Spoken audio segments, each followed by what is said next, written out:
Dark Mage Rises, Mage Saga Book 2.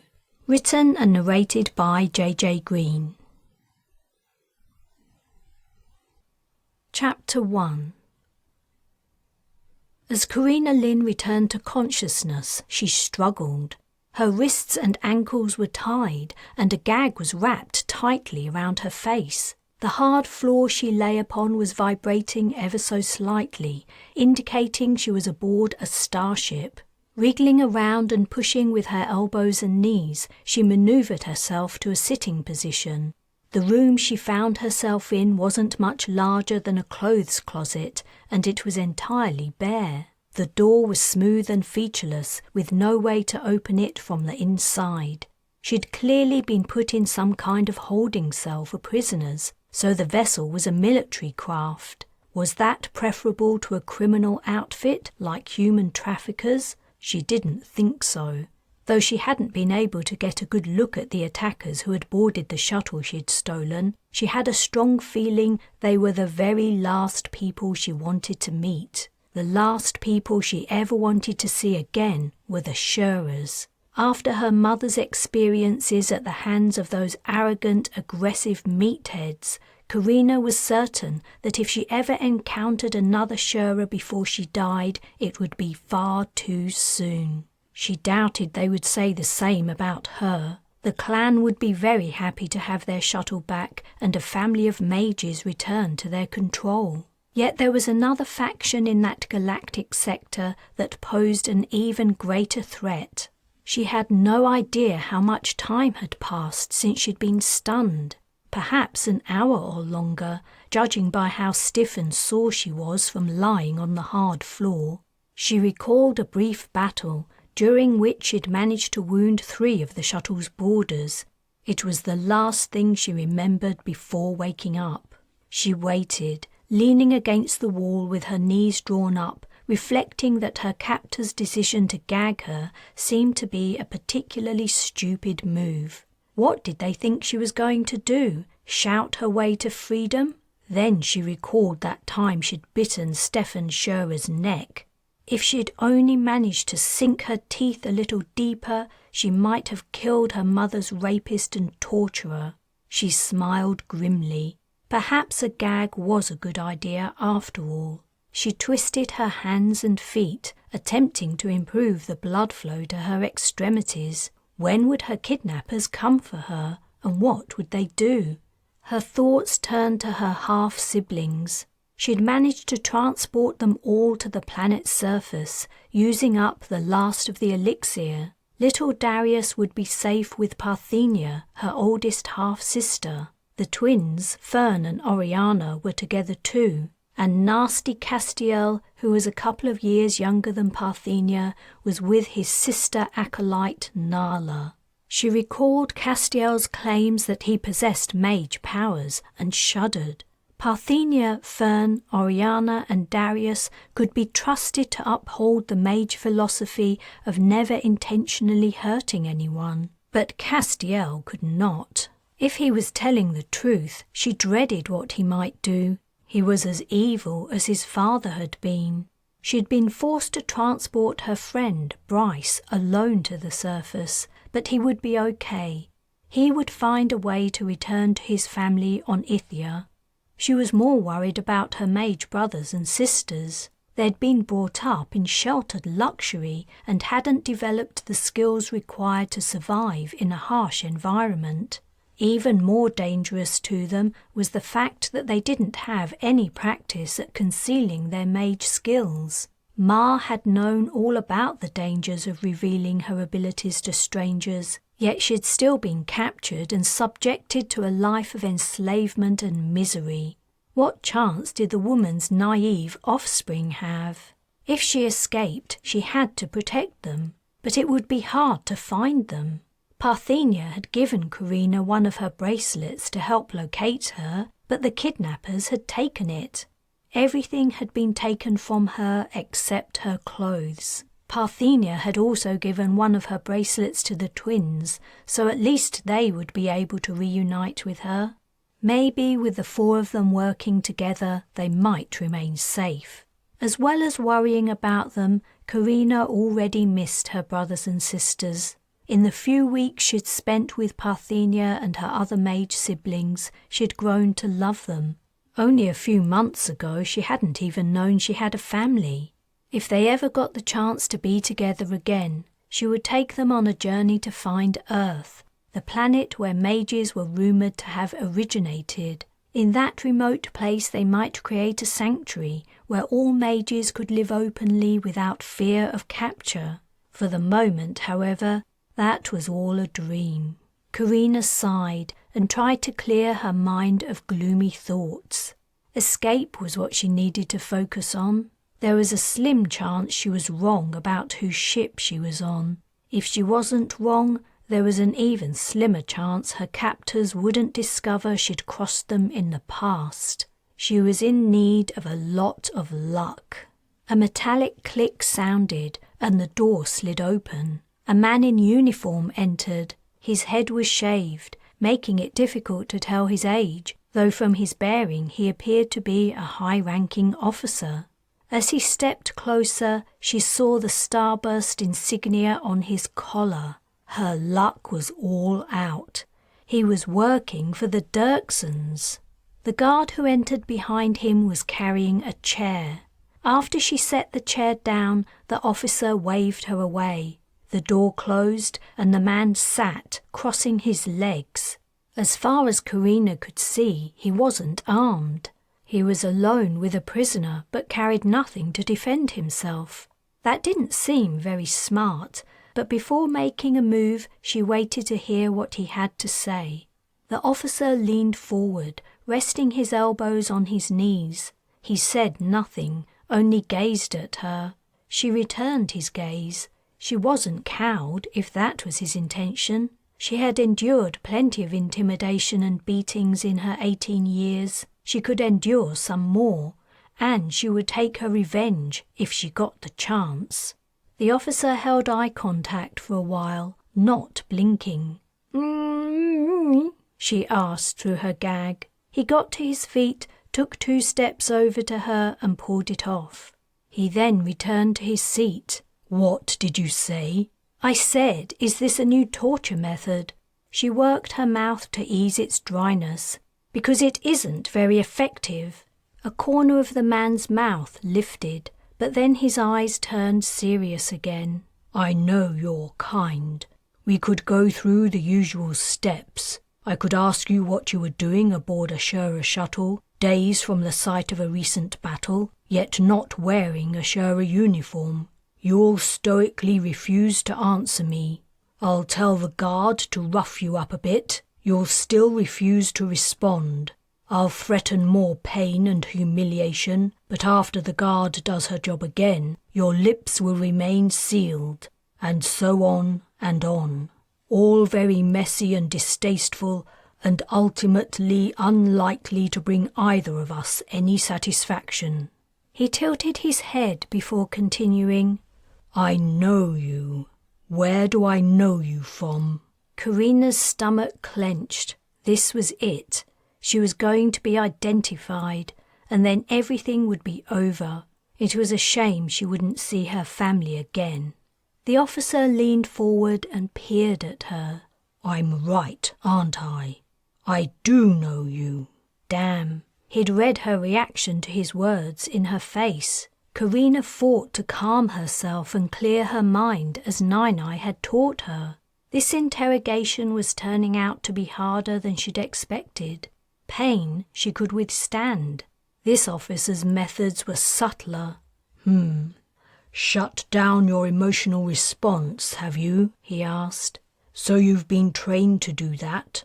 Perhaps you rank highly in the Shura forces.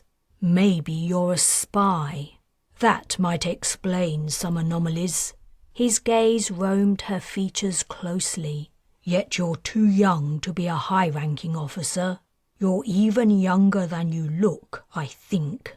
Carina watched him defiantly, yet didn't trust herself to respond, not knowing what he might interpret from her words. She wasn't going to hand answers to him on a plate. His dark eyes were thoughtful. Don't have anything to say? You were quite talkative a moment ago, trying to speak even though you were gagged. Do you find my observations unsettling? I've caught you unprepared, haven't I? You were expecting something quite different, and I've shocked you into silence. Not so cocky now, huh? The officer stood and straightened his pants. You're quite the enigma, but that's fine. I enjoy a puzzle. I'll figure you out. He rapped the door with a knuckle and was let out. As the door closed, she cursed. It was childish, she knew, but she wished she'd thought up a smart comeback to the smug bastard's assertions. He'd been right about nearly everything. Though he hadn't raised a hand to her, she felt defeated somehow. Even his lack of a weapon had been an attack, she realized, and he'd won. He'd been demonstrating that she posed no threat to him. He'd been right. His words had disarmed her. Had he seen a vid of the attack at Arana? Was that how he knew her? It had to be. The Dirksens never forgave anyone who opposed them. She had known that when she'd agreed to take on the job with her merc band. Though she would never for a second regret what she'd done, the Dirksen officer was clever. He would discover what she'd done sooner or later, though what would happen then depended on what else piqued his curiosity. He reminded her a little of Calverley, a Shura commander who had deluded himself into believing he was fighting an ethical war for the betterment of human civilization. The smart ones were the worst enemies, not those who are naturally aggressive, belligerent, and evil. People like Calverley and the Dirksen officer were intelligent enough to weigh up the pros and cons of what they were doing, yet do it anyway. She shivered. She was sunk. Hours of boredom took the edge off her tension, and eventually she dozed. Some time later, she didn't know exactly how much time had passed, the door opened again. The shaven-headed, dark-eyed Dirksen officer came in carrying an interface and looking pleased with himself. She eyed the screen with dread. She knew exactly what he was about to show her. How should she respond? She had no idea how to react to make things better for her. She didn't think there was a reaction that might have that effect. "I knew I'd seen you before," the officer said. "I have a good memory for faces, but even so, I wouldn't have recognized you if you hadn't taken off your helmet." "Taken off your helmet?" "No need to fake looking puzzled," said the officer. "Or maybe you aren't faking. It doesn't matter. The resemblance is unmistakable." Her stomach dropped as she remembered the moment she'd removed her helmet. This was looking worse than she'd hoped. The officer dragged his chair over and sat down before holding the screen in front of her face. "Does this look familiar?" The scene was indeed familiar. The interface showed the interior of a smelting plant on Arana. Her merc band had been tasked with rescuing a kidnapping victim from here. The Dirksens had abducted a Shura child. She had thought the Dirksens might have vids of the first attack on the plant when her band had gone in through the reception, but this scene was from the second attack after the first had failed. She was looking at the room where the Dirksens had held the child. The boy she'd later come to know was her half-brother, Darius. A soldier burst in. It was herself, wearing merc armor. She watched calmly, trying not to betray any emotion. In the vid, the soldier squatted down, and as the camera tracked her movement, the kidnapping victim came into view. Little Darius looked even more terrified than she'd remembered, and it was no wonder. The Dirksen thugs had tortured him to try to make him confess his mage powers, unsuccessfully. Her brother was a tough young man, but at that moment he'd been frozen with fear. So to show him she wasn't as scary as she looked, she'd... There it was. The soldier took off her helmet. The Dirksen officer paused the vid. He was smiling. "Those helmet visors make it impossible to identify faces. Thanks for making it easier for me. So you aren't a Shura, you're a merc, though why you were aboard a Shura shuttle remains to be revealed."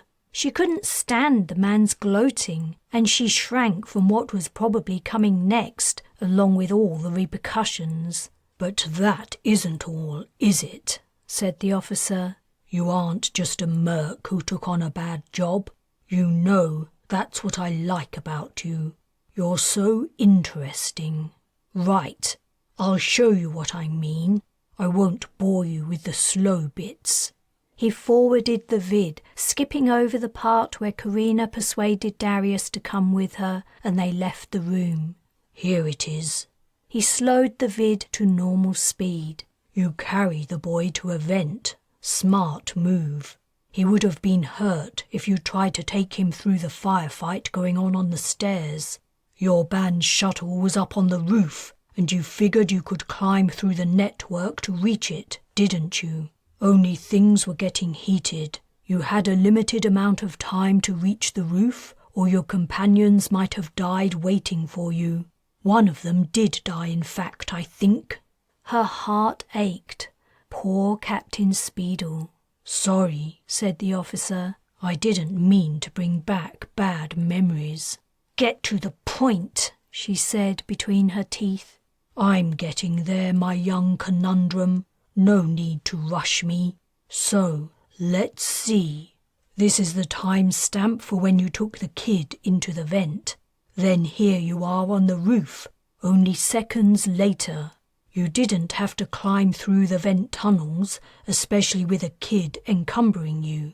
So how did you manage it?" She didn't reply. She had cast transport in order to get Darius and herself up to the roof before the shuttle left. "What a pity we didn't have surveillance cameras inside the vent system, huh?" the officer asked. "I would have loved to see exactly what you did.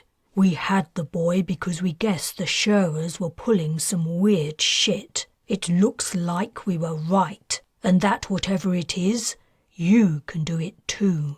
Is that why you were running from the Shuras? Did you get tired of meeting their demands?"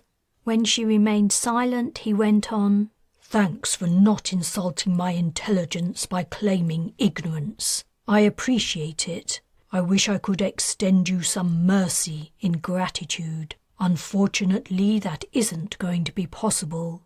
We lost the Shura boy, but now we have you instead. And after that attack on our shipyard, my superiors are keener than ever to find out what this strange ability is. I can assure you they'll be expecting you to use it in their favor." Chapter 2. The vibrations coming through the floor ceased. It had been several long hours since the Dirksen officer had left Carina's holding cell, but it looked like something was about to happen, and probably to her. She wasn't certain where the ship was. So much time had elapsed since she'd been captured, it might not be at Ostalon, where she'd transported her siblings and Bryce. The Dirksen vessel could have travelled to another planet or even to another system. What were the Dirksens even doing on Ostalon, if that was where the ship had stopped? According to the scant information she had managed to discover, the planet was one of 2 inhabited worlds in the Floria system, which was way off the main routes. As far as she'd been able to tell, the system wasn't under Dirksen or Shura control. Neither clan had taken an interest in the place, so it was officially disputed territory. Whatever the reason was for Dirksens to be lurking there, she guessed she might soon find out. Once more, her powers had placed her in a dangerous position. After witnessing what had happened to her mother after her abilities were discovered, she was prepared to fight to the death to avoid the same fate. She waited tensely for what seemed an age before the door to her holding cell finally opened. This time, she didn't see the dark-eyed Dirksen officer. 2 guards had arrived. One of them unfastened her ankle restraints and pulled her roughly to her feet. He grabbed her upper arm and pushed her forward. A hard metal edge was pushed into her head from behind. It was the muzzle of the other guard's gun. "I understand, language," she said, as they forced her through the cell doorway. Her remark earned her a knock on her skull from the muzzle. It wasn't hard enough to daze her, but she felt a trickle of blood run down her neck. Before another smart remark could slip out, Carina bit her tongue. Bravado wasn't going to help her escape, and it wouldn't ease her tension either. As the guard's hand fastened tightly around her biceps, he urged her along a corridor so fast she was almost running. The vessel was, as she had guessed, a modestly sized military craft. The interior was bare, featureless metal, and she could hear the stamp of booted feet. She was probably inside a patrol ship. The Dirksens had been surveying the system for unscheduled arrivals of suspicious spacecraft. The stolen Shura shuttle had been an obvious target. A bright light shone ahead, and as they rounded a corner, she saw it was daylight. They'd arrived at an exit ramp that led out onto the planet's surface. The patrol ship was even smaller than she'd thought. Few space-worthy ships could land and take off through a planet's atmosphere. She must have paused in surprise because the guard grunted, "Move!" and pushed her down the ramp. She caught a glimpse of a spaceport and a city before she was forced into the back of a ground transport. The door slammed, leaving her in total darkness on the floor of the vehicle. It lifted off the ground and then accelerated fast. She had been half crouching. The sudden movement made her stumble. Her wrists remained tied, preventing her from saving herself. She hit the floor. She was about to sit up when an idea occurred to her. It was a long shot, but worth trying. Though she couldn't see a thing, she remembered where the door was. Lying on her back, she lifted both her legs and drove them hard against it. The door held firm, however. Having nothing better to do as the journey progressed, she kicked the door again and again, until a voice from the front of the vehicle growled, "Cut it out! I'll come back there and stun you!" She gave the door a final defiant kick, but then lay still, panting with exertion. She was uncomfortable lying on her tied arms, so she turned onto her front. Where was she being taken? What Dirksen figure of importance was she about to meet? Would he be like Stefan Shura, more monster than human being? What would the Dirksens do to her when they attempted to force her to reveal her mage powers? She knew only one thing for sure. She would never admit to her ability to cast. The minute she did that, her life would be over. The Dirksens would never rest until they compelled her to do what they wanted, by whatever means necessary. She recalled the time Stefan Shura had forced her to raise a tidal wave against Dirksen troops, killing who knew how many of them. A clean fight was different. Mage powers were not supposed to be destructive. She refused to live a life of shame and dishonor. While waiting for the journey to end, she tried to recall what she'd seen of the city outside the spaceport before she'd been pushed into the transport. The metropolis had looked surprisingly high-tech for a backwater place. Her home planet had also been in the middle of nowhere, and life there had been barely above subsistence level. Other out-of-the-way locations she had visited when working as a merc had been similar. Even the Shura stronghold, Ithia, had been provincial. She had heard of highly developed places toward the center of the galactic sector, but she'd never visited one. Her glimpse of the cityscape had revealed tall blocks in many complex designs. Some had been decorated with vegetation and walkways linked the sections. She'd also seen small private transports flying between the blocks.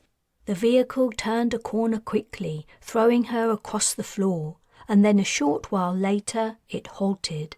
A door at the front opened and slammed. The one she'd been kicking also opened. She looked past her feet, squinting in the sudden light. A burly man stood outside. She guessed he was the owner of the growly voice. Beyond him hovered an expensively dressed woman. Her expression reminded Carina of a type of bug she used to keep as a child. The beady-eyed insects were always ready to pounce on whatever prey happened by, and the woman looked the same. Carina didn't relish the idea of being her prey. The burly man reached in and grabbed her tied wrists before pulling her out of the vehicle in one smooth motion. She landed on her knees on the dusty ground and blinked in the piercing sunlight. "Now then, Harmon," the woman said. "Not so rough, please. Help the girl up." Harmon gripped her elbow and yanked her to her feet. They were under a wide awning outside a large residence. The city she'd seen at the spaceport had gone. The house seemed to be in the middle of nowhere, in fact. She was disheartened. If she managed to escape, she would have plenty of country to cross to reach an urban area. "Come inside, dear," the woman said. "I do hope the guards haven't treated you too badly. They can be overzealous at times." She turned toward the entrance, but then glanced back and said, "Remove her restraints, Harmon. How ridiculous." Carina blinked again, though this time it wasn't due to the bright sunlight. The reception she was receiving wasn't at all what she'd expected. Harmon unfastened her wrist ties, and now that his mistress's back was turned, shoved Carina toward the door. After another glance around, noting she wouldn't get 5 meters before Harmon could stun her, Carina followed the bug-like woman into the mansion. Harmon remained one step behind all the way to a lounge where the woman invited Carina to sit. He hovered at her side until he was ordered, rather shrilly, to step back and give the poor girl room to breathe. "You must be exhausted," the woman continued. "I'll order some refreshments, then Harmon will show you up to your apartment. I insist that you rest a while for as long as you need. We can talk business later."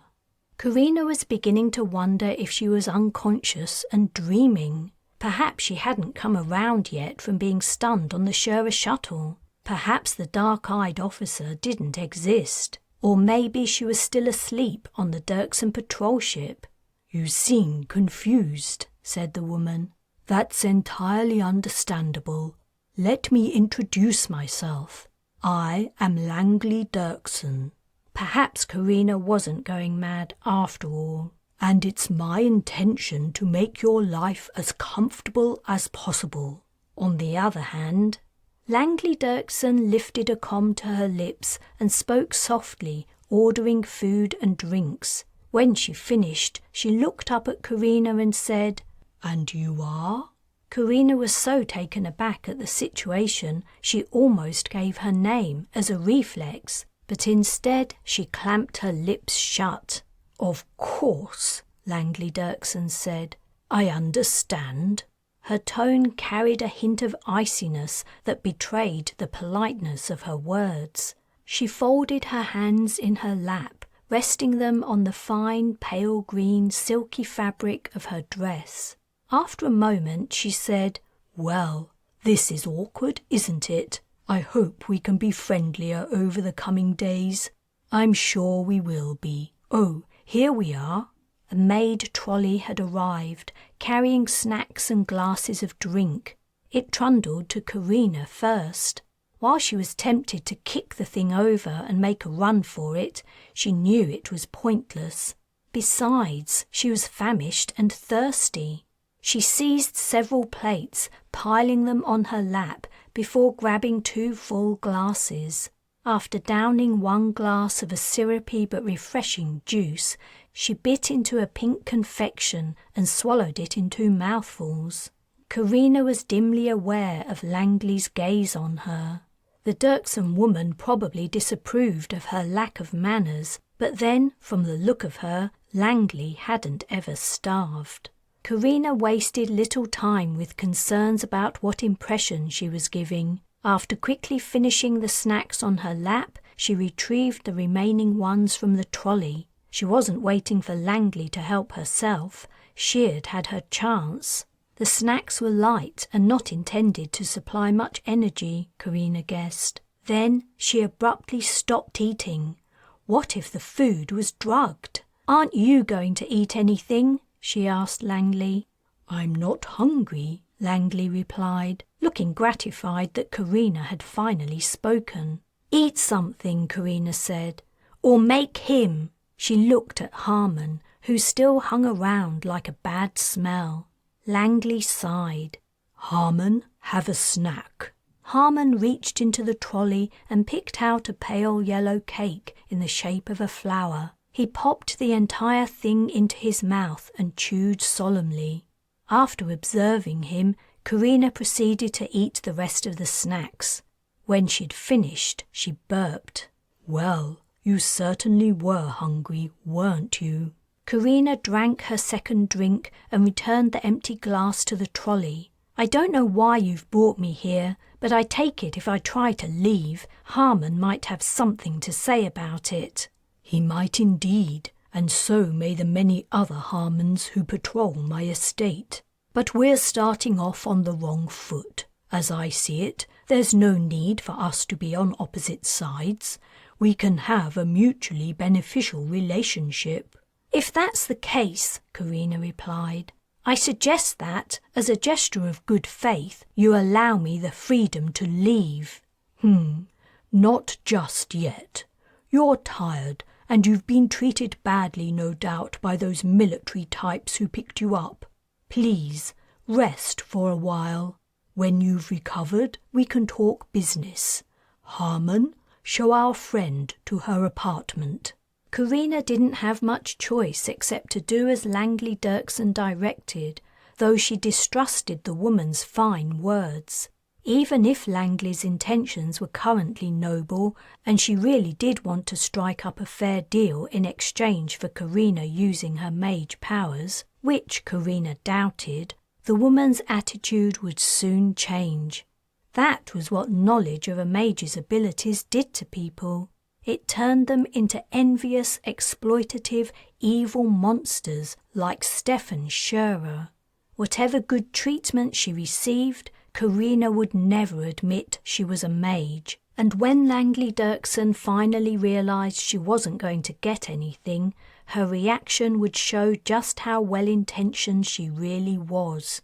Meanwhile, Carina worried what would happen to Parthenia and the others. How were they going to survive? She hoped they would have the sense to never let anyone know they could cast. Chapter 3. "Can we cast transport to bring us some food?" Darius asked. He'd asked the same question twice already, but Parthenia guessed her little brother didn't remember. She couldn't expect a 6-year-old to have a good memory, and he was probably as hungry as she was, if not hungrier, and very tired. "Well, we don't have any elixir, and we would need to see the food, or at least know exactly where it was. You know that. And it would be stealing." She pushed aside a low branch of a tree that stood in their way and let Darius go ahead of her. They were following some kind of track through the forest. She wasn't sure what had made the track, but she hoped it was human. "Would it be stealing?" "Yes, it would, because it would be taking something that doesn't belong to us. I know that when we went into town, the store owners would let us take whatever we wanted, but that was because Father made them. Most people can't do that. Most people have to pay for food with money. We don't have any money." "Oh, how do we get money?" "I don't know yet. Maybe we can work. That's how most people get money." The truth was, Parthenia didn't know what they were going to do. Somehow they would have to make a new life, and it would be very different from the one they'd been used to. She didn't even know how to begin. All she knew was that the first step was to reunite with their mage siblings, since Carina had been forced to transport them all separately from the shuttle to the planet's surface. They had to find each other again. She'd been waiting for hours to hear from Carina, or perhaps Fern or Oriana. She'd given one of her bracelets to her older sister and another to her twin siblings. They should be able to use a bracelet of hers to locate her and then send a message. Then they could all meet up and together they could decide what to do. She guessed Oriana and Fern were having the same difficulty as her with creating elixir in the middle of nowhere. But Carina was resourceful and smart. She would have made contact sooner. Darius hadn't spoken for a while, which was unusual. He was looking worried. She gripped her younger brother's hand tighter.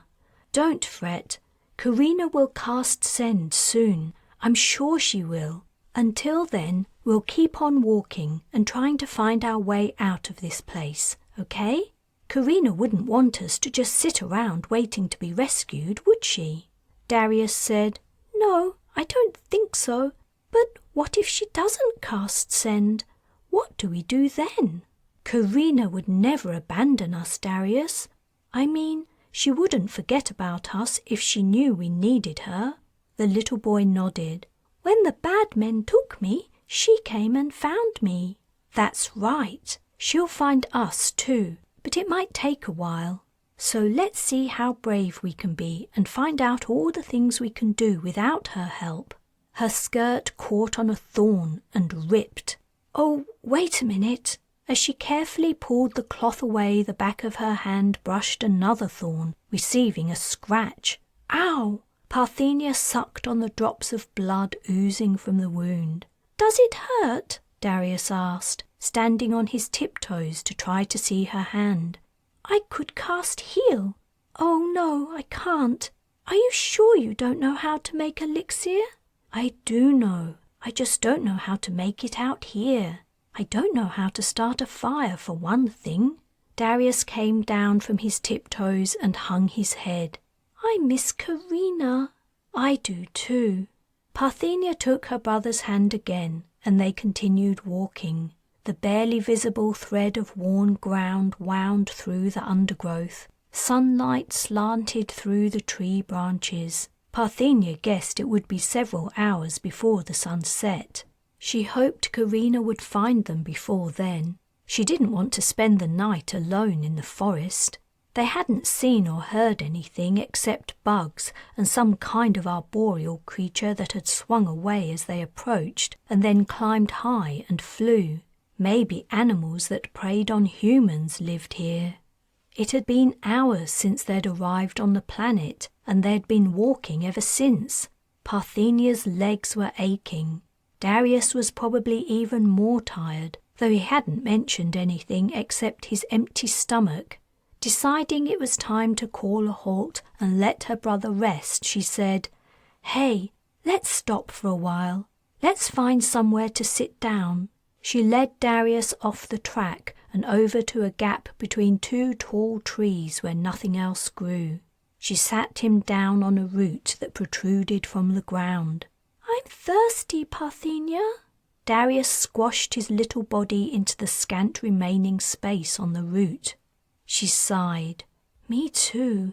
If only Carina would send soon. Perhaps she might even transport herself here and then take them both to a safe place." Her talk about showing her sister how brave they could be had been just that, talk. She didn't feel at all brave. She had begun to realize how ill-prepared they were to live an ordinary life in the real world. As she had been growing up, Parthenia had gradually come to understand she led an unusual life. It was only through reading books and during brief visits to the local town and even briefer visits to the capital she had realized other people didn't live in large estates and have everything they needed given to them. Although her father had been very controlling and had treated her mother worse than an animal, Parthenia had never been hungry or deprived of material things. She had slept in a comfortable bed every night, and the only work she'd had to do was schoolwork, making elixir, and casting. If she was ever sick, a spicer would come to the house to treat her, and she'd always worn expensive dresses and had all the toys, paints, interfaces and other playthings she wanted. She'd even had her own pet. Thinking back to the tarsal she'd left behind on Ithia, Parthenia suddenly felt so sad she wanted to cry. But she didn't want to upset Darius with her tears, so she swallowed and bit her lip. "What's wrong?" her brother asked. He climbed into her lap, though he barely fit there anymore. "Nothing. I'm all right," Parthenia replied. Darius wrapped his arms around her neck and rested his head on her shoulder. "No, you aren't." There had never been much point in trying to hide emotions from Darius, Parthenia reflected. He always knew what you were feeling, whether you admitted it or not. Now they'd stopped walking for a while, she was growing cold. They were wearing the thin clothes they'd worn aboard the battleship, and they'd left the shuttle so quickly she hadn't even thought to grab the emergency blankets they'd been using to stay warm on the chilly ship. "It's time we started walking again," Parthenia said. "Have you rested enough?" "I guess so," Darius replied, getting up, though Parthenia heard the tiredness in his voice. "But where are we going? Are we nearly there?" "I was hoping we might find a way out of these woods," said Parthenia. "If we can find a house or a small town, maybe someone will give us some money for my bracelet." She hadn't thought of the idea until she said it. She'd only been intending to make something up to distract Darius from his hunger and thirst for a while. But it was actually a good plan. Carina might take a long time to find them.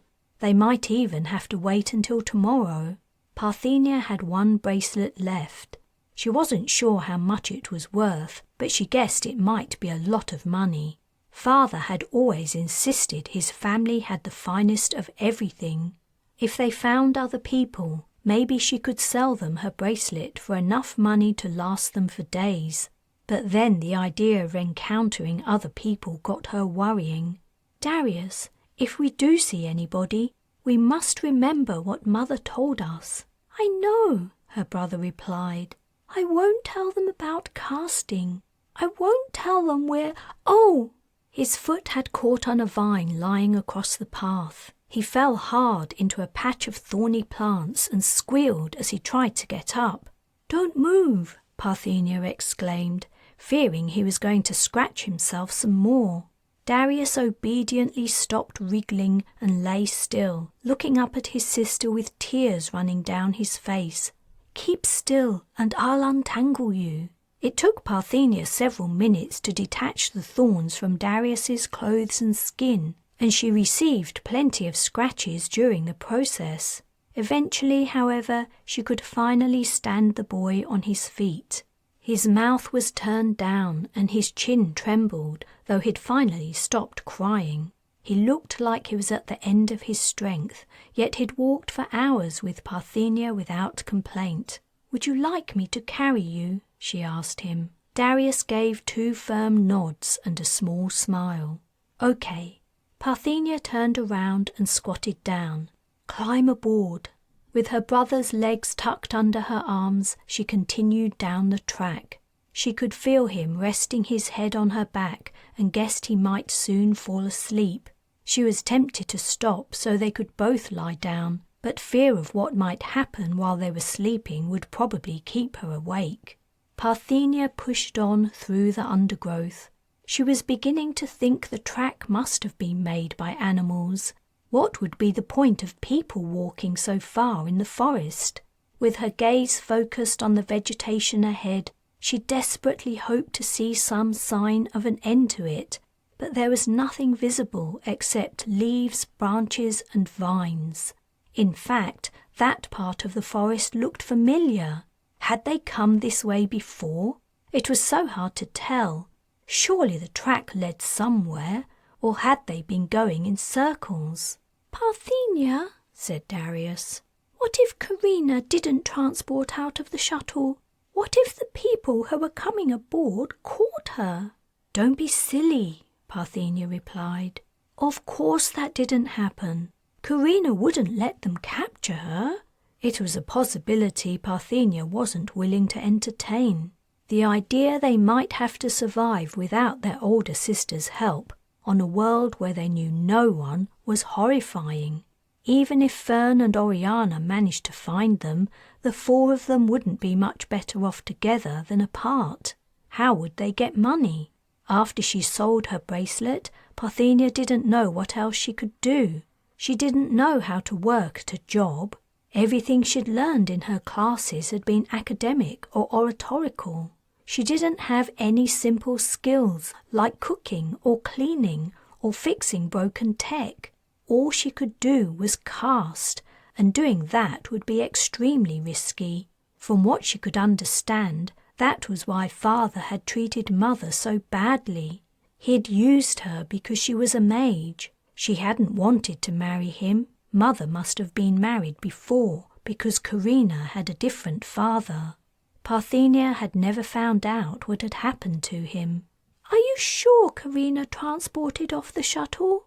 Darius asked. "She wasn't caught?" "I'm sure.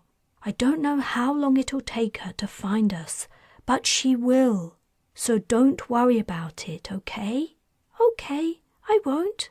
Parthenia pushed the prospect of trying to survive without Carina's help far from her mind. Her sister would come. She had to. Parthenia couldn't look after Darius all by herself. She couldn't keep them both safe on her own. Darius said, "I wish we could cast transport to bring some food." Chapter 4. Carina waited 5 minutes before trying to open the door from the suite in the Dirksen mansion. Predictably, it was locked. Harmon was probably outside too, she guessed. She was standing in the lounge of the suite, which also contained a bedroom and a bathroom. The first thing she had done was to quickly search the rooms for ingredients to make elixir, but she was out of luck.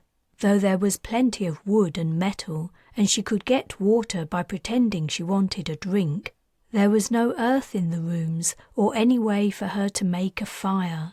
She went to the lounge window. It was also locked, and the square frames that held the panes were too small for her to squeeze through, assuming she could break the glass without someone hearing it. Outside, the grounds of the estate stretched to the horizon. No fences or walls broke the wide, flat parkland landscape. If she tried to cross it in daylight, she would be spotted easily, and at night infrared sensors would pick up her body heat. Carina wasn't about to let those facts stop her from trying to escape. The estate probably had a shuttle pad and a few private shuttles, or perhaps she could steal one of the hover vehicles used for transportation on this world.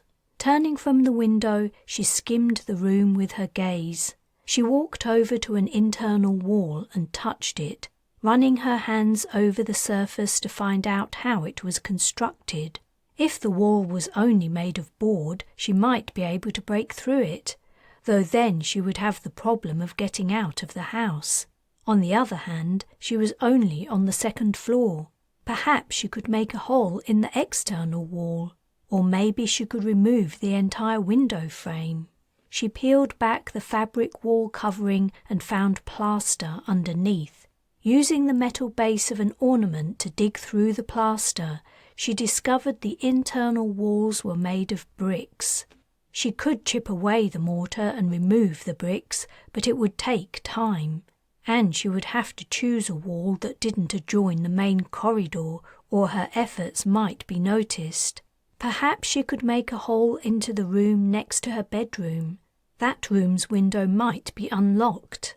Carina continued through the suite, trying to figure out how she could slip away. But after half an hour's investigation, she hadn't managed to find a quick escape route, though she'd thought up several plans. All of them would take time to execute, however. After her long confinement on the patrol ship and the journey to the Dirksen estate, she was exhausted. Worrying about her mage sisters and brothers, she fell asleep. She woke to the sensation of someone gripping her shoulder. Reflexively, she punched where she guessed the person's head might be. Her fist connected with a skull. As she opened her eyes, she rose up and grabbed for the person's throat. It was muscly and thick, too thick for a proper grip with one hand. She grabbed it with the other hand too, though it ached from the punch. Harmon's very surprised face swam into focus. He brought up his arms between hers and broke her grip before shoving her onto the bed. "Calm down, huh? I just wanted to wake you for dinner. You didn't answer when I knocked." As he turned away, he rubbed his head where she'd punched him. "I'll wait for you outside." He walked out of the bedroom, still rubbing his head. Carina nursed her sore knuckles. She had been deeply asleep and dreaming when Harmon had woken her. The threads of the dream were already slipping from her mind, but she recalled a large monster leaning over Darius. Somehow she'd known the monster was her brother's father, Stefan Scherer, and he was taking him to whatever dark place he'd gone after he died. She rubbed her upper arms, chilled even though the room was warm. Stefan Scherer had died a terrible death, and though he would never hurt Darius again, she was concerned about how the little boy was faring. Parthenia would do her best to look after him, but Carina was still worried. None of her mage brothers and sisters would adapt easily to their new lives. When she went into the lounge, Carina saw that night had fallen. She had slept for hours. Clothes had been spread across the sofa, fine dresses, pants and shirts, all her size. They were intended for her, no doubt. Was she supposed to change her clothes before going down to dinner? Carina sighed. She wasn't a doll for Langley Dirksen to dress up. When she tried the door, it opened. Harmon was waiting in the corridor, his hands clasped in front of him. He looked her up and down.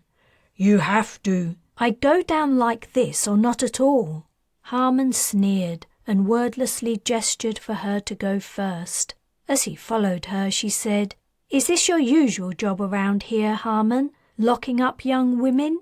Your family must be proud." She smirked at him over her shoulder. The burly man pushed her, forcing her to face forward. "You better shut up, or I'll hurt you where it won't show." When they reached the first floor, he guided her into a room for dining. Langley Dirksen was sitting at one end of a table and a man was sitting at the other.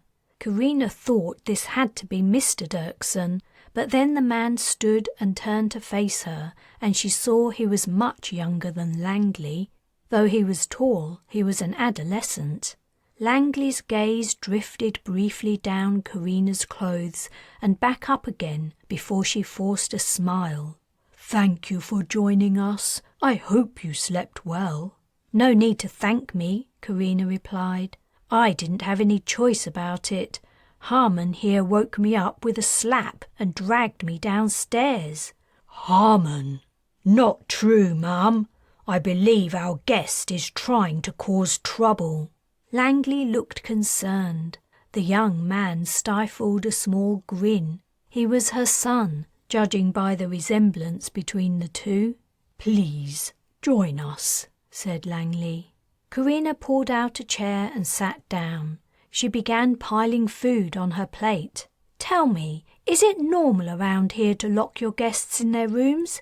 I've never encountered that before, and I was wondering if it's a local custom."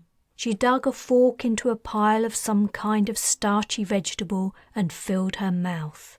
At this, Langley's son gave a brief snort of laughter before putting a hand over his grin. His mother glared at him before turning to Carina and saying, "Please believe me, I would not be doing this unless I felt it was necessary and beneficial to both of us in the long run." Carina raised her eyebrows, chewed and swallowed before lifting up another forkful of food. She wasn't going to allow this woman the satisfaction of thinking she was doing her a favour by locking her up. There was no point in passing up the opportunity to fill her belly while her future was so uncertain. "Let me introduce you to my son," Langley said brightly. "This is Rhys." Rhys nodded at Carina. His gaze briefly slipped back to his mother before turning down to his plate. "Rhys is an inventor," said Langley. "Isn't that right, dear?" Rhys didn't look up, but he gave a small nod. "He's so smart. I don't know where he gets it from." Carina wondered what had happened to Rhys' father. No fourth place was set at the table. She didn't ask. Indulging in small talk would send the wrong signal. It would give Langley the impression that her behavior was acceptable. A serving dish piled with meaty ribs sat in front of Carina. She picked one up and began to gnaw it. Langley took a drink, appearing to attempt to quell anger or anxiety, or perhaps both. "Shall we get down to business?" When Carina continued to ignore her, she put down her glass and went on, "I will be entirely frank with you, and I hope that in return you will show me the same respect. Firstly, I know something of what you can do, so there's no point in hiding it. I'm sure you're aware of the rivalry between the Dirksens and the Shurers. In recent years, my clan has lost considerable ground to our competitors. Business dealings, allegiances, military technology development, and so on. In many areas, the Shurers have overwhelmed our interests. Some movement back and forth is to be expected, of course. We can't expect to win all the time, but certain events have been very odd. Businesses that had been loyal to us for generations suddenly made deals with the Shurers, deals that were to their disadvantage. Secret military installations have been attacked and weapon prototypes stolen. These events were so remarkable, we paid one arms trader a lot of money to allow us to send a spy as his representative in a business deal. Obviously, we couldn't implant any kind of bug on our spy. The Shurers would have detected any tech immediately. All we had to go on was his report on the meeting after it took place on the Shurer stronghold on Ithia. Interestingly, during the meeting, he agreed to a deal that would eventually put the actual arms supplier out of business. The spy reported that the only abnormal thing he remembered was that a young woman had sat in on the meeting for no apparent reason. It was almost too preposterous to countenance, but we were forced to conclude this young lady had done something to influence our spy's decision-making, causing him to sign up to an agreement no one in their right minds would accept. Carina continued to eat, not allowing her expression to betray the thoughts whirring through her mind. She had a good idea of what had gone on at that meeting. Further reconnaissance efforts revealed the young woman lived on a country estate with her family, Langley said. We watched the estate, curious about what it was the girl had done to influence our spy. When another child in the family left the estate's grounds, we took him for questioning. You took him and tortured him. Carina fought to keep her features neutral. It was possible Langley wasn't aware of what Dirksen thugs had done to Darius. Not that it was an excuse. "Rhys, be quiet," Langley snapped. The young man, who hadn't been making very much noise at all, put down his knife and fork. "My dear," Langley said to her, "I know you rescued the boy. I've seen the vid. I also know you have some kind of special ability too, and you became caught up with the Shurers somehow. None of that matters to us. I don't want to be unreasonable about this, but we need your help. We are prepared to reward you handsomely if you will perform similar services to those the Shurer girl provided for her clan. That's all we're asking, and what you see around you is only a taste of the benefits you could enjoy if you agree." All the while Langley Dirksen had been speaking, Carina had been eating. She was now full. She finally lifted her gaze to the older woman. If I knew what the hell you were talking about, which I don't, do you really think it's reasonable to lock me up? Do you actually think someone you kidnapped is going to help you? That's got to be the craziest thing I ever heard. You Dirksens hauled me off my ship, locked me up, pushed me around, and forced me somewhere I didn't want to go. If you're as nice and reasonable as you make out, prove it. You might as well, because it won't matter how long you keep me here, how much nice food you feed me, or how much fun Harmon has with me while your back's turned. I can't do whatever the hell it is you're asking me to do.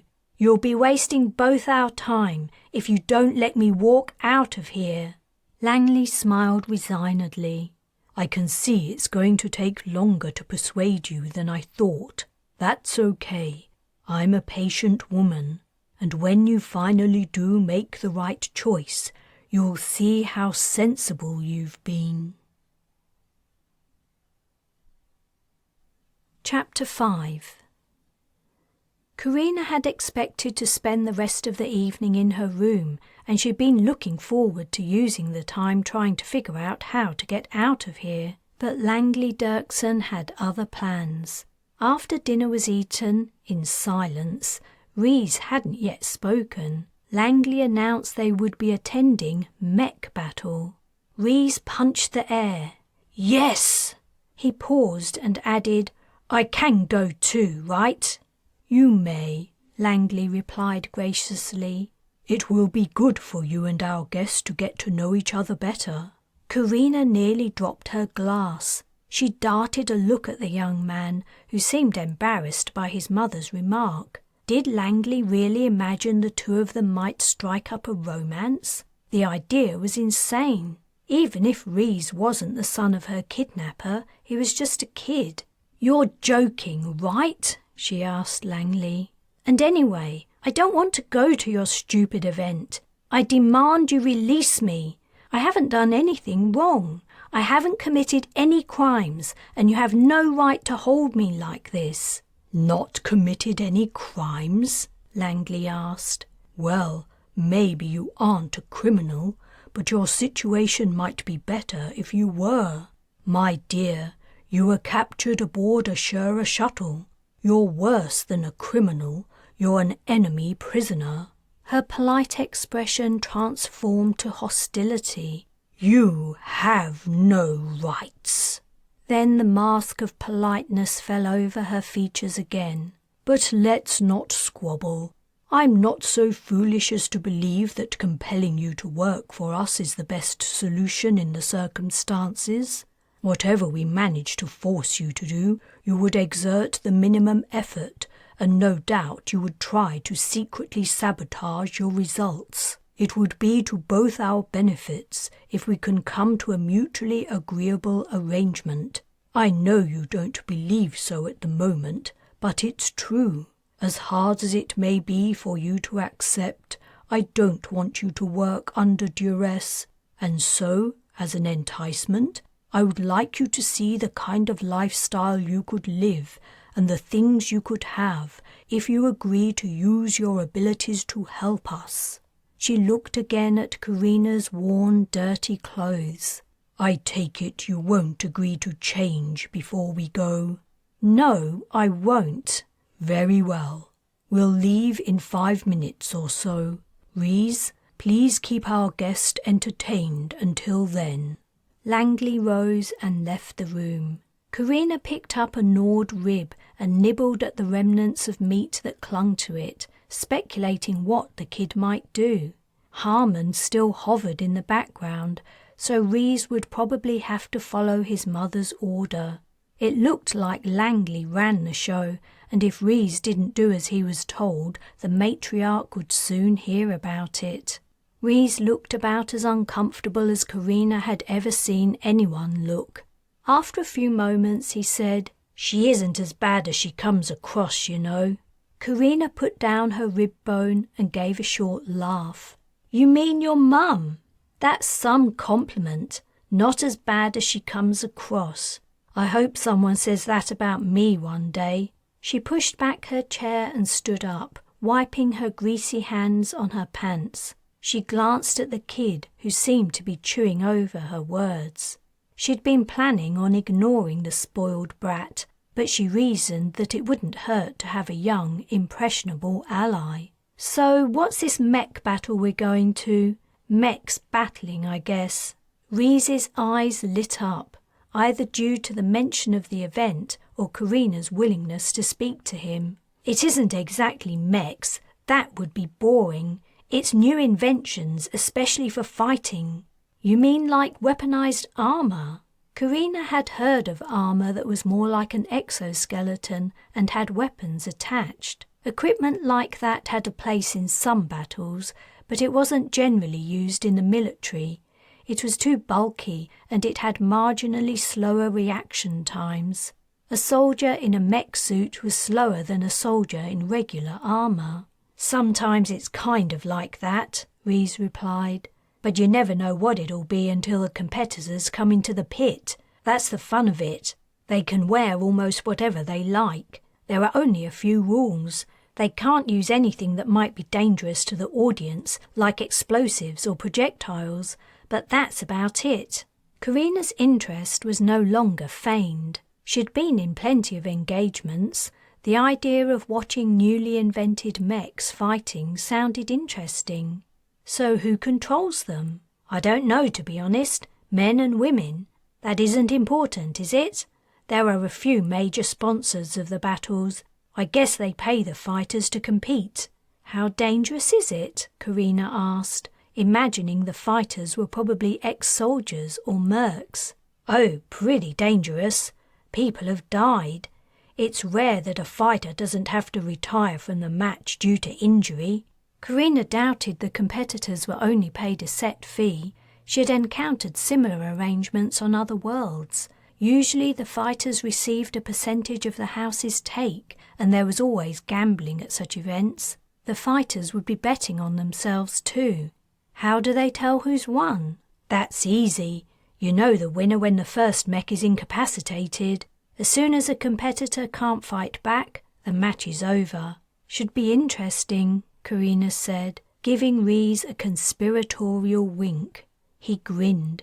It looked like she might have made a friend. For her second journey by hover transport, Carina was allowed to sit up front. Her short conversation with Reese had persuaded her to ditch her oppositional stance. Her defiance would only work against her. If Langley Dirksen believed she was on the verge of joining the Dirksens, she might become less vigilant. A woman Carina hadn't seen before sat at the front of the vehicle, controlling it. Behind her sat Langley and her son. Harmon sat next to Carina on the back seat.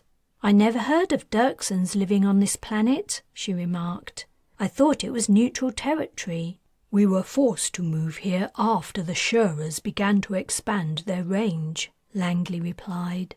"As far as I know, they aren't aware we've taken control of Ostalon, and that's how we'd like to keep it." What had she meant by taking control of Ostalon? If the Dirksens' methods were like the Shurers, they'd probably enacted a military coup of the planet's government or governments, imposing harsh taxes on businesses and individuals and recruiting local thugs into a militia, turning them against their own people and encouraging them to support themselves with protection money. She shuddered. There was no way she wanted to help the Dirksens, even to get back at the Shurers who had allowed her mother's evil treatment. However, she didn't mention her feelings to Langley. "What's your role in the Dirksen clan, if you don't mind my asking?" "My, what a polite question," Langley replied. "I thought you could be nice if you tried. Well, I guess you might call me one of the inner circle. I'm responsible for many of the larger businesses, which is why I was very interested to hear about you." She turned in her seat to look Carina in the eyes. "Believe me, you could have received much worse treatment from some of my associates. Some would want revenge for the offences we've suffered at the hands of the Shurers in recent times. They would love the opportunity for someone to bear the brunt of their anger." Luckily for you, and I think for the rest of my clan too, you fell into my hands. Others might not understand how valuable you are to us unharmed and compliant. You would be wise to remember that if you aren't agreeable, I won't be able to protect you from the rest of my clan forever." Carina broke eye contact with the matriarch to look out of the transport's window.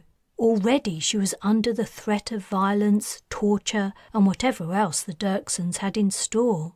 So much for Langley's fine words. The lights of the towers of the metropolis rose in the distance, a multicoloured kaleidoscope. Hover transports moved across the city, shifting the pattern. Has Ostalon always been this high-tech, or has it developed since the Dirksens' arrival? Langley had turned to face forward once more. Ostalon has changed almost beyond recognition over the last few cycles. My clan generally hate to live in backward places without modern conveniences. Of course, some aspects of the older culture cling on. You'll see one example of it tonight. On our other stronghold worlds, the mech battle would never be allowed. It's far too uncivilized, but it's such a popular sport on Ostalon, it would have been counterproductive to outlaw it. Besides, it allows the population to vent some of the natural aggression they feel in response to our takeover. By the time they arrived at the mech battle stadium, Carina's curiosity had risen further. If the contest was as riotous as Langley implied, she might have an opportunity to slip away. A crowd was a good place to hide. She was glad she hadn't changed into the fine clothes offered to her, which would have made her easier to spot. They went through a private entrance in the back of the stadium directly into a small, empty box that overlooked a wide, dusty, very deep pit. The stadium was split into halves, with 2 tall walls separating the sides. Some of the audience was in the pit, though they were being rapidly evacuated, and the sideshows set up at the edges were being dismantled. Though no fighting was yet taking place, the noise of the crowd was deafening. 20,000 to 30,000 people were present. Harmon shut the door to the box and stood in front of it, his bulk almost covering its entire frame. The woman who had controlled the transport also remained in the box, sitting next to Carina. Langley had taken out an interface she was consulting, and Reese sat at the front of the box, peering into the pit. A compere spoke from somewhere Carina couldn't see, announcing the first battle would commence in 5 minutes. Reese asked his mother, shouting over the hubbub, "Who are you betting on tonight?" "Spear Corps," she replied. "They did very well last time." "Go Spear Corps!" exclaimed Reese, returning his gaze to the pit. The ground shook, and what Carina had taken to be walls on each side of the stadium split down the center. The walls were massive gates, and through them strode the most amazing mech fighting machines she had ever seen. Chapter 6. Parthenia was so tired she could barely stay upright. Darius had fallen asleep long ago as she carried him. He was resting against her back, and she struggled to hold on to his relaxed body. He seemed ready to slip off at any moment. It was so dark she could only just make out the shapes of the vegetation, yet she had continued walking long after sunset, too frightened to stop and lie down to sleep. The narrow track they'd been following had disappeared in the darkness, and she was going wherever she could pass between the trees. As dusk had fallen, the noises of the forest had grown louder. Things were moving around her. Were they following her? Nothing had drawn close, yet. Were the night creatures only waiting for her to stop before they pounced? Her legs felt like they were on the verge of collapsing. She had passed what she'd thought had been the end of her strength hours ago. It was pure fear that kept her putting one foot in front of the other. Thorns had torn her dress to rags. Wherever her clothing caught on one, she no longer stopped to remove it. She pulled herself free roughly, heedless of tears. She'd walked tens of kilometers, she guessed, farther than she'd ever walked. The forest had to be huge, unless she'd only walked in circles. She shook her head. She had to stop thinking about that and concentrate on reaching the end of the woods. Why hadn't Carina sent to her? She couldn't understand it. Had her sister decided to abandon her family? Parthenia knew that she and her siblings were a lot of bother. They weren't tough like Carina. They'd been coddled all their lives and didn't know how to do hardly anything for themselves. Perhaps Carina had decided she would be better off without them. It was true. She would be better off without them. Parthenia had promised herself she wouldn't cry. Her arms were so tired from holding Darius's legs they trembled. Her back ached from bending over to prevent him from falling. Her leg muscles throbbed. She was also painfully hungry and thirsty. She wanted to be brave, but as she accepted that Carina might never come for them, tears spilled down her cheeks. It seemed so unfair. She couldn't believe that after all their efforts to escape, from their dash through the corridors of the flagship Nightfall under fire, through the long chilly days aboard the shuttle, to being suddenly transported to the middle of nowhere on a remote planet, everything would end for her and Darius on their first night by themselves. She wished they'd been able to stay with the others. She wouldn't have minded so much if she'd been with her family, but wishing wasn't going to change anything. Parthenia had reached her limit. She was now walking so slowly she was barely moving. Whether she stopped or not, the night creatures could catch them. The night creatures could catch them if they wanted. She might as well stop, she guessed. "Don't worry, Parthenia," said Darius sleepily. "Carina will come soon." "I didn't know you were awake," Parthenia replied, comforted by the sound of her brother's voice close to her ear. "Yes, I woke up. I want to get down now." Parthenia bent her knees and Darius slipped off her back. The relief was wonderful. She stretched her arms. "It's dark," said Darius. He moved closer and wrapped his arms around her. "It's still night time," Parthenia replied. "Can you walk now? We should keep moving." "Do we have some water yet?" "No, but we've walked a long way. We must be nearly out of the forest now. If we carry on walking, we might find a house soon, and we can ask the people who live there for a drink." It was odd how trying to be positive for Darius's sake made her feel better. She thought she could manage to go a little farther now she was relieved of her brother's weight. The little boy looked around. "Okay." He took her hand and they set off again. Darius's hand was cold. Parthenia was cold too, despite her physical exertion. That was another reason to keep going.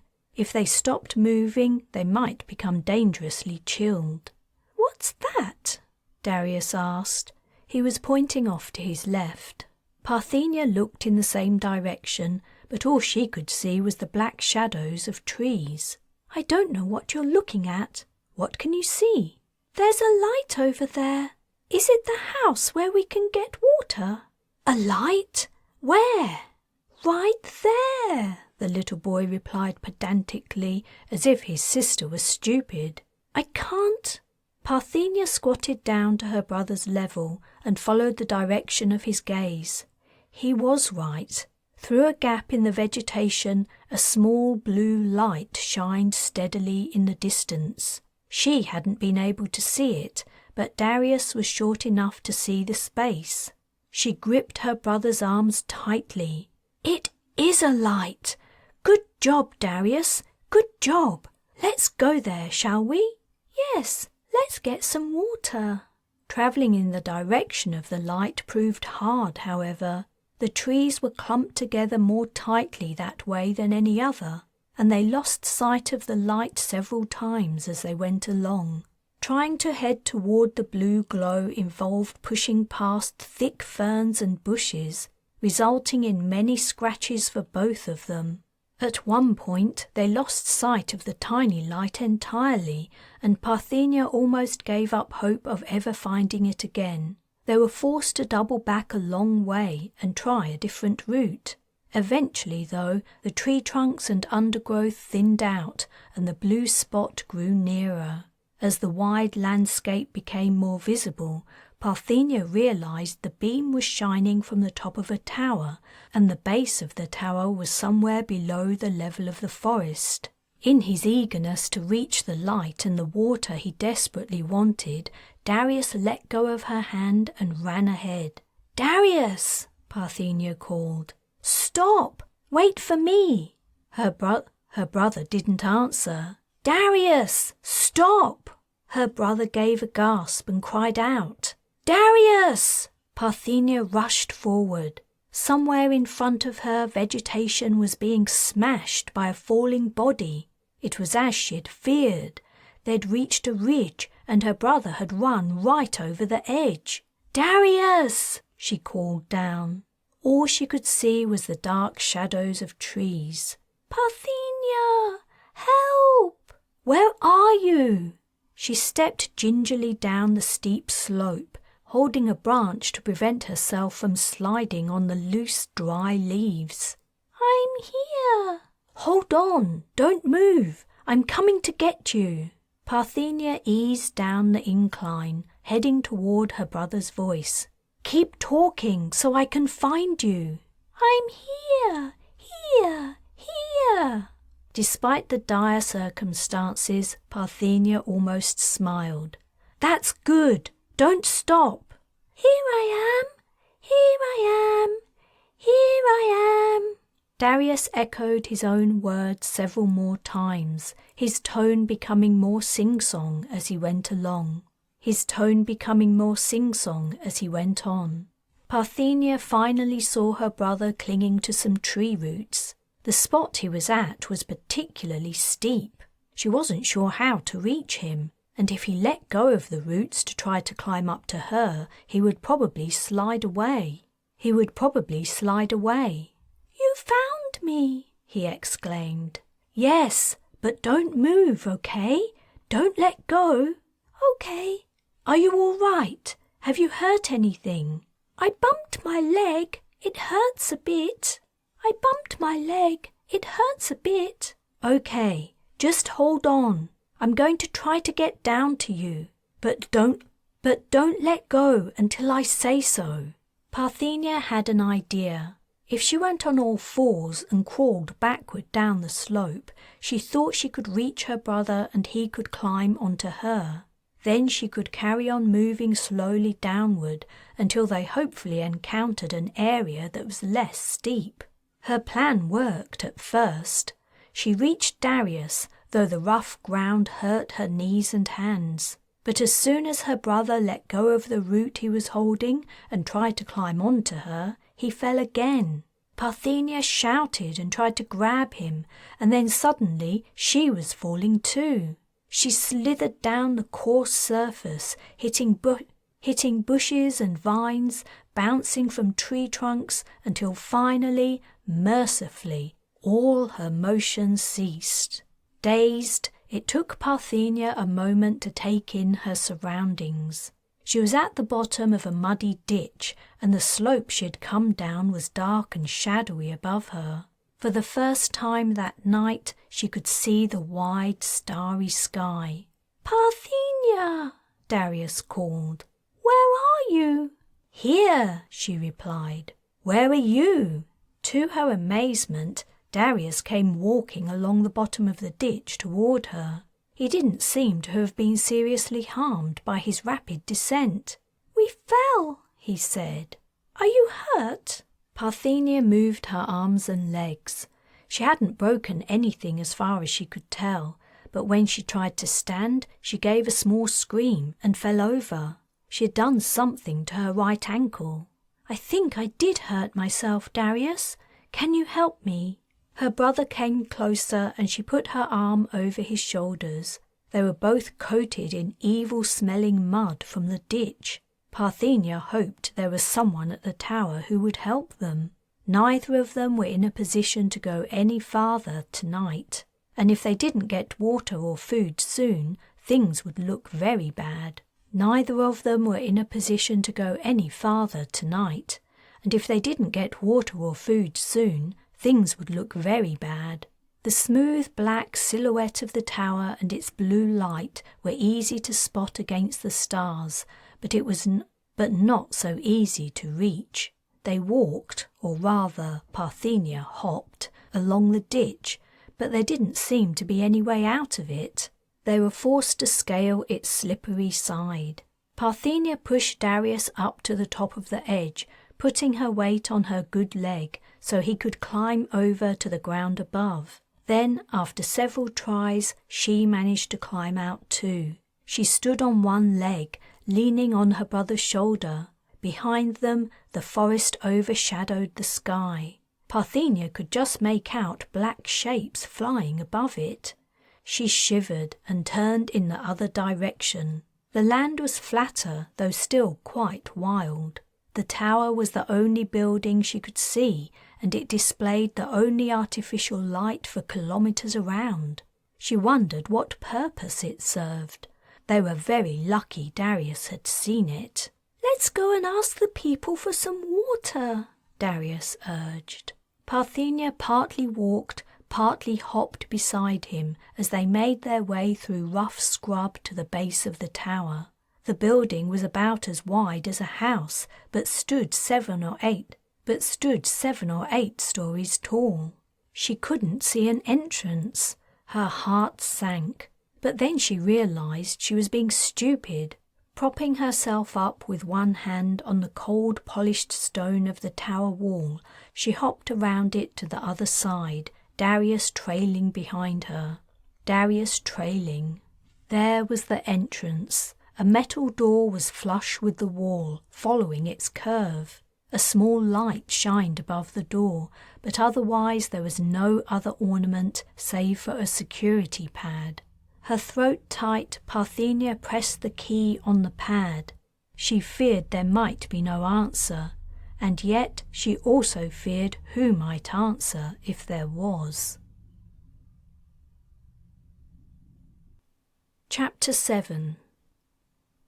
The mechs strode powerfully into the pit, their steps shaking the floor of the box where Carina sat. She had never before seen anything even resembling the mechanical fighting machines that were about to do battle. She could just make out their human operators ensconced in control centers in the mechs' chests. Thick metal walls protected the chambers, and the windows were narrow slits, allowing the operators limited real-life visuals of their surroundings. Carina guessed the control centers held interface screens that relayed data from sensors as well as feedback from the mech systems.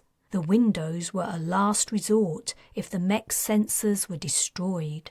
The machines stood roughly 2 stories tall. If it hadn't been for their massive size and power, they might almost have been caricatures of the kind of mechs Carina knew. As a merc, she'd operated the exoskeletons aboard her banned ship, the Duchess, but their machines had been antiquated and mostly used for handling supplies. Though they were fitted with weapons, no one would have dared to fight in them. That had been one of the disadvantages of fighting for a commercial outfit, making do with outdated equipment. Remembering her life as a merc, Carina looked forward to the day she never had to fight again. She would be happy if she could only reunite her little family and keep them safe. Yet these 2 metal monsters interested her. It was easy to see why the crowd was wild with anticipation. The battle would be spectacular. Even Langley was flushed with excitement. Her eyes were bright as she gazed at the mechs. Her fingers quickly skimmed her interface, placing her bets. Carina wondered how much ill-gotten credit the Dirksen matriarch was frittering away. It was no wonder the clan had decided not to stamp out the mech battles. The contest was a gambler's dream. The chances of winning a bet were probably around 50%. It wouldn't make sense to stage battles where the opponents weren't evenly matched. Of course, the chances of losing were around 50% too, but that part of the equation was rarely considered. Also, the outcome might not be clear until the final moment.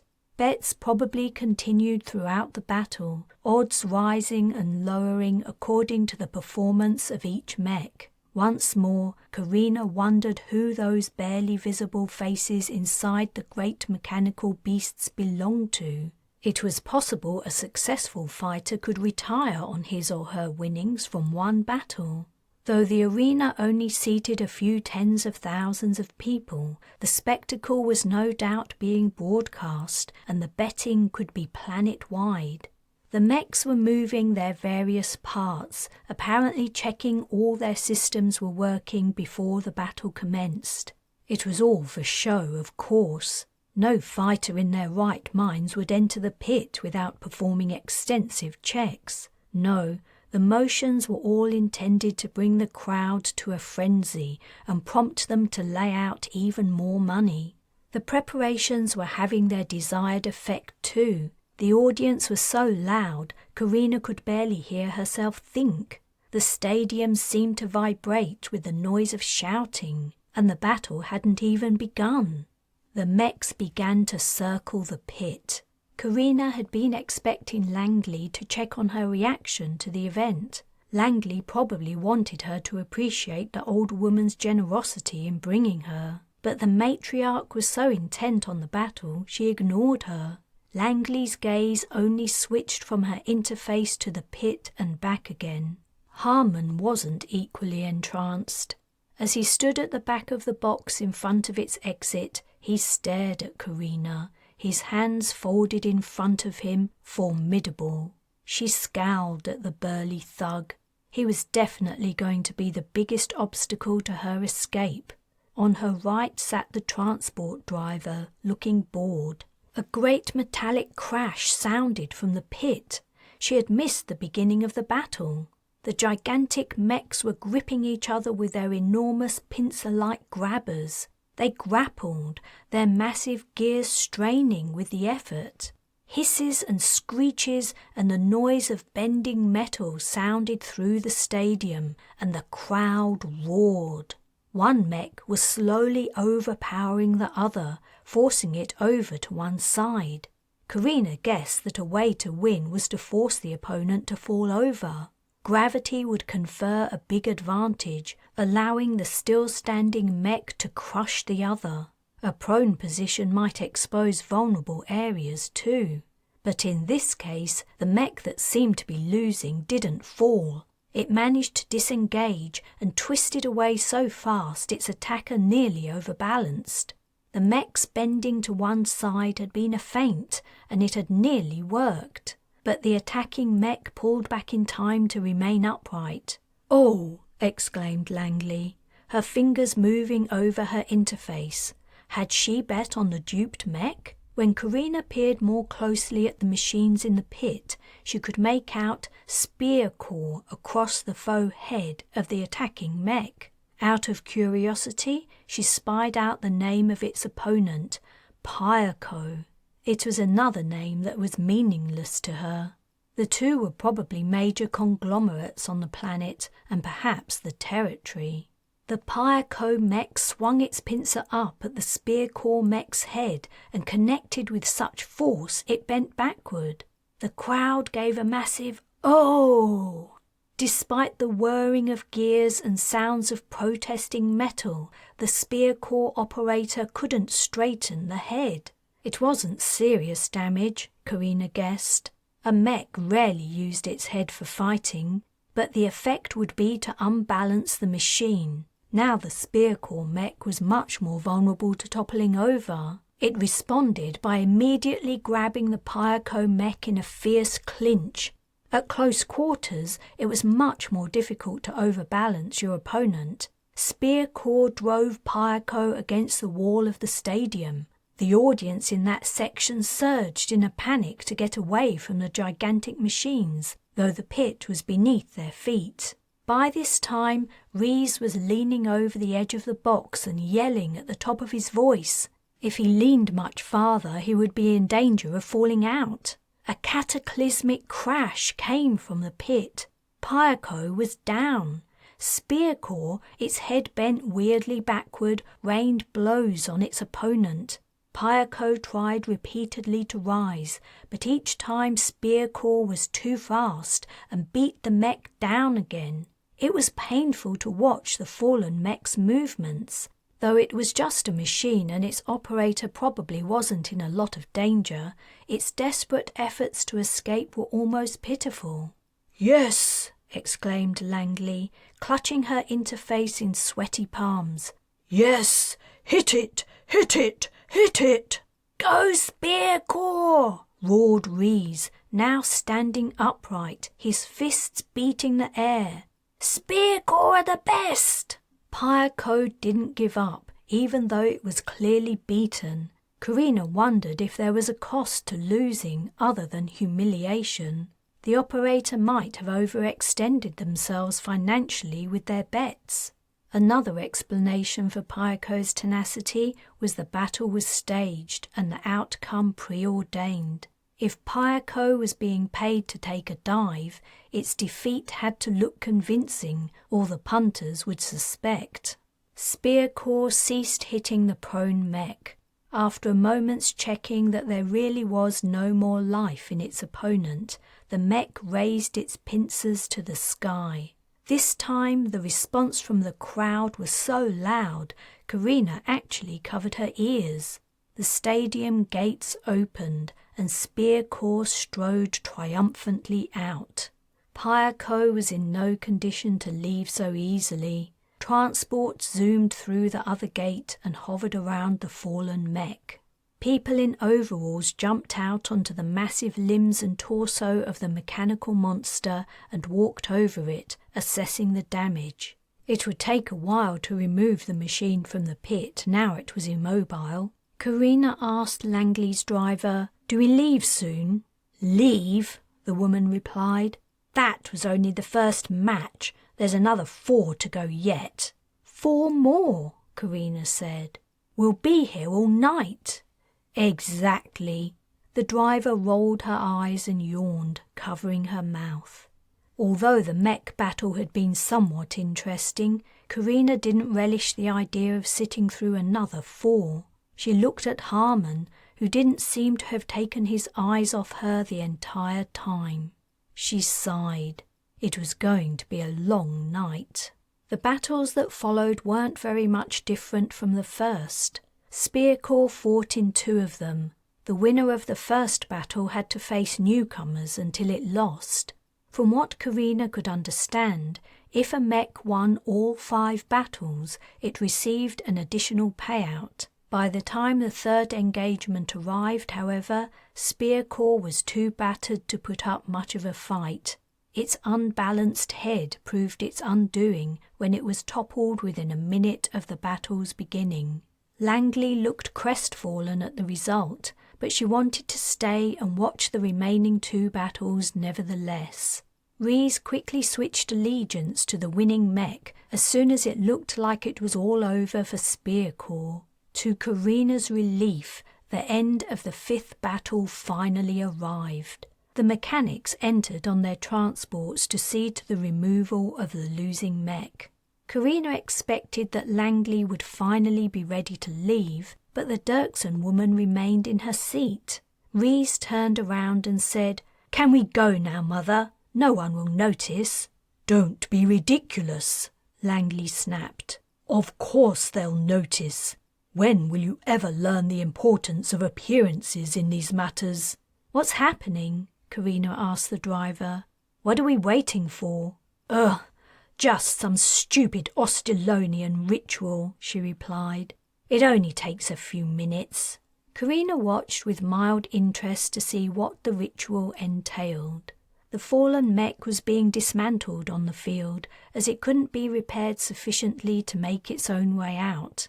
During the time she'd visited new worlds in her travels as a merc, she'd only ever spent brief episodes planet-side. Her band, the Black Dogs, would do their job and leave as quickly as they'd arrived. So Carina had never been allowed time to learn about the worlds and their people.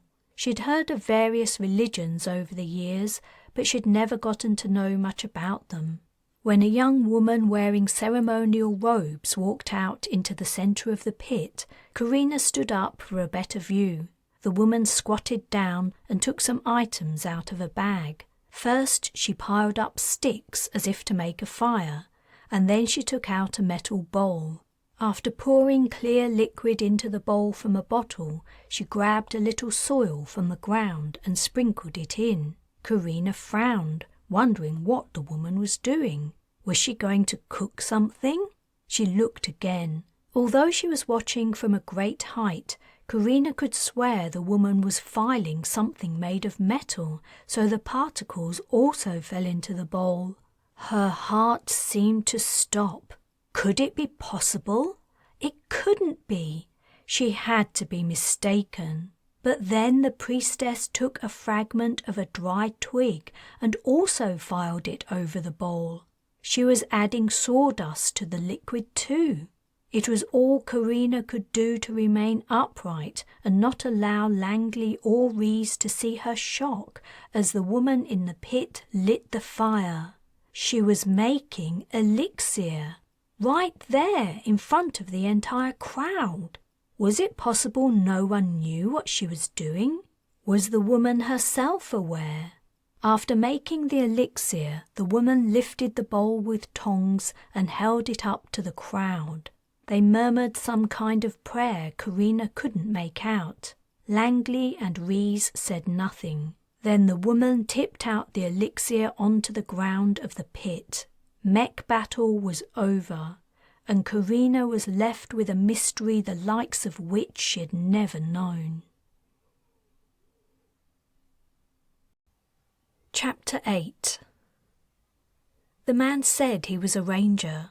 Parthenia wasn't exactly sure what a ranger did, but she assumed he worked in the land that lay around the tower. When the man had opened the tower door, she'd taken a step back. He was so tall, and his hair and beard were so black and shaggy, he looked for a moment like a big, black, wild animal. Of course, it had only been the darkness and her exhaustion that had made her think so. When he'd spoken, his voice had been gentle after his initial surprise.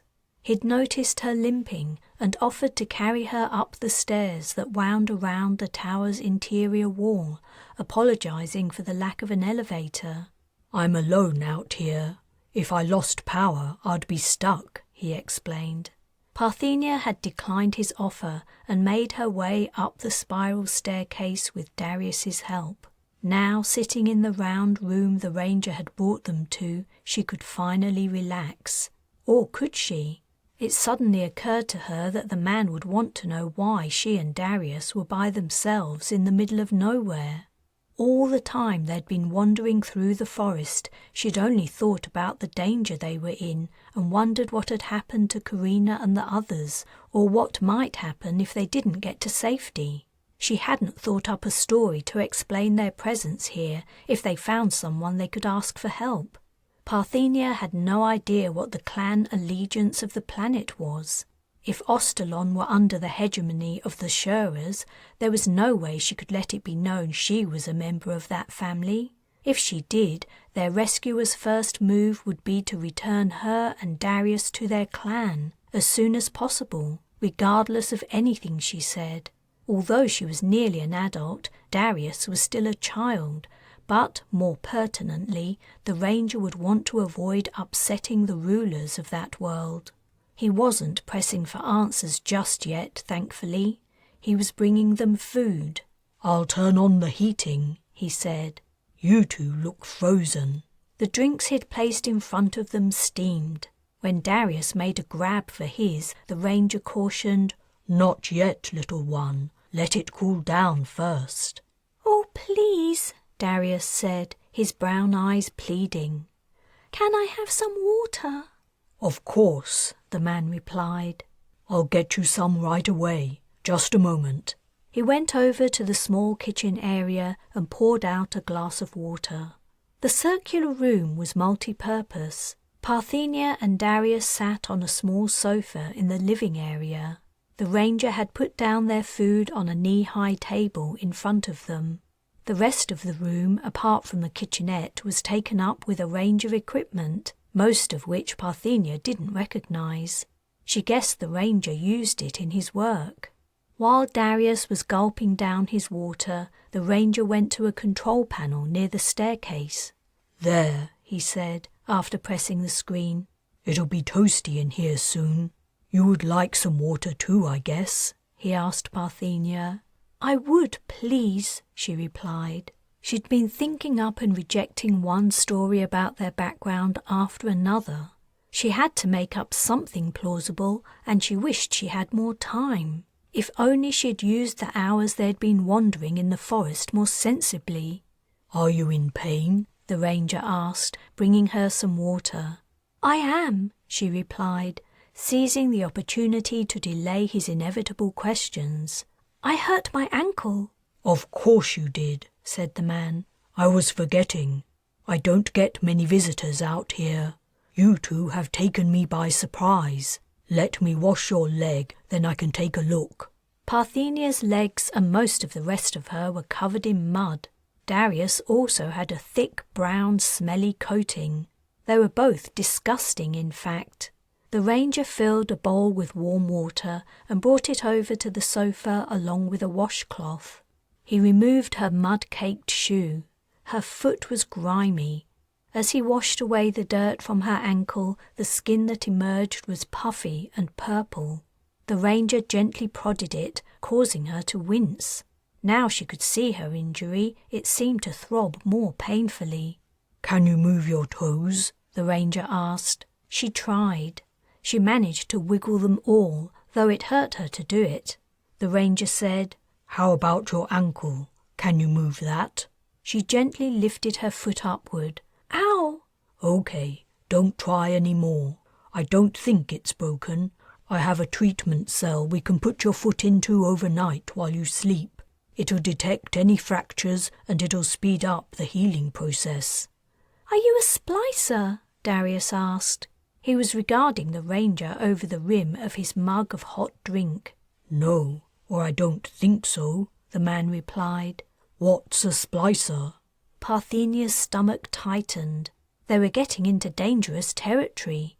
If Darius used words that weren't used in Ostalon, the man would know they were from off-planet. "Someone who helps people when they're sick," Darius replied. "You mean a medic," said the man. "No," said Darius. "I mean a—" "That's right," Parthenia interrupted and turned to Darius. "A medic. That's what you mean." She went on, "He's only 6. He gets confused sometimes." "No, I don't," Darius exclaimed indignantly. "I mean a—" "Be quiet, Darius," Parthenia snapped. "Darius," the ranger said. "That's a nice name." Damn it. She cursed herself for making yet another stupid mistake. She should have thought up fake names for both of them. Her clan was probably searching everywhere for them. How many Dariuses travelling with Parthenias could there be? Yet she couldn't give the ranger a false name for herself now without Darius reacting and making it obvious she was lying. To avoid delaying the inevitable, she said with a heavy heart, "I'm Parthenia." "Another nice name," the ranger said. He didn't show any signs of recognition, she noted with some relief. It was something to be grateful for. But she knew now the ranger knew their real names, they had to leave as soon as they possibly could. They must also give no indication of where they were going. News of the missing Shura children would probably arrive soon, and then the ranger would be bound to remember them. "I'm Jace," he said, still gently examining her ankle. "So, what are—" "Ouch!" Parthenia exclaimed, though Jace hadn't actually hurt her. She only wanted to stall him a little longer. What could she tell him about what they were doing here? "Oh, I'm sorry," he said. He stood and wiped dirt from his hands with the wet cloth. "Your ankle's clean enough now anyway. Would you two like to wash off the rest of that mud?" She readily agreed to delaying the moment she would have to spin her tale. She also welcomed the opportunity to prep Darius so he wouldn't give away she was lying. "The bathroom is on the next level," Jace said apologetically. "That's okay," Parthenia said. "I can manage." With Darius's help, she hopped over to the stairway, which continued to wind around the wall of the room before disappearing into a hole in the ceiling. Jace led them up the stairs to the next floor. This room was his bedroom, and above the kitchenette on the floor below was a bathroom. He found 2 clean shirts for them to wear and told them he would wash their dirty clothes, though Parthenia wasn't sure her dress was worth the effort. It was mostly rags. The ranger descended the stairs and she went with Darius into the bathroom. As she helped her brother to wash off all the mud, she quietly explained to him that she might have to tell Jace some things that weren't true. "But it's wrong to lie," Darius protested. "It is, usually," she replied. "But sometimes we have to lie. Like if telling a lie stops someone from being hurt, then it's okay." "Is it?" "Yes, it is. You know you can't tell anyone about being a mage, don't you?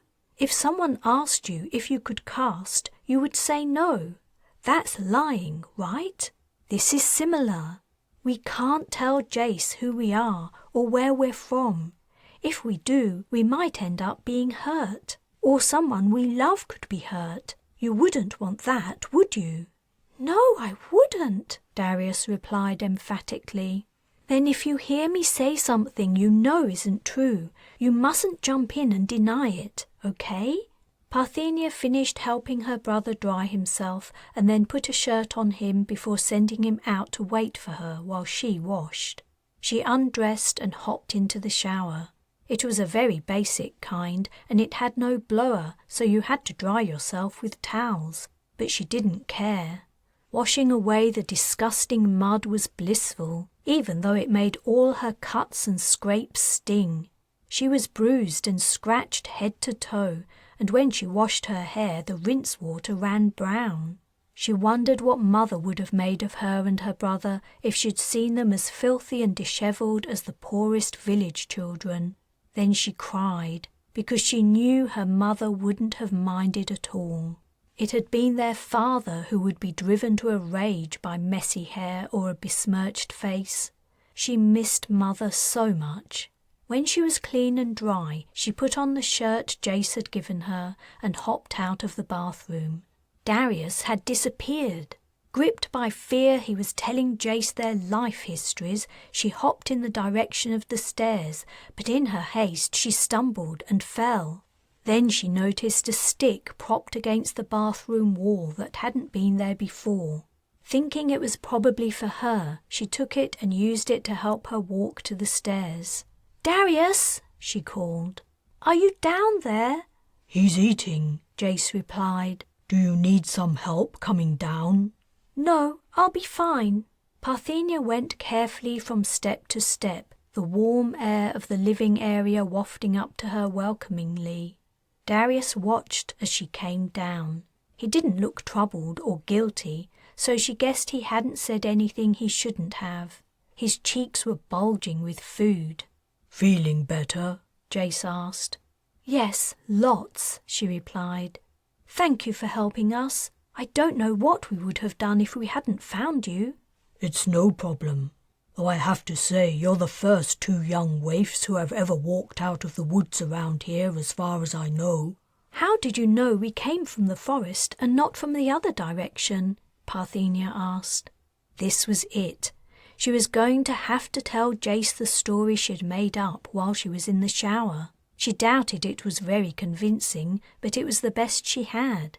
"I guess that was where you got your scratches. Not many thorns in the scrub around here. You fell down the forest ridge into the ditch, right?" "We did," she conceded. That part of her story was true. I guess you must be wondering what we were doing there. I was, actually. The forest belongs to the Dirksens.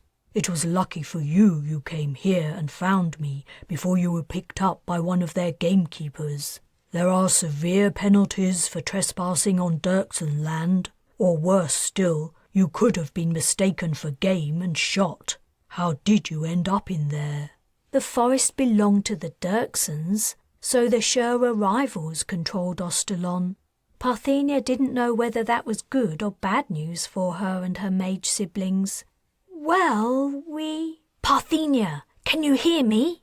Jace was looking at her expectantly. Parthenia! It was Fern.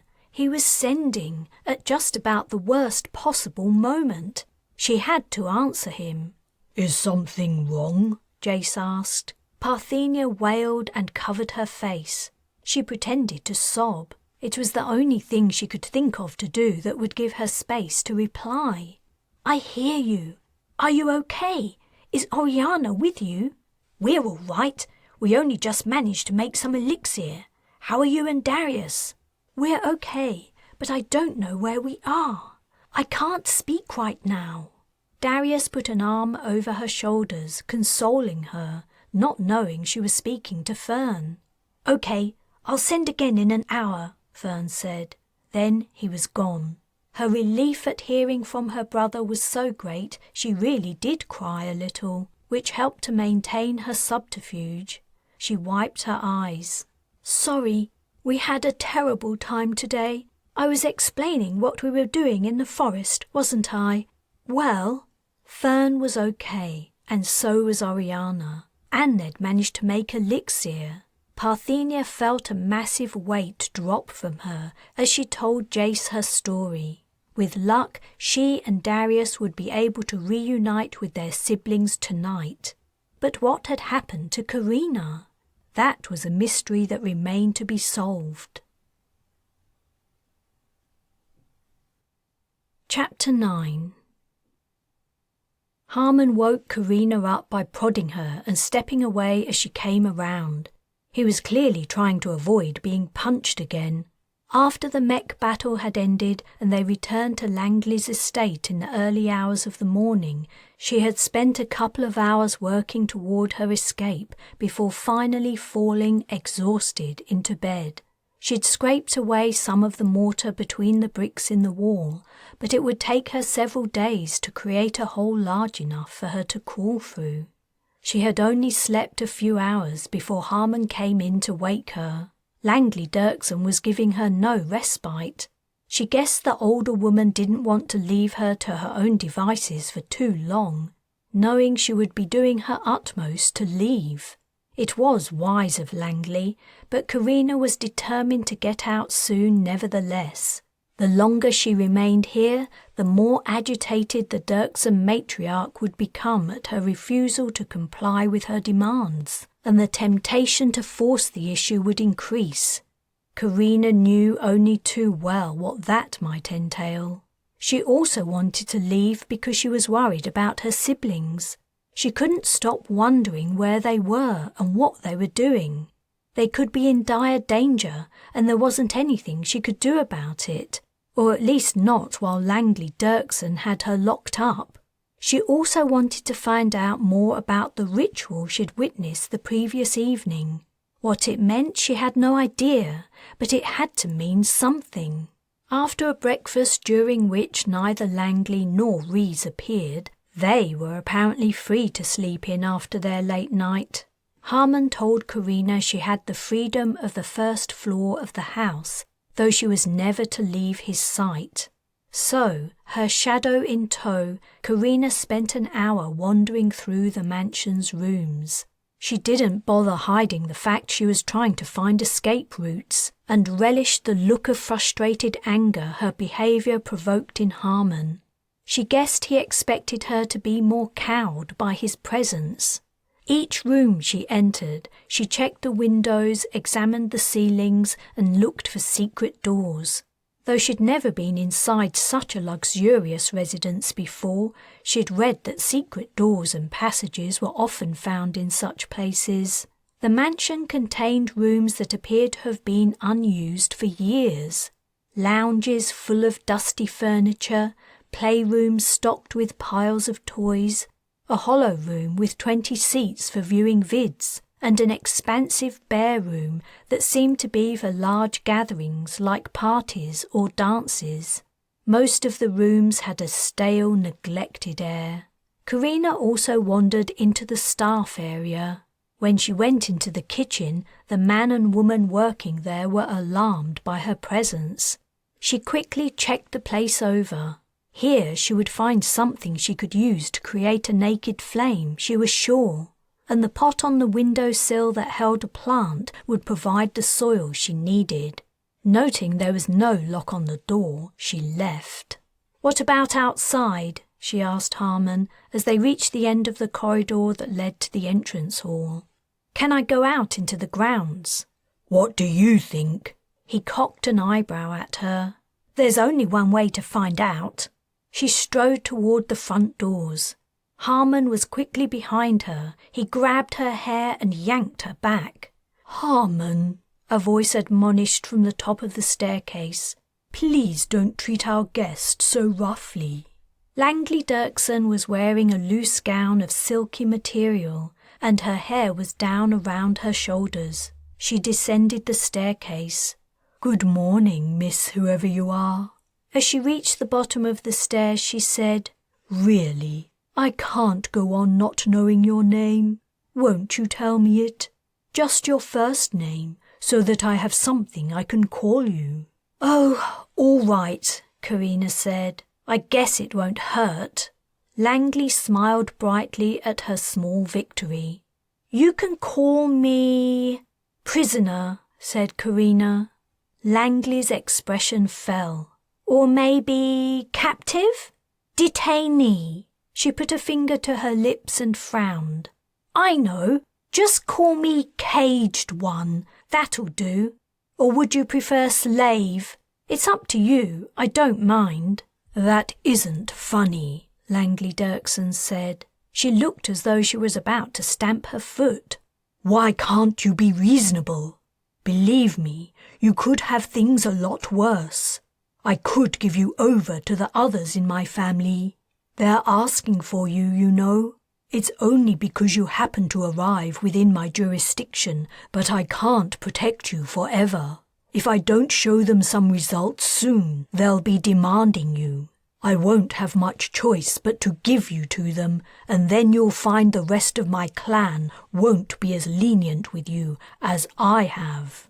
Carina didn't doubt that Langley was telling her the truth. The information didn't have its desired effect, however. She only resolved to work harder to escape as soon as she possibly could. "I don't even know what it is you expect me to do. I rescued some kid, so what? I was only doing my job. Nothing extraordinary about that. If you do hand me over to the rest of your evil family, they'll be just as disappointed in me as you are. So let me go." Langley tutted. "So stubborn. I'm going to eat breakfast. Tonight I'm having a small dinner party. I want you to attend. Perhaps when you meet some of the people who would like you for themselves, you might change your mind. I really am your best option. I hope for your sake you realize that." Langley insisted on Carina's presence while the older woman went about her daily business. Carina hated sitting around with nothing to do while Langley chatted with business colleagues over vid calls or discussed the management of her estates. By the time the evening arrived, she was simmering with barely controlled anger, partly fueled by plain boredom. Langley sent her up to her room to get ready for the soiree. It was the first time she had been allowed to be alone in her room all day. A selection of fine dresses had been prepared for her. She took great pleasure in ripping them all to shreds and throwing them out into the hall. But taking out her frustration on the dresses did little to appease her feelings. She was furious at being forced to attend the coming social event like a performing animal, and she had devised a plan that would result in her leaving at its earliest stages.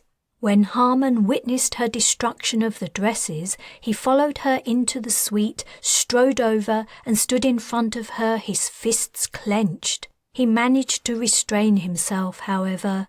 He only pushed her down, marched out and closed and locked the door.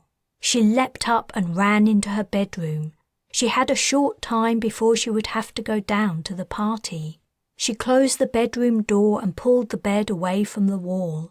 Taking up the base of the metal ornament she'd left there, she carried on scraping away at the mortar between the bricks. If she could escape into the next room, she might be able to go from there to the kitchen where she could create elixir. As she worked, she thought of Langley's son, Rhys. The kid hadn't appeared all day. She guessed he usually avoided his mother's company. That's certainly what she would have done in his position. She doubted she would see him that evening either. After 10 minutes, she heard the main door to the suite open. She jumped up and pushed her bed into position, throwing herself onto it just in time as Harmon opened the bedroom door. He frowned, seeming to sense she'd been doing something she shouldn't have. He looked around the room. When he couldn't locate any evidence of subversive behaviour, he said, "Come with me." She walked across to her guard. It was time for her to party. Her clothes were dirtier and smellier than ever. Good, she thought. Anything she could do to ruin Langley Dirksens' fun and reputation would be worth it. When she arrived in the lounge where Langley was holding her gathering, several guests were already there, richly dressed and adorned with jewellery. Some of the women wore elaborate hairstyles that had probably taken hours for their hairdressers to craft. All the guests turned when Carina entered the room.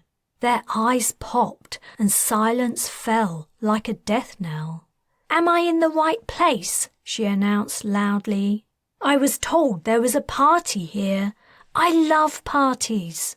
She marched to the nearest group, which consisted of a woman and 2 men standing together, drinks in hand. Their mouths gaped. "You don't mind, do you?" she asked the woman. Taking her drink from her hand, Carina drained it, wiped her mouth on her sleeve and returned the empty glass. "Ugh, that tasted terrible. How could you drink it? What about yours?" She snatched a drink from one of the men and drank it down. "Not bad. Getting better." When she moved to take the other man's drink, he put his hand in front of it protectively and glared at Langley. The matriarch was sitting with 3 women on a sofa and chairs. Her shock at Carina's behaviour quickly turned to fury. She rose to her feet and said coldly to Harmon, "Take her away." Harmon grabbed Carina's upper arm and tried to force her from the room, but she dug her heels into the carpet and resisted. She wasn't going to miss out on the opportunity to get revenge by creating the biggest spectacle she could. "Oh, surely the party isn't over yet. I'm having so much fun." She twisted from Harmon's grasp and dodged past him before running around the edge of the room. As she passed a table spread with food, she grabbed the tablecloth and dragged all the dishes onto the floor. "Whoops!" Gasps came from the guests, along with a few titters. Langley was crimson, Carina noticed with great satisfaction. Then Harmon caught her. Not making the same mistake twice, this time he picked her up and carried her over his shoulder. The man was just too large and strong for her to do much about it. But as she was carried from the room, she lifted her head and waved at the gawping party guests. "So nice to meet you all. Sorry I can't stay." It was in that glimpse that one of the party-goers caught Carina's eye. A woman who was sitting with Langley had an unusual hairstyle. Her hair was wound into a spiral above her head. It wasn't the style that caught Carina's attention so much as the fact that it looked familiar. She was sure she'd seen the woman somewhere before. When they reached the stairs, Harmon climbed them all, still carrying her. He carried her down the hall to her suite, where he threw her on the floor. He left and locked the door, but a few moments later he was back, a satisfied smirk on his face. I want to thank you for your little performance. Mistress just gave me permission to teach you to behave better. I'm going to enjoy this. Harmon moved closer, smiling as he reached for her. Not as much as I am, said Carina, punching toward his groin. Harmon caught her fist in his giant paw and twisted, causing her to spin around to avoid a broken wrist. He switched his grip to her forearm and dragged her to her feet. She flew at him, aiming a kick at his knee, but he chopped sideways, the edge of his hand whacking her ear and skull and sending her sprawling. Her ear hurt like a bitch and began to ring. This time she waited for him. What's wrong? He taunted. Not used to fighting with men? As he grabbed her arm and lifted his other hand to strike her, she drove an elbow into his thick neck. He dropped her like she was a stick on fire and coughed, nursing his throat. His eyes narrowed and his nostrils flared. Ferocity drove him toward her. She stood her ground, waiting for the last split second before he reached her, then stepped aside, ready to kick him down.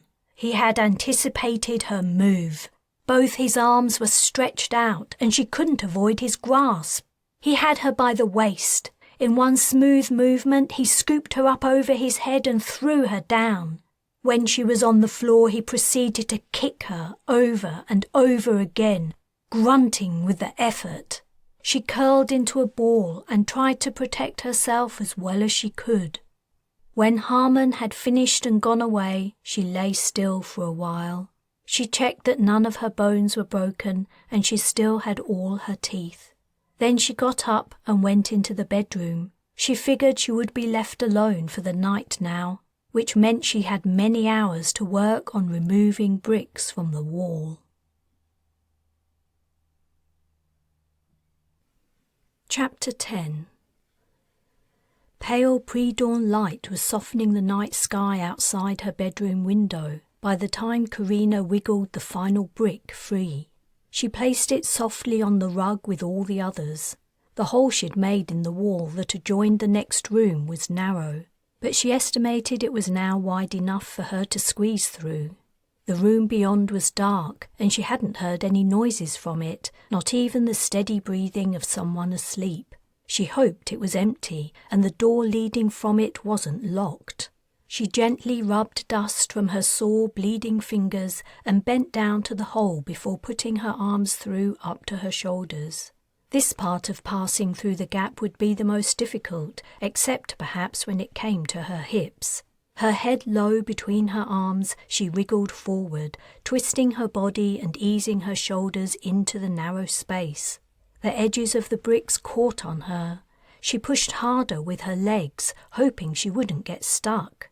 She would hate for Harmon to find her in such a humiliating position. The hard corners bit into her shoulders. She couldn't move forward, and neither could she move backward. She began to regret her impatience at trying to get through the hole. Maybe she should have removed another brick, but she couldn't afford the time it would have taken. If she was going to escape, she had to do it now, while the inhabitants of the estate were asleep. Was Harmon asleep too? Or was he outside her door, wide awake? If he was out in the hall, he would be bound to see her escape from the next room. But he couldn't be. The man had to sleep. If he was outside, she couldn't help it. It was a chance she had to take. After her behaviour at Langley's party, the woman was sure to hand her over to her even nastier cousins today. Perhaps Carina had gone too far the previous evening, but her actions had given her the time she needed to break out of her room. That was if she could break out of her room. She braced her knees against the carpet and pushed as hard as she could. The bricks scraped painfully against her shoulders, but the soreness was no worse than what she already felt due to Harmon's ministrations. The pressure built. She gasped. Her shoulders slipped through. Now she only had to bring the rest of herself into the shadowy room next door. She crawled forward on her elbows until her hips reached the hole. Once more she stuck against the sides. Pulling forward with her forearms and pushing with her toes, she dragged her hips through the gap, wincing as her hip bones ground against the hard surface. She was in the next room. She lay on the floor for a moment, assessing her surroundings. The room was a bedroom like the one she'd just left. The door was in the same place too. She guessed she was in another suite similar to hers, except in a mirrored layout. She got to her feet and tiptoed to the door. After listening at it for a moment, she gently turned the handle and opened it a crack. The next room was dark too, and seemed empty. She walked softly into it and over to the door that led to the hall. Her pulse loud in the quiet of the sleeping house, she slowly turned the door handle, thankful that Langley wasn't as in love with modern conveniences as her brethren. If the door had been automatic, it might only have responded to those who had security clearance on the estate system. A plain mechanical handle suited her fine. As she turned the knob as far as it would go, the door moved. It wasn't locked. Now all she had to do was get downstairs to the kitchen.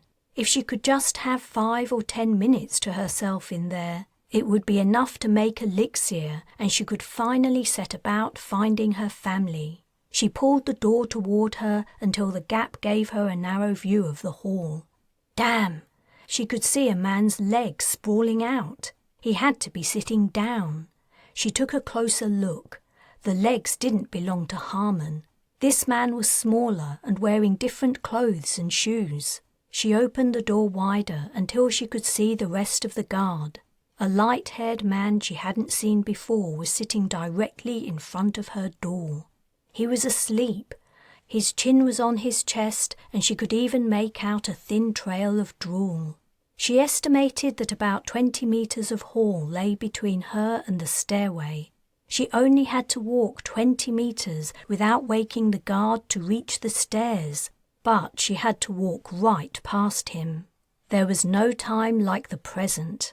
Dawn was rapidly approaching, and so might Harmon in order to take over from his sub.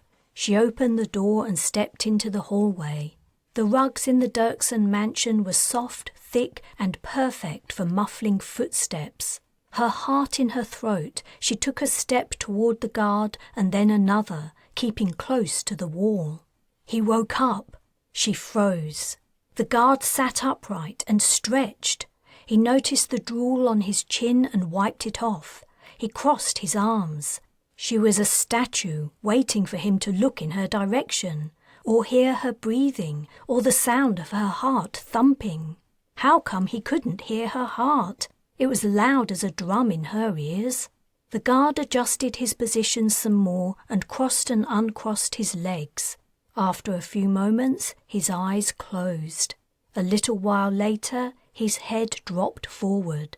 Slowly, one arm slipped down his chest. It was followed by the other until both his arms were hanging down his sides and he was asleep again. She crept past him, forcing herself to go slowly and quietly when all she wanted to do was run. Without looking back, she walked to the top of the stairs. A glance down the hallway told her the guard was still asleep. At the bottom of the stairs, all was dark. She had to hurry. The kitchen staff would probably arrive at their job soon to prepare a fancy breakfast for Langley and her son. She trod lightly down the stairs. Moving quickly through the dark, silent house, she headed toward the kitchen. 10 minutes, that was all she needed. Maybe 5. She could probably make the elixir in 5 minutes if she found all she needed immediately. The kitchen door came into sight. She was nearly there. It wouldn't be locked. The door had no lock. Morning! A figure stepped out from a dark room into the corridor in front of her, barring her way. He walked into the scarce light. It was Rhys. Langley's son stood between her and her freedom. "Couldn't sleep?" Rhys asked. I suffer from insomnia a bit myself. Pain in the ass, isn't it?" She stared at the young man. He looked different somehow. Perhaps it was due to the half-light, but he looked older and much more sinister. "Where are you going?" Rhys asked. He glanced over his shoulder. "The kitchen? Can't wait for breakfast, huh? I guess you might be hungry after you missed the party last night. Mother told me what you did. I wish I'd been there to see it. It sounds hilarious. I would have loved to see all their faces. Pompous, puffed-up lot they are." She was calculating if she could close the distance between them and knock Rhys out before he had time to shout and raise the household. Probably not, but she didn't have any other option except to try. "Don't let me get in your way," Rhys said. "If you want to eat, eat." He stepped back and waved an arm, motioning for her to pass him. That was when she saw the gun. He'd been holding it casually behind his back. When he saw her look at his weapon, he said, "Oh, don't worry about this. I'm not planning to hurt you." She was confused. If he didn't want to stop her, why was he armed inside his own home? And why didn't he want to stop her? She walked toward the man, not taking her eyes off him. If he was going to allow her free passage, she wasn't about to refuse it. But there was clearly a catch somewhere that she wasn't getting. Cautiously, she walked past him. He had to know she wasn't going to the kitchen because she was hungry. He might not know how she planned to escape from there, given that there were no exit doors, but he had to know that was her intention. When she reached the kitchen door, he said, "You never told us your name. I'd like to know your name." "You don't have any more right to that than you did to lock me up here," she replied. She opened the door. "You're right," Rhys said. "You're absolutely right. I told Mother that, but she's used to getting her way. They all are. I'm not like them, you know. I hate them. They're my family, and they've given me everything I could want, but I still hate them. I wish I could come with you. Here, take this." He reached into his pocket and pulled out folded plas paper. When she looked at him distrustingly, wondering if it was a ruse to make her approach him, Rhys said, "It's cash. People use it when they don't want their purchases to be traced. You'll need it." She stepped over to him and took the money. "Good luck," said Rhys. She took a final look at him.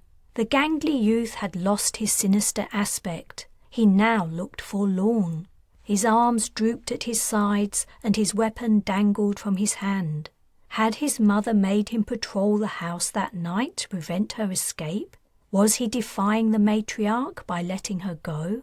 She went into the kitchen and closed the door. Rhys Dirksen wasn't her problem. She began to search for what she needed. Chapter 11. Fern arrived in the early hours of the morning, just as Parthenia had asked him to when he sent to her for the second time. She'd been terrified that her brother would get his transport cast wrong and appear in the room below hers. That was where Jace was sleeping after insisting that she and Darius take his bed. It was the only bed in the place, and Parthenia guessed that the ranger was sleeping on the floor in his living room. While she'd waited for Fern to arrive at the agreed time, she'd imagined him transporting himself directly on top of Jace's prone figure, giving him the fright of his life and ruining everything. She needn't have worried. Fern appeared right next to the large bed where she and Darius had lain for the last few hours. Darius was sleeping heavily, entirely unaware that Parthenia had been in contact with his brother. She hadn't dared to trust the 6-year-old with the good news. He'd been keeping their secrets fairly well for his age, but she didn't want to rely on him. Parthenia hadn't slept at all. Exhausted though she was, she'd forced herself to stay awake. If they were to be successful at leaving the Ranger's tower, they had to do everything correctly. Jace seemed to be a nice, kind man, but Parthenia didn't really know him. She didn't know how he might react to a boy suddenly appearing from nowhere. If he were to take the elixir Fern was bringing, they would all be stuck here, and Oriana would be left alone. Fern's arrival out of thin air filled her with happiness. She climbed out of bed and hugged him. He'd brought elixir as he'd said he would. They would both need to drink it to transport themselves and Darius back to Oriana. The steps would be a little complicated, but they could manage it. Parthenia released Fern from her arms and whispered, "You look terrible." He did. He was filthy, and his hair was full of bits of dead plants. "Thanks," her brother replied. "Have you got any food?" "Just a little," said Parthenia. She'd asked Jace if they could keep some food with them that night in case they were hungry. It was an odd request considering the amount they'd already eaten, especially Darius, who had stuffed his face, but the ranger had good-naturedly agreed. She held up the remains of her dress, which she'd wrapped around the nuts and bread Jace had given them. "Great," Fern said. "So how are we going to do this? You take Darius with you. If we get separated, it's better he's with someone who can make elixir. I'll locate Oriana, then transport myself there. Have you bought something from her?" Fern handed Parthenia a few strands of hair. "Who takes the elixir with them?" "Oh, I didn't think of that. Wait a minute." She went into the bathroom and brought out a cup. "I wish I had another bottle, but this will have to do." Fern poured elixir into it. "You take the rest," Parthenia said. "Even if I can't locate Oriana, I'll be able to transport myself out of here." "Okay," said Fern. "We'd better wake Darius." Noises of someone moving around came from the room below. Parthenia stared at Fern. Had they woken Jace up with their talking? She thought they'd been quiet, but the ranger's lonely situation probably made him sensitive to the sound of other voices.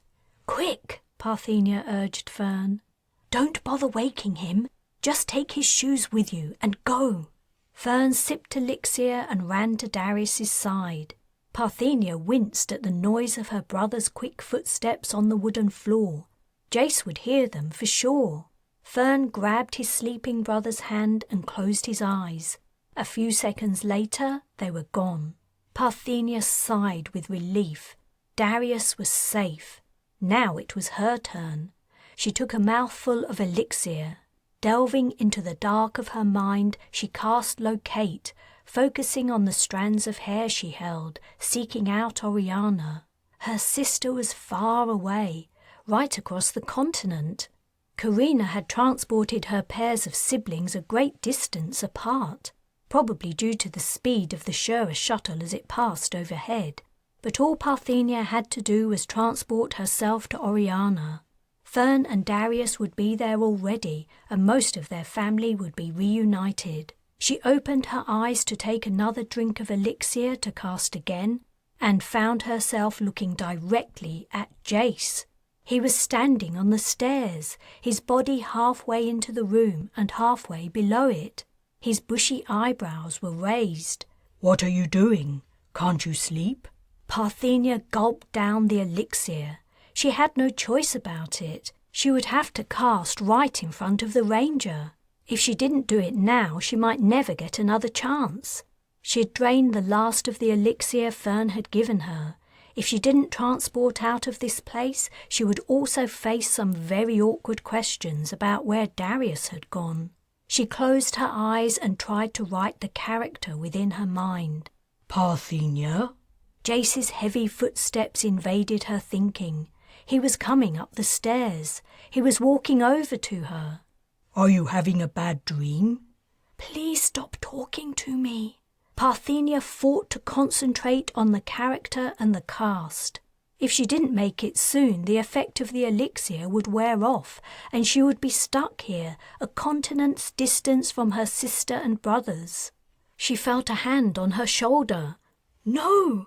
If the ranger didn't remove his hand, she was in danger of transporting him with her. And that would require a whole lot of explaining. Parthenia stepped backward, breaking contact with Jace. With a huge effort of concentration, she finished writing the character. Now to leave. She had to go to her family. "Where's your brother gone?" Jace asked. Then, louder and angrily, he said, "What's going on?" A shiver of sensation passed over her and she opened her eyes. The cast had worked. She was far from the tower and in a new place, which was in near darkness. The air was warm and moist, and strange sounds were coming from all around her, as well as a strong smell of "Parthenia!" Darius exclaimed. He barreled into her, almost knocking her from her feet. "I thought you'd never come. What took you so long?" He was hugging her so tightly around her waist he was crushing her. She gently pulled his arms away, only for them to be replaced by those of Fern and Oriana. Laughing, crying, Parthenia gave up. She stood in a huddle with her brothers and sisters for a while, just being joyful they were together again. When they had calmed down and stepped apart, she asked, "Where are we? And what's that dreadful smell?" Now she could focus on her surroundings. She found she was looking at rough, dirty walls made of wood. "We're in a barn," said Oriana. "It was the only place we could find to hide. But everything we need to make elixir is in here. We even found an old bottle. But it took us hours and hours to get a fire started, and now it's gone out. I didn't want to make it bigger in case someone noticed, and I was worried I might burn the place down. The animals hated it too. I think they were frightened of it." "Animals?" Parthenia asked. "Yes," said Fern. "Come out and meet them. That's they're responsible for what you can smell. They're big, but they're quite friendly once they get to know you." Darius took Parthenia's hand, and with Fern and Oriana he led her out of the small enclosed space where she had arrived from her transport. She hated to think what Jace would make of her disappearing before his eyes. Now not only did he know their names, he also knew what they could do. If he heard a report of missing children using their names and performing strange tricks, he would have an interesting tale to tell.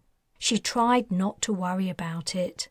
They were on the other side of the country, far from the Dirksens forest.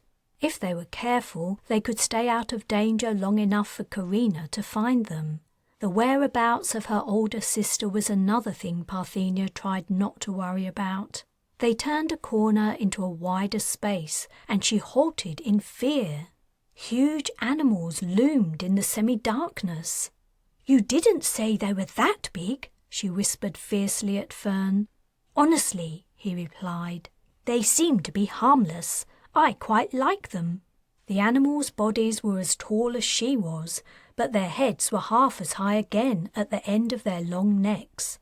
They were short-haired except for longer hair that grew from the backs of their necks and hung down over their eyes. All the animals were tethered to a bar by straps that connected to a kind of cage of straps around their heads and faces. They were eating some of the same dead plant bits that were tangled in Fern's hair, and Parthenia noted that though the animals' teeth were large, they weren't pointed like those of predators. Perhaps they weren't dangerous after all, but she was sure she wouldn't be going near one any time soon. "I don't suppose you brought any more food?" Oriana asked hopefully. It was clearly wishful thinking on her sister's part. It was obvious Parthenia didn't have anything else with her except the ranger's shirt she was wearing. She'd even dropped the empty cup before she'd transported. "I'm sorry, Oriana," she said. "Haven't you or Fern found anything to eat since we left the ship?" "Here," said Fern. "Let's eat what we do have." He unwrapped the cloth parcel Parthenia had given him and handed Oriana some bread. "Can I have some?" Darius asked. "Let Oriana and Fern have it all," said Parthenia. "We already ate, remember?" "I remember," her little brother replied. "But I'm still hungry." "Well, Fern and Oriana are hungrier." "Okay," said Darius. His young mind flitted to another subject. "It was a big surprise to wake up here. Did you say goodbye to Jace?" Parthenia said. "Yes, kind of." "I'm glad we're all together again," Darius said. watching Oriana take another bite of bread. But where's Carina? Chapter 12. Carina had transported herself to a spot outside the stadium where the mech battles were held. It was one of the few places she knew on Ostalon. As soon as she appeared, she checked all around her. The massive stadium stood to her right, and spreading out between her and the town was the parking lot. A few hover vehicles dotted it, perhaps temporarily abandoned by owners too inebriated to find them in the crush at the end of the show. She also noticed for the first time the large workshops that jutted out from behind the stadium. She guessed that was where the giant mechs were built and repaired. Then she recalled the odd ceremony she'd witnessed being held at the end of the mech battles. The origins and meaning of the ceremony were a mystery she would love to solve, but she had other priorities. Although she was exhausted from working through the night and ached all over due to Harmon's beatings, the earliness of the hour was counting in her favour. There was no sign of any movement nearby, and she didn't think her sudden appearance had been observed. She checked the bottle she'd taken from the estate kitchen and tucked it inside her shirt. The hard, smooth shape felt comforting to the touch. It was full of elixir. She finally felt somewhat relieved and hopeful for the future. She had escaped Langley Dirksens' estate, and now she was free to find her mage siblings. After following the stadium wall around, she hit the long road that led through the lot and into the metropolis. She set off down the road quickly. The sooner she reached the comparative anonymity of the streets, the better. Somewhere on the large continent, Parthenia, Darius, Fern and Oriana were probably struggling to survive. She had to find them before they did something that revealed their mage powers. Ma would have drilled it into them that they were never to reveal their abilities to strangers, but her sisters and brothers had virtually no experience of the outside world. She wouldn't have been surprised if one of them had already done something risky. If they were caught, saving them would be a lot harder. Even if they were being very cautious, hunger, thirst, and exposure to the elements would tempt them to do things they shouldn't, and there were always evil people waiting to take advantage of others. At the thought of evil people, Castiel popped into her mind. She'd successfully avoided thinking about her half-brother over the last few days, but now she wondered what had happened to him. As with Parthenia, Darius, Oriana and Fern, she had transported Castiel and her other half-sister, Nala, to the planet's surface while the Shura shuttle was being boarded. She'd transported Castiel and Nala first, in fact, glad to say goodbye to them. She felt a twinge of guilt at sending Nala down to the surface with Castiel. The little girl didn't seem to be naturally bad, but she worshipped her older brother, and he enjoyed exerting his strong influence over her.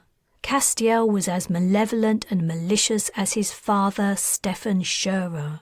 What concerned her even more was the fact that he had strongly asserted he could cast. Like Nala, no one thought he had inherited their mother's mage powers, but after reluctantly taking the pair of them with her when she escaped from the Shuras, Castiel had boasted he could cast if he were given elixir. If he was right, and by some quirk of nature his ability hadn't developed until he hit puberty, the prospect was terrifying. He'd watched his siblings' lessons on casting. He probably knew all the characters and principles. All he would need was some practice. She didn't even want to think of what her oldest half-brother might do were he given the chance to act out his nastiest fantasies. What was worse, he hated her passionately, and all his other siblings except Nala. They were probably physical reminders of feelings of inadequacy he had experienced while growing up, unable to cast as most of his brothers and sisters could. And if his ego and pride were anything approaching his father's, those feelings would be unbearable. She hoped she had transported him and his minion sister far from everyone else in her remaining family. She was drawing close to the thoroughfare that would lead her into the city. The sun was coming up and the city was wakening along with it. Every so often a hover vehicle would pass along the road, usually high up and travelling very fast. The tall building complexes she had seen from the spaceport were in the distance.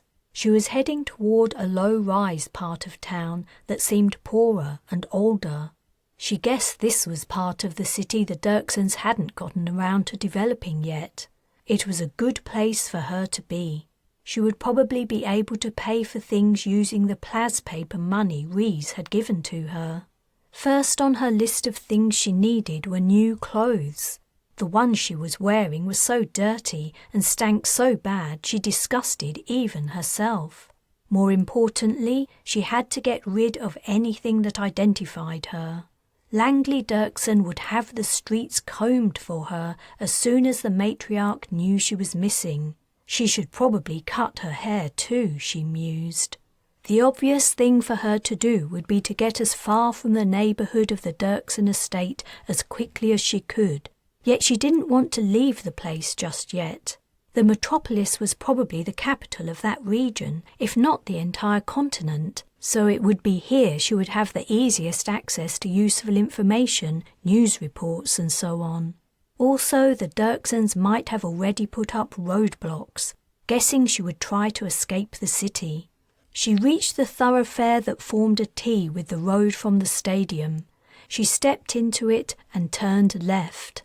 A few pedestrians were already walking the streets. As they passed the men and women through looks she guessed were not only due to her dishevelled state. Her clothes, which had been provided by the Shurers, were not what was usually worn here. She had to blend in with the local population, but she wasn't sure how to go about it. Hover transports were beginning to fill the roadway. Though it was only 2 lanes wide, the lanes were 3 tiers high. The highest tier was the fast lane, and slower vehicles occupied the lane just above the ground. The vehicles pulled off into parking spots at the road's edge when they wanted to stop. In one of the spots was a stall selling handmade artwork. She glanced at the items idly as she passed by. The objects were beautiful, multicoloured opalescent containers and simple decorative plaques. Catching her looking at the display, the stallholder said, "See something you like? Special discount for my first customer of the day." She smiled, barely deciphering the man's thick accent. She shook her head and walked on, but the encounter had sparked something. The elderly man running the stall reminded her of her grandmother.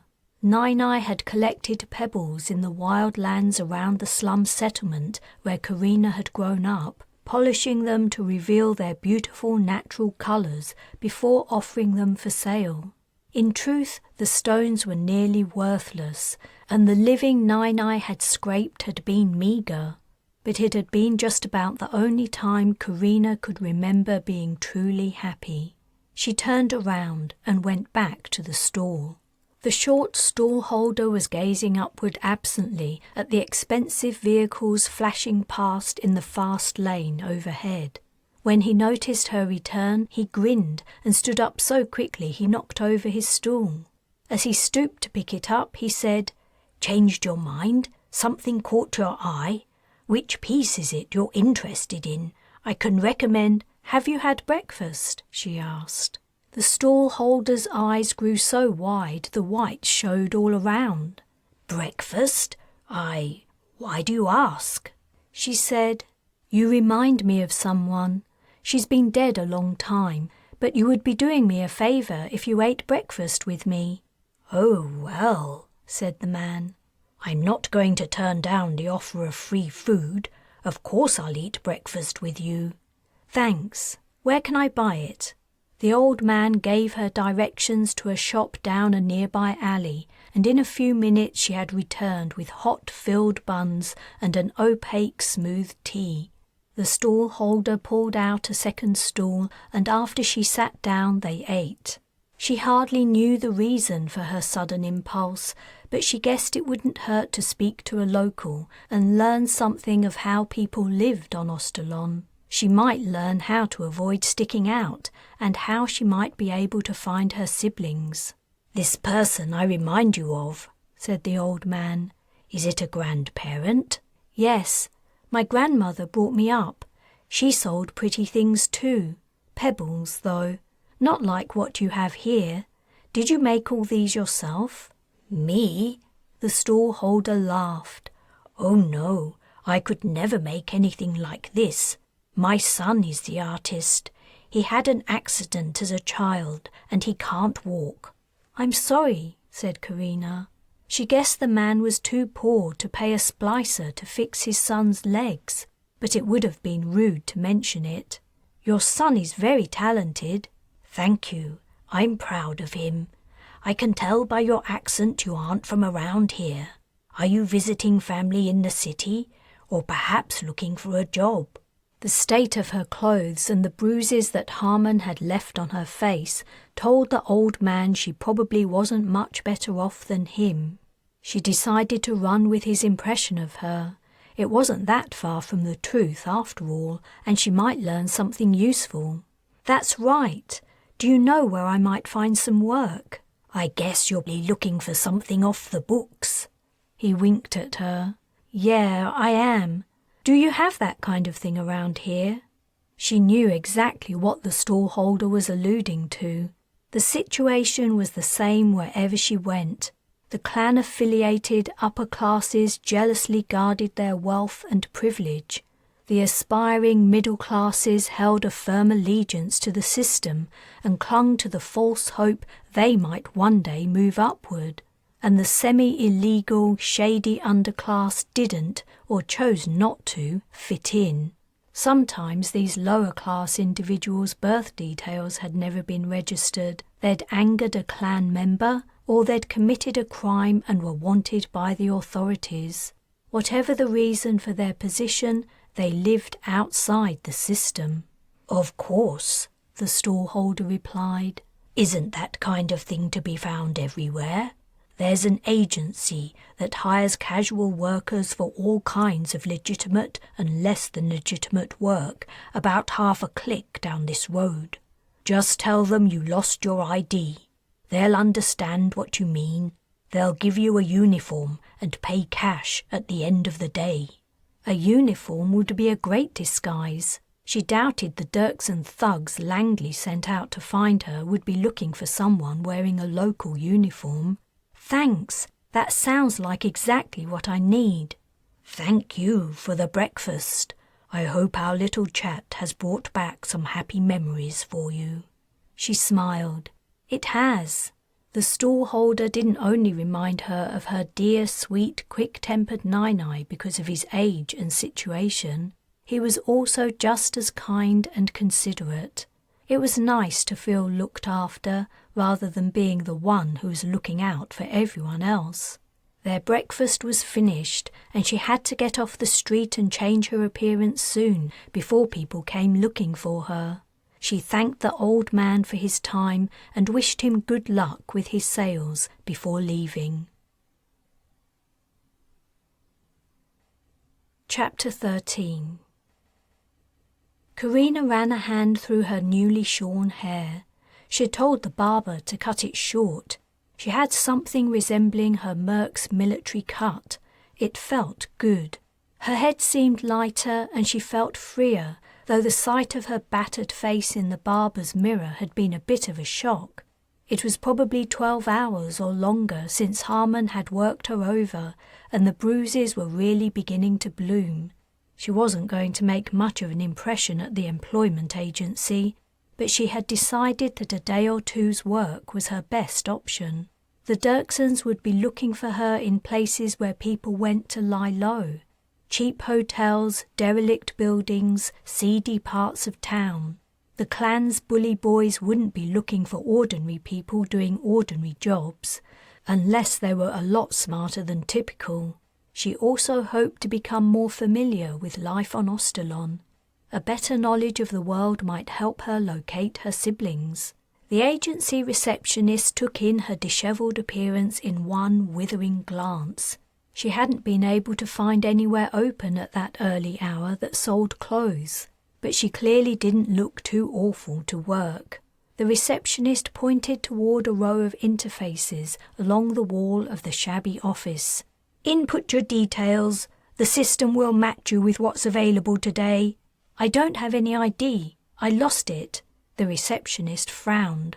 "Where are you from?" "Off planet." "Makes sense. I couldn't place your accent." "Okay. Pick out a uniform that fits, put it on, and wait outside. Someone will be along to collect the day labourers soon." She noticed the box beside the receptionist's desk that was full of old, worn overalls. "You get paid when you return your uniform," said the receptionist. "Dirty is okay, but if it's torn or damaged, the repair cost comes out of your wages." She had thought it a little weird for the agency to provide a uniform, but now the policy made sense. It was hard to avoid damaging your clothes while working manually. The agency probably used the uniform rule as a ploy to keep back some of the workers' wages. Still, she was there mostly for camouflage, not for money. She still had the bills Rees had given to her. As she rooted through the box to find overalls that wouldn't look too ridiculous on her, she wondered if Rees had gotten in trouble for letting her go. Was Langley's mansion fitted with security cameras? She guessed not, or Rees wouldn't have been so bold. For all his brave talk, he'd acted submissively while in his mother's company.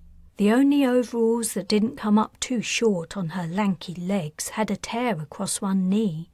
"I'm taking these," she said to the receptionist and showed her the tear. "But look, they're already damaged." The receptionist said, "Sure, okay." From her manner, it was obvious she was going to deny ever seeing the tear when Carina returned later that day. She put on the overalls over her dirty clothes and went outside. Over the next hour, more people went into the agency and came out again wearing a uniform. They joined her and the group grew. No one spoke much, though nods passed between workers who knew each other. She didn't talk either, not wanting to alert the others to her off-world accent. When a young girl smiled at her, however, she returned the smile. The girl reminded her of Parthenia, though she was a little older. In fact, the girl was probably her own age, Carina realized wryly. It was only that she thought of herself as older. After another half an hour or so, as her sleepless night began to really catch up with her, a large hover transport arrived. Before it had even drawn to a stop, the workers raced to crowd around its rear entrance. The doors opened, and the people at the front of the crowd tried to climb aboard. 2 men stood there, however, and they pushed the over-eager labourers back, pressing the men's and women's chests with the soles of their boots. "We need 13 today," said one of the men. There were many more than 13 people hoping for work. There had to be twice that number. The men began to point and count.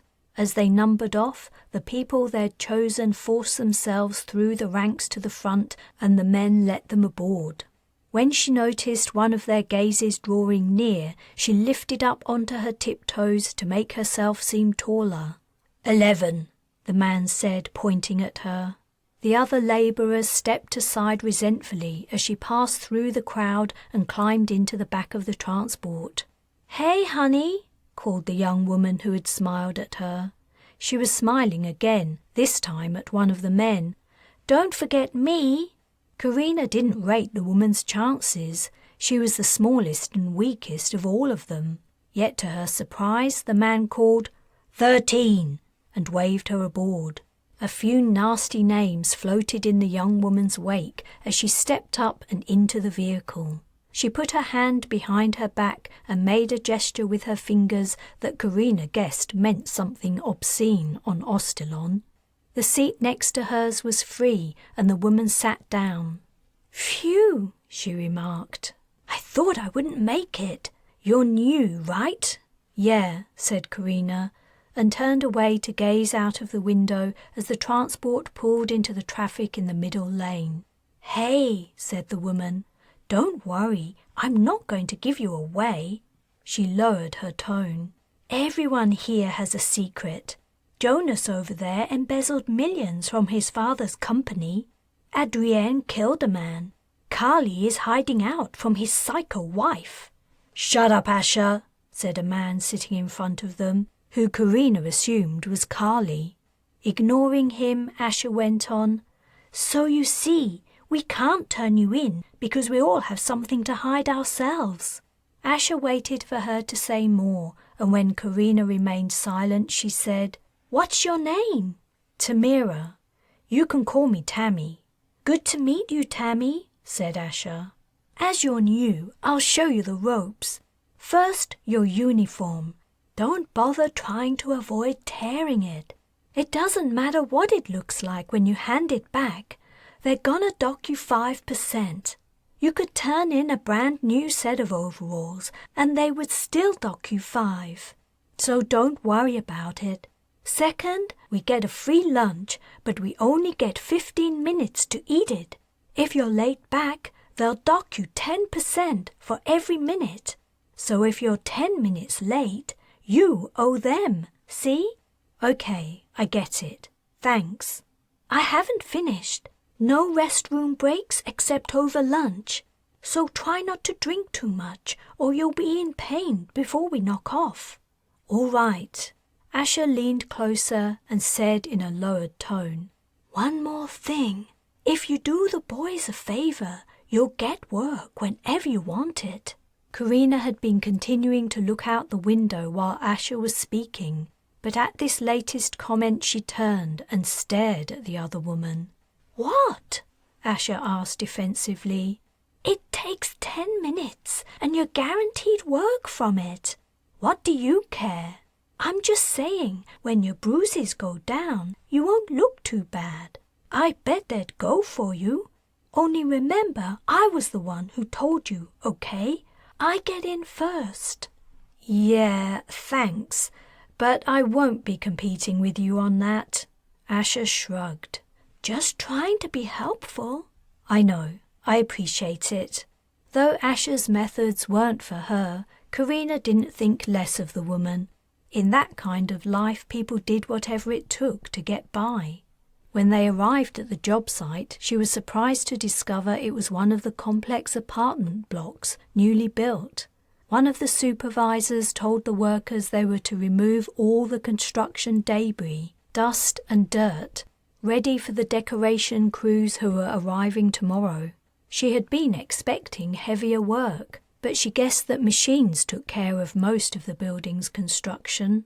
The Dirksens loved their high tech. As soon as the workers disembarked from the transport, one of the supervisors took Asher by the arm and led her away into a room. The door closed and the other supervisor addressed the remaining crew. "There's 26 floors, and you have to clean 2 each. At 6 o'clock we'll check every floor, and if we find any dirt or trash, no one gets paid. Got it?" Sighs and groans came from the group, but no one dared to openly protest the unfair rules. Instead, the men and women began to shout out the floors they would clean. She was too slow to catch on. In a few seconds, the verbal claiming was over, and the only floors left were 23 through 26. 2 of them would be Asher's when she returned from doing the other supervisor a favor, and the other 2 would be Carina's. 13 cleaning machines stood in the bare, dusty lobby. The devices were old and battered. They were also large and heavy, she discovered when she tried to move one of the 2 that hadn't been claimed. It was then she discovered the elevators weren't working yet. The door to the room where Asher had gone with the supervisor opened, and she emerged with the man. She walked over to Carina, who was squatting next to her machine, trying to figure out how it worked. All the other workers were leaving to begin their jobs. "Huh," Asher said, watching the departing men and women. "I bet they left us with the broken ones." "Have you used these before?" "Yeah, it's always the same machines for this job. though I shouldn't complain. This is one of the best kinds of work we can get, but only if the damn machines aren't broken. She pressed a button on the remaining machine. When nothing happened, she said, "Like I thought. What about yours?" Carina pressed the same button. Her machine started up and gave out a low hum, but then it died. "Can't we just tell the bosses our machines don't work?" "They'll only tell us to borrow someone else's, and how likely do you think that is?" "No, we have to try to fix them, or we're stuck." She lifted up the cowling on her machine. "But these aren't complicated. It's probably just a loose wire or something." Asher fiddled with her own and Carina's cleaning machines for a while and managed to get them both working. Then together they carried the machines up to the top floors one at a time. They were far too heavy for one person to carry alone. After demonstrating to Carina how her machine worked, Asher went downstairs to floor 23. The morning was wearing on, and Carina had to clean floors 25 and 26 before the day was out. She was still sore from Harmon's beating. Her hands ached from spending the night removing the bricks from the wall, and she was groggy with tiredness. If it had only been her who would suffer the repercussions of failing to do her job, she might have lain down and gone to sleep. But if she did that, 12 other people would lose their day's wages, and they were the types who couldn't afford it. She pushed her cleaning machine to the farthest apartment on the floor and started it up. They were designed to work automatically, Asher had told her. The apartment was full of odd bits and pieces left over from the construction work, which Carina had to take all the way downstairs to a dumpster. She began to carry out the trash and build a pile next to the stairwell, thinking she could push the lot down the stairs at the end of the day. When she returned to her cleaning machine, instead of working methodically across the floor and up the walls of the room, it was spinning in a circle. The area it had worked was spotless, but the rest of the place remained dirty. She cursed and tried to turn the machine off, but it was spinning too fast. Whenever she reached in to press the button, it whirled out of her reach. She swore again, loudly. She kicked the machine and sent it scooting over to the wall, which it rapidly climbed before continuing up and onto the ceiling, where it began spinning again. She uttered words only mercs used, and then only out of the hearing of their officers, as she jumped up to try to reach the machine's controls. She heard laughing from the doorway. Asher was standing there, her arms folded. "I was wondering how you were getting on." Carina ceased her efforts and rested her hands on her knees, panting. She laughed too. "Not very well." "Don't worry, we'll get it down. I wanted to ask you something. As you're new in town, I thought maybe you don't have anywhere to stay. Would you like to sleep at my place tonight? I have a spare room." Asher seemed nice, and she was right. Carina didn't have anywhere to stay tonight. "Thanks." Although she couldn't ever tell Asher her true reason for being on Ostalon, perhaps her new acquaintance could give her some tips for finding people on that world. She could begin her search for her siblings. Chapter 14. Parthenia was awake before her brothers and sisters. She pushed down the smelly, hairy animal blanket they'd covered themselves with to keep out the chill of the night and sat up. Darius had somehow worked himself fully under the remaining blanket and was lying crossways.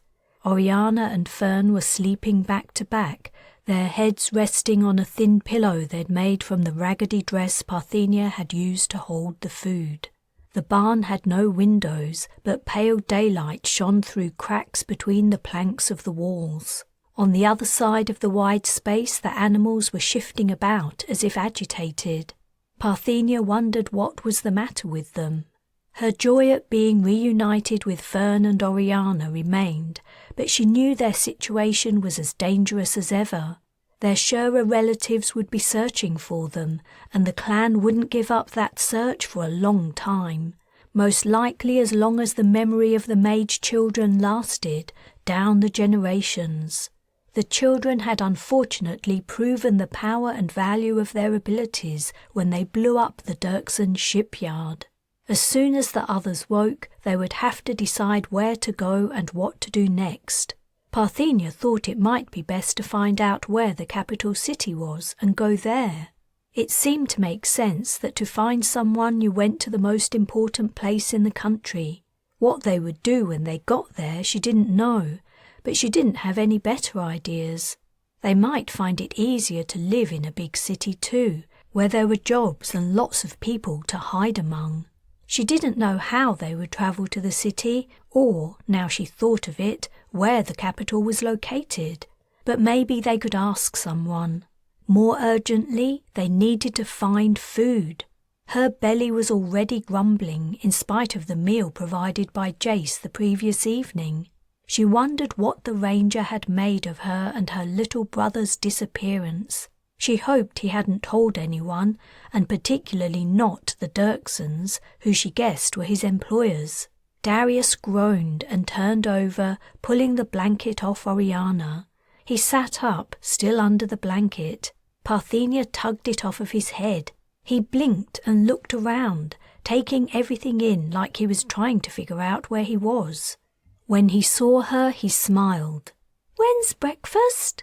She was about to answer when her brother's words sparked a realization. That was why the animals were moving around so much. They were hungry, and that probably meant someone was on their way to feed them. "Parthenia," said Darius, "when's—" "Shh!" She reached over him to shake Oriana's shoulder. "Wake up! We have to leave," she said as her sister's eyes opened. "Wake up, Fern." Parthenia stood and helped Darius to his feet too. The only thing they had to take with them was the elixir. Where was it? She didn't know where Fern had put the precious liquid. Fern was sitting up and rubbing his eyes. Just as she said, "Fern," the lock on the barn door rattled, and a moment later the door swung open. The golden light of sunrise flooded in, silhouetting the figure who stood in the doorway. Oriana and Fern jumped to their feet. "What the?" said the figure. It was a woman, though she was tall and broad. She continued more angrily, "What are you doing in my barn?" The woman stomped farther inside, swung the door closed, and dropped the latch. "Are you here to steal my horses?" "No," Parthenia protested.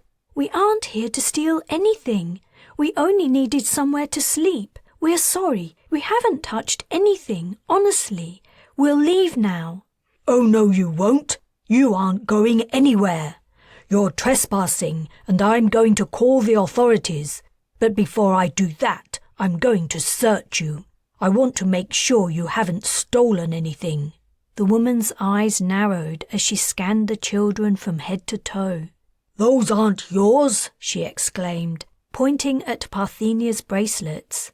Oriana was wearing one and Parthenia was wearing the other.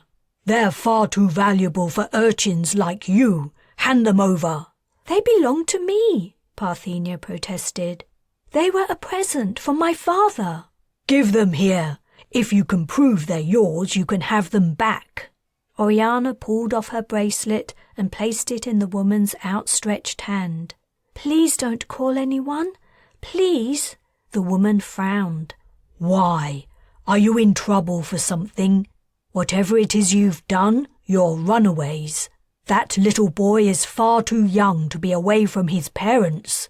You," she pointed at Parthenia, "give me your bracelet." When Parthenia had done as she'd been asked, the woman slipped the bracelets inside her shirt. "And you," she was looking at Fern, "come here and turn out your pockets." "No!" shouted Parthenia. Fern might have the elixir. She couldn't risk the woman taking it. They all stared at her. "If you do have anything in your pockets, give it to me." "Don't you dare," the woman said, striding across to Parthenia's brother. "Whatever you have, it's mine, and I want it back." Fern reached into his pants pocket and took out a bottle. It held a small amount of elixir. Only enough for one cast remained. As the woman moved to grab the bottle, Fern tossed it to Parthenia. She caught it and unscrewed the lid. The woman was only one step away, but Parthenia managed to swallow the last of the elixir before she snatched it. "This is mine," the woman exclaimed, staring at the empty bottle. "You took it from the things I stored at the back of the barn. You are thieves." "But it's only an old bottle," said Darius. "How dare you?" the woman blustered. She turned on the other children with narrow eyes. "What else have you taken?" The children were watching Parthenia, however. She closed her eyes, hoping the woman would leave her alone long enough for her to cast. She couldn't transport all 4 of them, but she could do something else. "What's wrong with you?" she heard the woman ask. "Open your eyes. What are you doing?" Parthenia struggled to concentrate and write the character she had in mind. She heard the sound of struggling. "Oh!" exclaimed the woman. "Get off me!" Parthenia was deep inside her mind, writing the strokes of the character one by one. She cast. When she opened her eyes, the woman was on her back and Fern and Oriana were on top of her, holding her down. Darius was sitting on her head. Despite the seriousness of the situation, Parthenia giggled. "You can leave her alone now." When the 3 children stood up, the woman remained on the ground. She was limp, and though her eyes were open, they were glassy and unfocused. "Did you enthrall her?" Oriana asked. "Yes, it was all I could think to do at the time, but I think it's going to work to our benefit. I have an idea." Parthenia walked over to the woman and looked down at her. "What's your name?" "Marcia." "Okay, get up, Marcia." The woman rose slowly to her feet. Her arms hung limply and her mouth was open. "Do you have a vehicle?" Parthenia asked. "Yes." "Good. I want you to take us all to the capital city." Without a word, Marcia turned and walked out of the barn. "Quickly," Parthenia said. "Put on your shoes." As soon as they could, the 4 children followed the enthralled woman. "Don't you think we should go into her house and make some elixir before we leave?" Fern asked. "No," Parthenia replied. "We don't know who else might be there. I don't want to risk it." The strange procession marched down the path that led from the barn and across a field. Marcia was heading in the direction of the farmhouse. Parthenia hoped no one was watching from the windows. They had to be such an odd sight, anyone seeing them would be bound to come out and investigate. "Do you know how far it is to the capital?" Oriana asked Parthenia. "No, I don't have any idea." "But what if your enthrall wears off before we arrive? Then I guess we'll have to go the rest of the way by ourselves." Fern laughed. "Our new friend is going to be very confused when she comes out of it." They had arrived at a shed that stood next to the farmhouse. Marcia opened both doors wide, revealing a shiny vehicle with a pointed nose. It rested directly on the ground and didn't appear to have any wheels. Parthenia wondered how it moved. Marcia was walking into the shed. The door of the vehicle opened to her touch, and the children scrambled to catch up with her and take seats inside. Enthrall was an unpredictable cast. Its effect on the victim's mind varied according to their mental characteristics. Intelligent, strong-willed people could resist it to an extent, and the less intelligent who are easily persuaded could be so affected by enthrall they lost touch with what was happening around them. Marcia seemed to be so influenced there was a chance she might drive away and leave the children behind, not realizing they weren't with her. Parthenia closed the driver's door for Marcia, as she didn't seem about to. The woman started the vehicle. It rose up, causing the children to gasp. Marcia drove out and onto the small lane that ran in front of the farmhouse. She drove between the trees all the way down to a larger road and pulled out directly onto it without looking for oncoming traffic. A truck blared at them and rose above and over them to avoid a collision. It was going to be a hairy ride. "Marcia!" Parthenia said. Don't drive dangerously. Don't drive in front of other vehicles. Maybe there's an automatic setting, Oriana suggested. Yes, said Parthenia. Marcia, if your vehicle can drive automatically, input the capital city as the destination and stop driving. Marcia tapped keys on a pad next to the seat. Her arms relaxed. Phew, said Fern, also relaxing in his seat. Hey, he said, I forgot to ask. Why are we going to the capital? I thought it might be somewhere we could find Carina, Parthenia replied. I don't know what else to do. Will we find Carina soon? Darius asked. I don't know. I hope so. The traffic on the highway was building up as more and more of the hover vehicles joined it from side roads. Parthenia wondered why, if the vehicles could fly, they didn't travel directly overland to their destinations. But she guessed that requiring them to follow roads like wheeled vehicles was for safety. Or maybe the Dirksens reserved the skies for their own vehicles. She couldn't see anything resembling a city in the distance. From her seat next to Marcia, she had a good view of the vehicle's dash, but nothing on it stated the distance to their destination. The capital could be hours or days away. While they were travelling along, she prepped her brothers and sister with the story she'd made up to tell Jace. If they needed to explain themselves to strangers, they were to pretend they had gotten lost, and they only needed directions to the nearest town or city from where they would contact their parents. They were to say they were going home after visiting their relatives and that Parthenia was looking after them. She would pretend to be 18. As soon as she could find out more information about the country, she would pick a distant town for them to name as their home. She told her sister and brothers they could fill in more details to make the story sound plausible, but they were not to deviate from the main parts. The children began to make up names for the relatives they had been visiting and fill in other small facts, enjoying themselves with imagining a normal family life and upbringing, until the story almost felt real. If only it were real. Their fantasy life sounded much more pleasant than their current situation. She and Darius were still wearing the shirts Jace had lent to them. They didn't have anything else to wear. None of them had any food or water or money to buy any. As soon as Marcia was no longer enthralled, their problems would return. Parthenia hoped they would reach the capital soon. Chapter 15.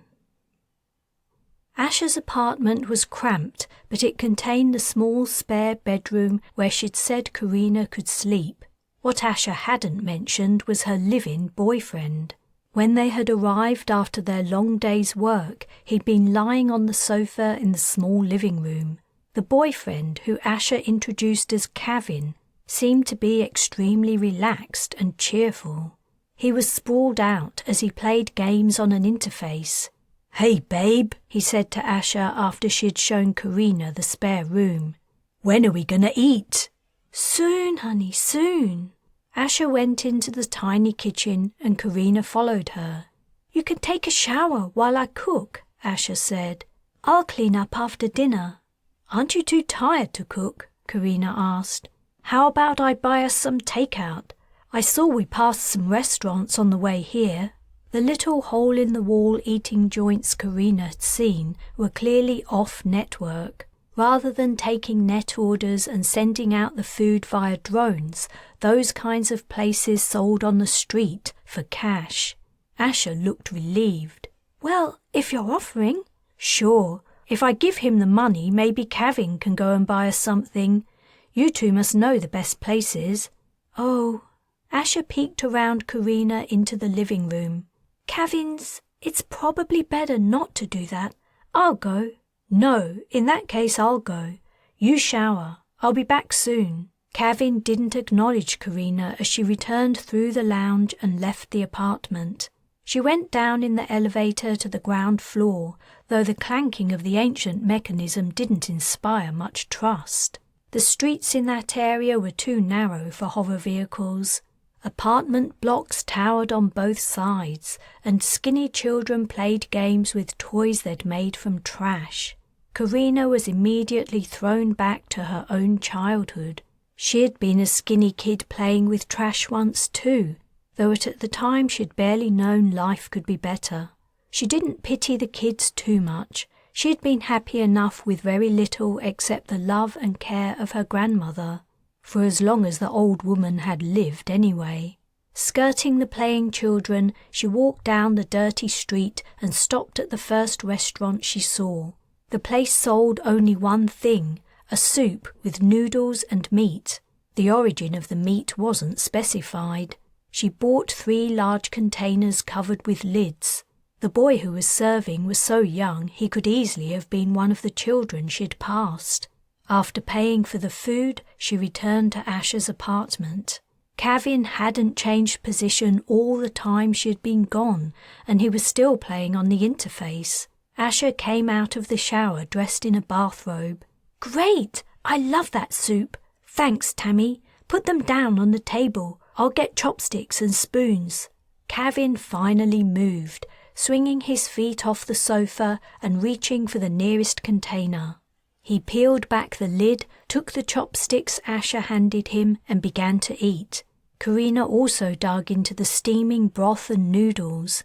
The food was welcome after the puny, poor-quality lunch they'd received at work.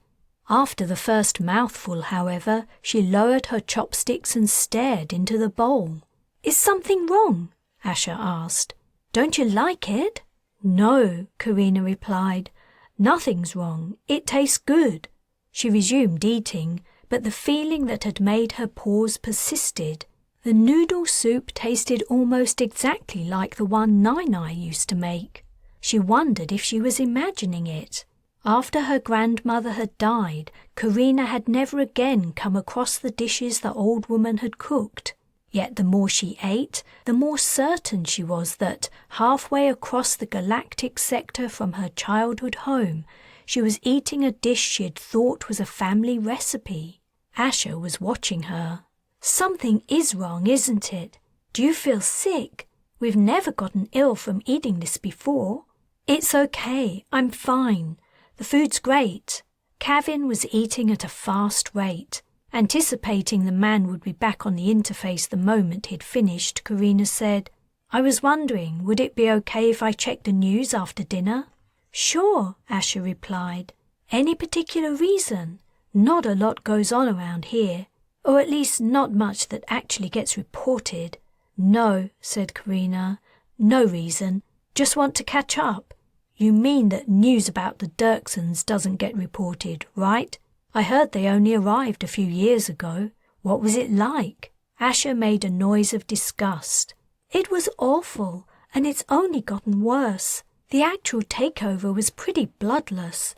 The Dirksens had done their research and found out exactly who held the power. After they arrived, they targeted only those people and took them out, their families too. But the rest of us they left alone, just about. It all happened so fast, and our military was always weak. I guess no one ever thought anyone would be interested in our boring little planet. Turned out we were wrong. We hardly put up a fight. The Dirksens tried to sugarcoat it, of course. They sent out propaganda telling us the planetary government was corrupt and that they were here to liberate us. They said we were backward and they would help us modernize. They gave us the hover-drive technology, saying it was the first step in our upgrade. But their tune soon changed. The Dirksens basically replaced everyone who had any money or influence in Ostilonian society with someone affiliated with their clan. If you weren't prepared to hand over a percentage of profits and kiss their asses, they replaced you, one way or another. After news of disappearances, suicides and accidental deaths started getting around, no one resisted any longer.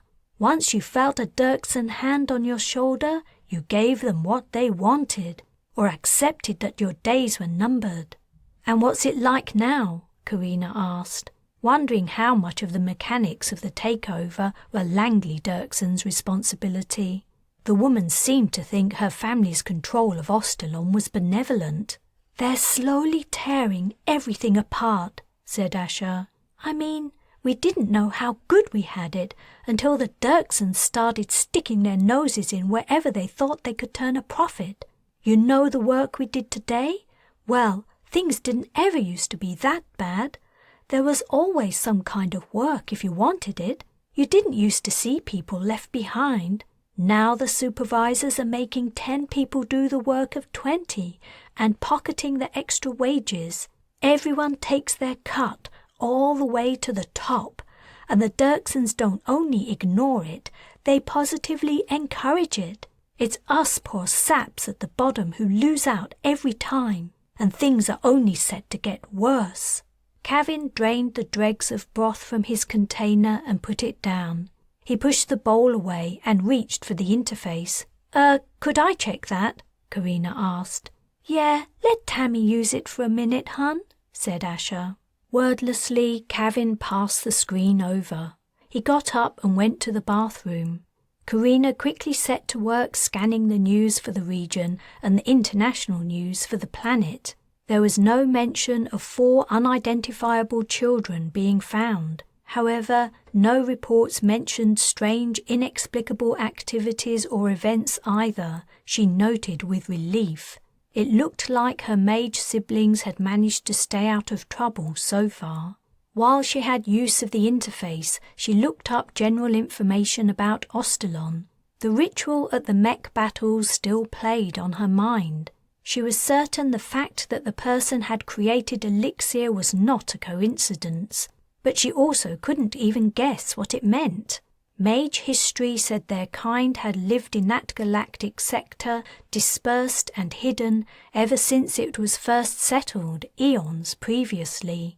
The story she had learned from Nine was that mages had been one of the first groups of colonizers, running from persecution on humanity's original home, a lost planet called Earth.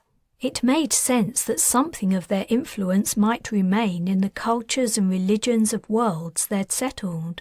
Had Ostalon been one of those worlds? And if it had, was the fact significant? If mages had lived on the planet they appeared to have been long forgotten. No one seemed to know that elixir was being created in the ritual, so it had lost its meaning.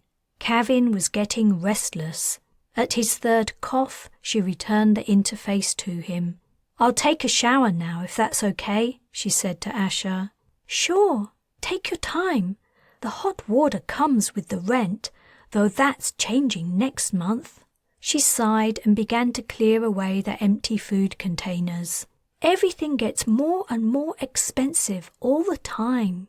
Carina went into the bathroom and closed the door. She found it didn't have a lock, but that didn't bother her. Both Kavin and Asher knew she was in there. She undressed. There was nowhere to put her clothes except on the basin, so she piled them into it and stepped into the stall. For the first time since Harmon's beating, she could properly assess the damage. Bruises stood out on her back, upper arms and thighs. It wasn't the first time she had come off badly in a fight, and Stefan Scherer would have treated her worse, but this time she particularly hated the effects.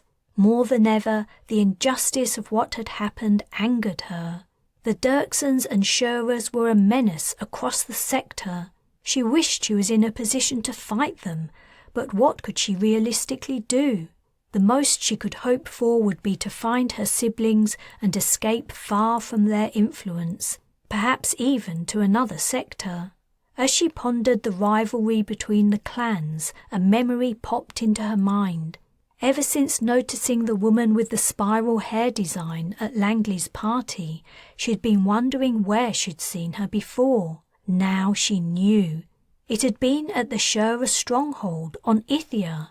She'd gone to see Calverley to ask permission to visit Bryce in the men's quarters, but the Scherer officer had been taking a hollow call. She hadn't seen the other caller's face, but the hairstyle was so distinctive she was sure it was the same person. The last place she would have expected to see an acquaintance of the Scherers was at a Dirksen gathering. It was no wonder it had taken her so long to make the connection. What did it mean? Was Langley's friend an informant, a spy? Had she interrupted a call where the woman was passing secret information to Calverley? As she washed soap out of her hair, she wondered if she should do anything about her revelation. It took her less than a second to come to a decision. No. What did she care if the Dirksens had a spy in their midst?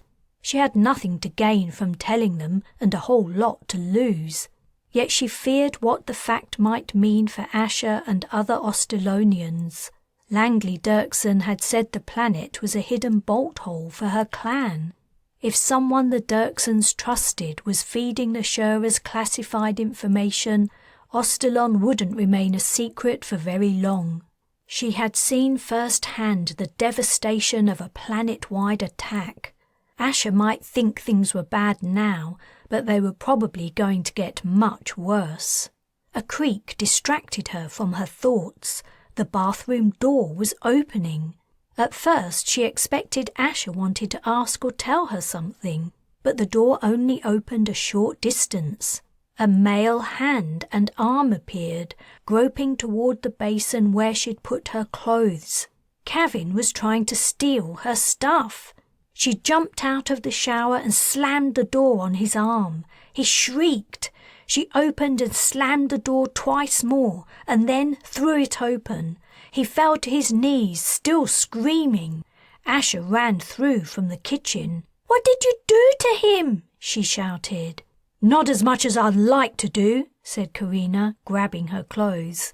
"She broke my arm," Kevin sobbed. "I think she broke it." "Get out of my apartment," Asher said. "After everything I did for you, you go and attack my boyfriend." "He was trying to steal from me," said Carina. "How else do you think this happened? Why would I hit him for no reason?" She began to get dressed. "My arm," Kevin wept. "It hurts so bad." "So what if he was trying to steal from you?" said Asher. "You didn't have to half kill him." Carina pulled on her top. "Do yourself a favor, Asher. Get rid of him. He's a bum, and he's using you."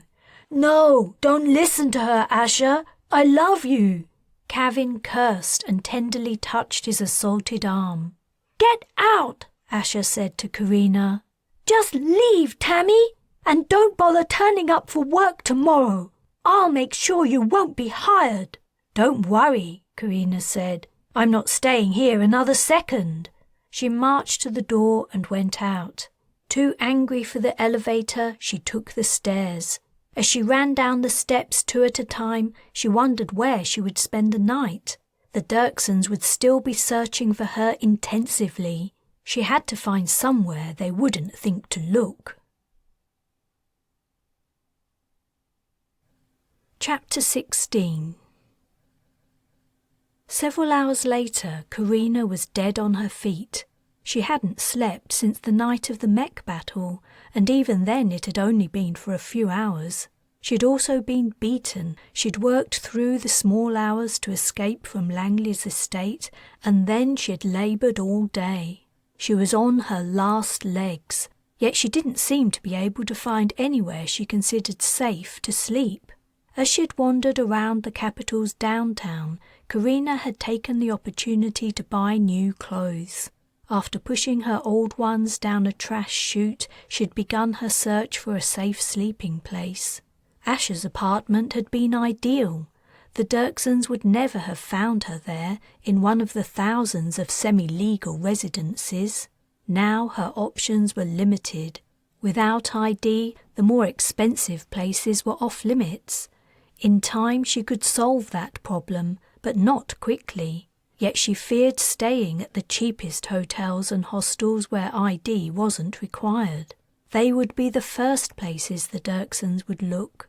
Rounding the corner of a quiet street, she saw a heavily decorated building that rose from the ground in 4 tiers of decreasing size. Judging by the people wandering in and out of it, the structure seemed to be a public place. She walked down the street and through the wide, doorless entrance. The interior was as brightly decorated as the exterior. Only while the walls outside were covered in patterns, inside the decorations were reenactments of stories or events. The building seemed to be a place of worship. Several people were kneeling facing a group of deities. One person had prostrated himself, his forehead pressed against the floor as he mumbled. None of the worshippers took any notice of her. Again she recalled the enigmatic ritual she had witnessed after the mech battles. Was this place dedicated to the same religion? On the various worlds she had visited as a merc, several faiths usually competed for the inhabitants' devotion, but at that moment she was too tired to investigate further. She had to sleep. On each side of the altar holding the statues of the deities, passages led deeper into the building. She took the right-hand one. Depictions of the religion's stories continued along its walls before it opened out into a space on the other side of the statues. This room held benches, presumably for lengthier sessions of worship. Other than the benches and a low, wide, cold brazier standing on the stone floor, the place was empty. She hoped it would remain so for a few hours at least, or that anyone who came in would leave her to worship in her own way. She stretched out on a narrow bench, lay her head in the crook of her arm, and was instantly asleep. A gentle shake of her shoulder woke her. Despite the lightness of the touch, she still barely prevented herself from punching her awakener. Her fist stopped a whisker from the young priestess's face, and the woman drew back in alarm. "Sorry," Carina said, sitting up. She didn't know how long she'd slept, but she remained groggy with tiredness. "I apologize for waking you," said the princess. She wore a long cloak and a cowl, so her features and figure were obscure, but she was so slight and her voice was so high and soft, she seemed very young. "We have a morning ceremony. You're welcome to remain here, but we need to use this bench." "No, it's okay. I'll leave." "You really don't have to leave," said the princess. "Perhaps you would like something to eat after the ceremony." Now she was fully awake, Carina gave some thought to the young woman's suggestion. Perhaps it wouldn't hurt to stick around in the place of worship for a while. She might be able to discover something about the ritual at the mech battles. "Thank you, I'll stay." The priestess nodded. "You may stand in the corner over there." She left through a small door at the back of the room. Carina stood up and stretched. Then she winced as her bruises reminded her of their existence. Music began to float through the open doorway, twangs of stringed instruments and the regular beat of a drum. She went over to the corner and waited. Figures wearing the same hoods and floor-length robes as the priestess entered the chamber in single file, each carrying a scroll of plas paper. She spotted the young priestess, the shortest in the ranks. The 12 disciples took seats, one at each end of the benches.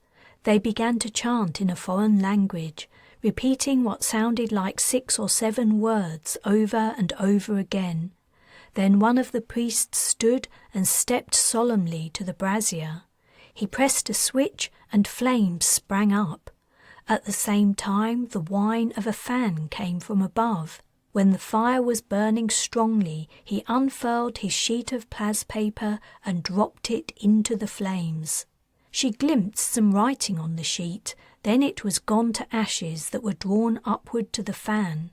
The priest returned to his bench. When he had sat down, the other devotee sitting on his bench did the same thing, though she thought the word he uttered was different from the first's. She was a little disappointed.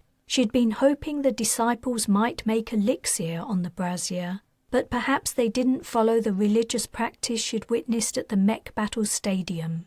The ceremony continued. Each disciple disposed of their sheet in the brazier's flames. As she was thinking wryly that it might be less effort to put the scrolls down a trash chute, she saw the writing on the paper clearly for the first time. She stood bolt upright. Then the sheet was gone, and the fan above hungrily vacuumed up its ashes. She had seen a character. She hadn't been able to make out which one, but the sweeping strokes were so familiar she was sure she hadn't been mistaken. Only one sheet remained unburned. It belonged to the young priestess. As the child approached the brazier, Carina craned to see what was written on it, but the priestess was carrying the scroll close to her chest. She unfurled the sheet. The flames burned high as she held it out. The priestess spoke her word and dropped the paper into the fire. Her heart sank. There was no character on it. It only displayed a random pattern of dots and numbers. She slumped against the wall. Had she imagined the character on the other scroll? Perhaps it was only because she'd just woken up and was still tired that she thought she'd seen something significant. Someone had turned off the brazier, and the priests and priestesses were filing out of the chamber. The young priestess was at the end of the line. Before she left, she gestured to Carina to wait. She returned to a bench and sat down. After a few moments, the priestess reappeared, carrying some food wrapped in a napkin. "It isn't much," she said, "but you're very welcome to share with us." "Thanks," said Carina. Thinking she might as well inquire about the religion anyway, she added, "Do you have a moment? I want to ask you something." "What would you like to know?" "I was at the mech battles the other night, and I saw the ceremony at the end. Is that something your sect performs?" "The libation? Yes, we do that, though I've never had the privilege myself. It's a great honor, and it will be many years before I am worthy, if I ever am." "I was wondering what it meant." "The libation means many things. It gives thanks for the protection of the people, for one. You see, many years ago, 2 great superpowers on Ostalon were at war. It was to put an end to the war that the mech battles were invented. Legend says that originally it was only 2 fighters representing each side who fought with weapons. The mechs came later. A second reason for the libation is to absolve the fighter's guilt if they killed their opponent. The libation absorbs the sins of the competitors and washes them away when it is poured into the soil." "I see," said Carina. "But is there any significance to the ingredients used to create it? I thought I saw the priestess drop wood and soil into it." She didn't go into any more detail. She didn't want to give away how familiar she was with the creation of elixir. "Oh yes, the ingredients are very significant. I can show you if you'd like me to when you finish eating." Carina had been munching on the moist wafers the priestess had given her. She popped the last one into her mouth and said, "All finished." Though the young girl's features were almost entirely obscured by her cowl, Carina thought she saw her smile. The priestess rose, and she followed her through a passage to the front of the building. Daylight from the doorway now illuminated the room, washing out the colours of the friezes. The priestess led her to a section of the wall that displayed a pastoral scene. As she drew nearer, she realized the scene portrayed the 5 elements. A stream ran through grass, representing water. Lightning was striking a tree, and the first flickers of flame were outlining its branches. So there was both wood and fire. It was a natural landscape, so earth was all around. Buried to its hilt in one spot next to the stream was a dagger or sword, obviously made of metal.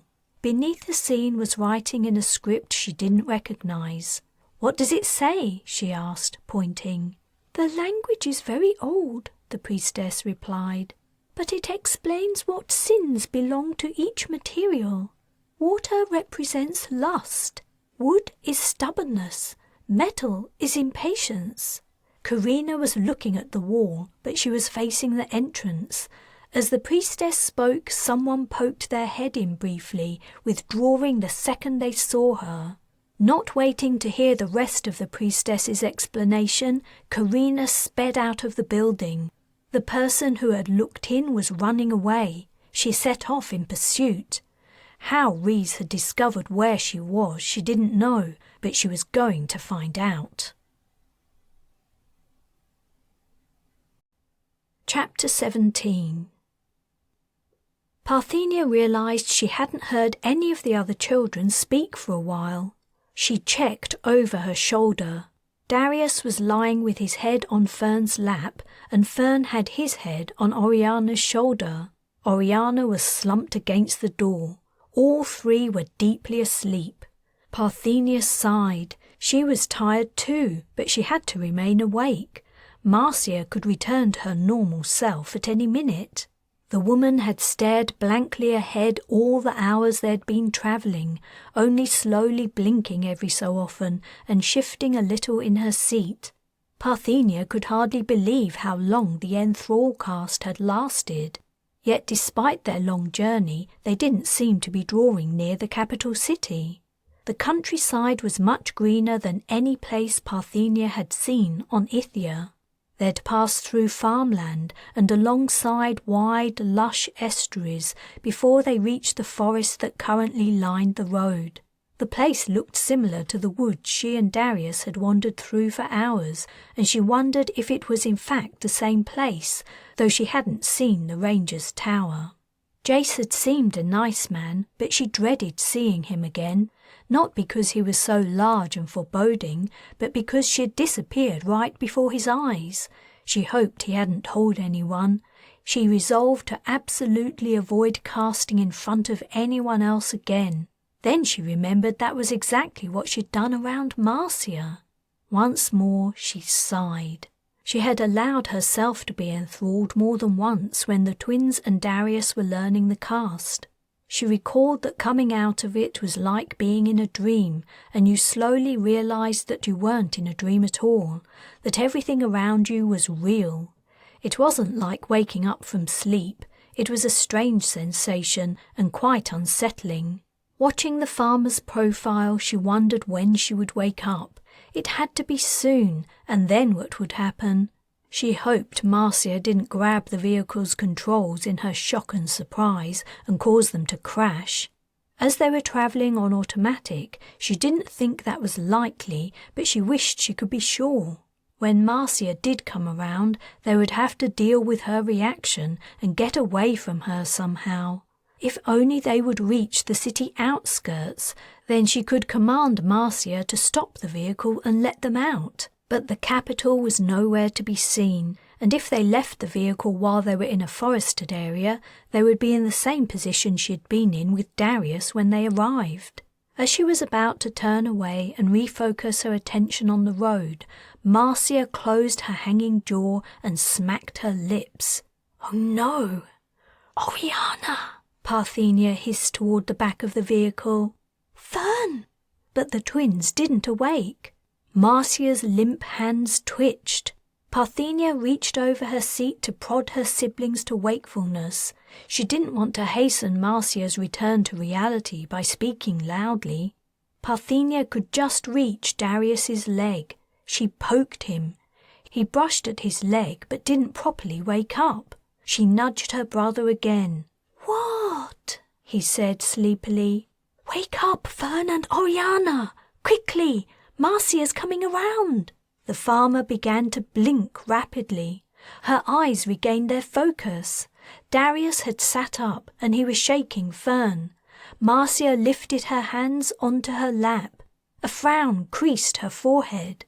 Parthenia had perhaps a few seconds remaining while the enthrallcast had some power. "Marcia!" she snapped. The woman's head turned toward her.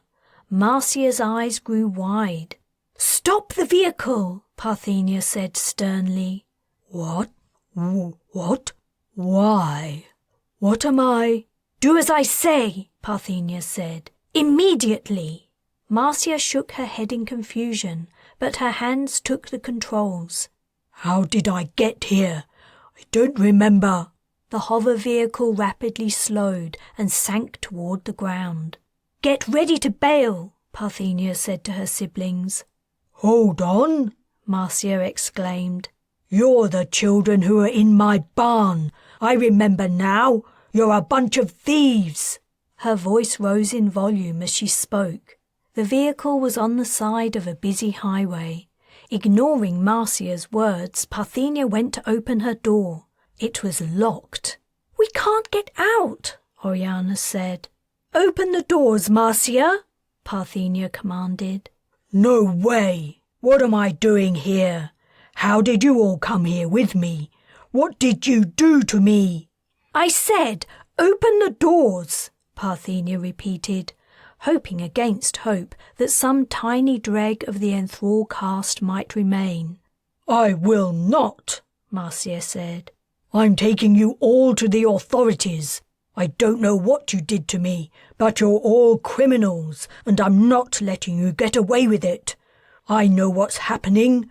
You want to steal my vehicle, don't you? And you want to kidnap me too." She moved her hands to the controls again. Parthenia desperately tried to think of a way to stop her from turning them in. The only solution that occurred was almost ridiculous, but she couldn't think of anything else. "Marcia, I'm telling you, if you don't let us out of this vehicle right now, I'll control you again. I can make you do whatever I want. How else do you think you came to be here? Open the doors now, or I'll do it." She tried to look angry and threatening, though inside she was quaking with fear. Marcia seemed about to refuse, her lips twisted in anger. But then she relented. She gave the voice command, and the locks popped. The children scrambled out. "Quick, into the forest!" Parthenia shouted, grabbing Darius's hand. She wanted to get everyone out of sight of the road and away from Marcia before the woman changed her mind.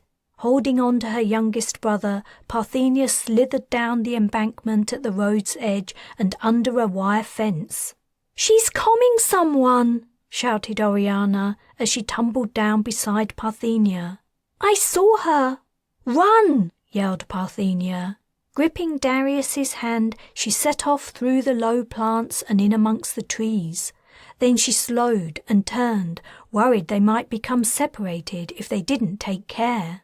Oriana wasn't far behind, but Fern was veering away. She called her brother's name. "This way!" she shouted. "We have to stick together!" As soon as she saw her brother change direction, Parthenia plunged once more into the undergrowth.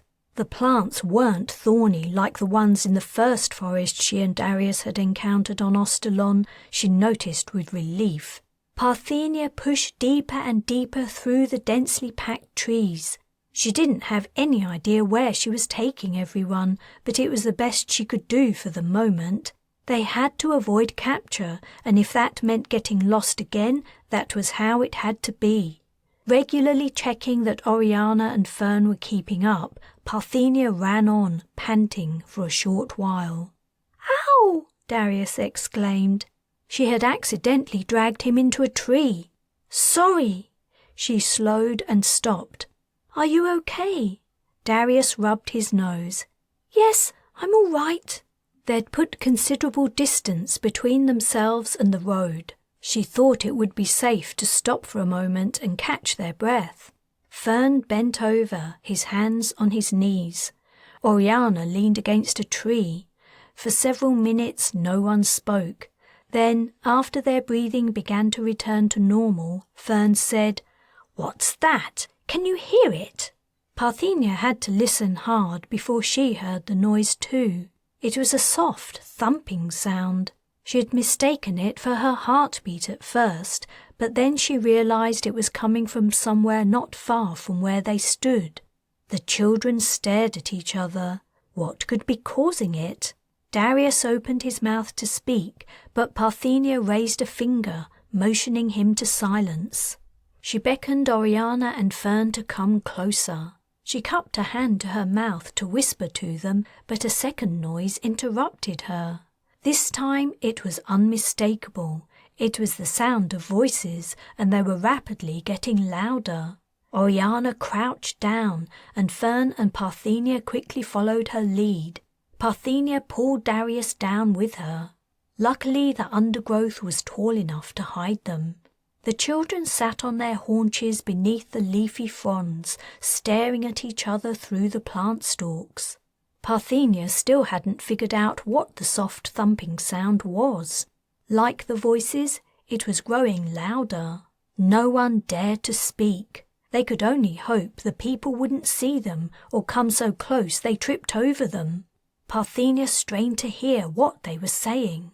"So that's 4 for me and only 3 for you," a man said. "Shall we call it a day?" "No, absolutely not," said a woman. "That isn't fair. If I go back with fewer kills than you, they'll never shut up about it. Let's stay out a while. I'm sure I can bag another." "If you like," the man said, "though I don't fancy your chances." "I know. We haven't seen much game at all today." "That's true, but that isn't what I meant." "Huh? What did you mean?" "Isn't it obvious? I'm a much better shot than you." "What? What are you talking about? You just got lucky." Parthenia was looking in the direction of the approaching voices. The light was dim under the plants, but eventually she spotted movement. She gasped. Legs were coming toward them, but they weren't human legs. They belonged to the kind of animals she'd seen in Marcia's barn. Fern and Oriana's eyes were round as they saw the legs too. The animals' steps were what was making the thumping sound. Even Darius noticed and pointed. Parthenia nodded at him and put a finger to her lips. The most amazing thing about the approaching legs wasn't what they were, but what was missing from the scene. Along with the thuds of the walking animals, the voices were growing louder. But no people were visible. What could it mean? Were the people on the animals, sitting on their backs? Parthenia had never seen such a thing, not even on vids. Her heart was racing. 2 of those huge animals she'd seen in the barn were almost upon them, but she didn't dare try to move out of their way. The slightest shift would bring her into contact with plant stalks. The plants would move and the people would know there was something in the undergrowth. Another painful realization hit. The people on the animals were hunting. That was what they'd been talking about when they mentioned kills. If she or one of her siblings changed position, the hunters might mistake them for game and shoot at them. She cringed and tensed. She was right in the path of one of the animals. It was going to step on her. She braced herself. But the long legs shifted slightly to one side, narrowly avoiding her, as if the beast knew she was there. With much rustling of leaves, the 2 animals passed by, leaving everyone unscathed. Parthenia let out a long, silent exhale and watched the 8 legs retreat out of sight. When she could no longer hear the animals or the people, she cautiously poked her head out of the foliage. The forest looked the same as when they'd first hidden. Aside from the plant life and insects buzzing in shafts of afternoon sunlight through the trees, it was empty. Parthenia stood and helped Darius to his feet. "Can we talk now?" he asked. Fern and Oriana also stood up. "Yes," Parthenia replied, "but only quietly." "Where should we go?" Fern asked. "I'm not sure," said Parthenia. "We definitely can't go back to the road. If anyone's looking for us, we'll be very easy to spot there. I guess we'll just have to walk until we finally reach the city, or maybe a town." "Which way is it, though?" Oriana asked. "What direction were we headed in when we left the vehicle?" Parthenia didn't know. She'd entirely lost her sense of direction when they were running through the trees. Oriana and Fern also looked confused, however, so she said, "I'm pretty sure it's this way." She took Darius's hand again and walked confidently ahead. She didn't want her siblings to know how lost they were. It would only make them worry. Perhaps she'd guessed correctly, she reasoned. Or maybe they would hit upon a village or town eventually. Trying to be brave for the sake of her sister and brothers, Parthenia led the little party through the forest. She pushed her memory of her previous desperate walk with Darius to the back of her mind. Chapter 18. Carina caught up with Rhys at the end of the street. She launched herself at him and grabbed him around his thighs. They both hit the ground. Before Rhys could get up, she climbed onto his back and pinned him down. Passers-by drew back in alarm and hastened away. Rhys struggled to squirm out from under her for several moments before saying, Okay, I give up. Get off of me. Don't try to run, she said, releasing the pressure on his shoulders, or I'll catch you and I won't be so gentle next time. She moved off his back and stood up. As he also rose to his feet, Rhys said, I didn't think you were gentle this time. Then don't risk it. You really were a soldier, weren't you? Like Mother said, I didn't think a girl could hold me down. She snorted derisively. Plenty of female soldiers could beat your ass in a fight without trying. If I were you, I wouldn't go around saying they couldn't. Rhys rubbed his shoulder.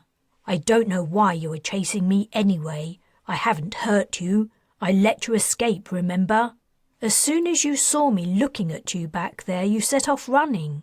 If you didn't have anything to hide, why run away? You weren't in that place by accident. You knew I was there and you came to check on me. How did you know that?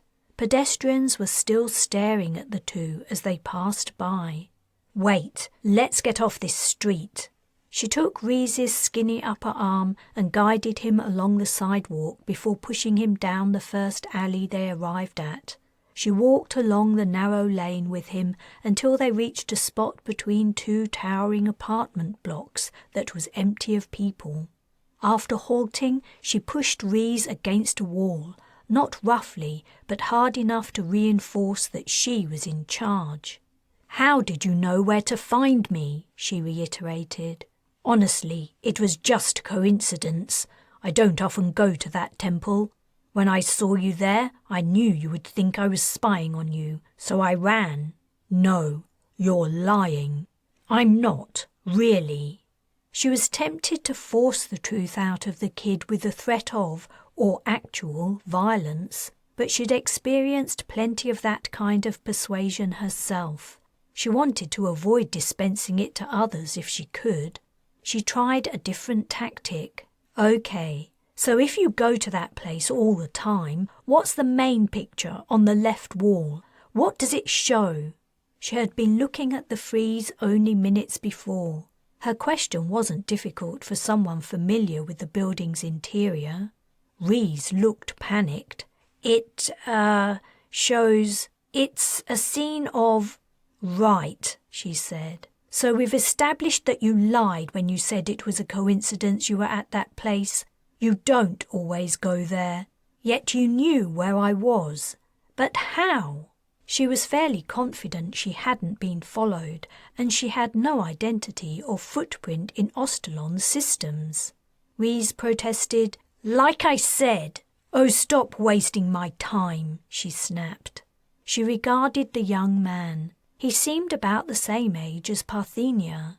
Look, you're still young enough to not involve yourself with criminals and thugs, even if they are your family. You don't have to go along with everything they do just because you're related. You don't seem like a bad kid. Why don't you get out while you can? Go someplace else and start a new life. A clean life where you aren't hurting anyone. Only first tell me how you knew where I was.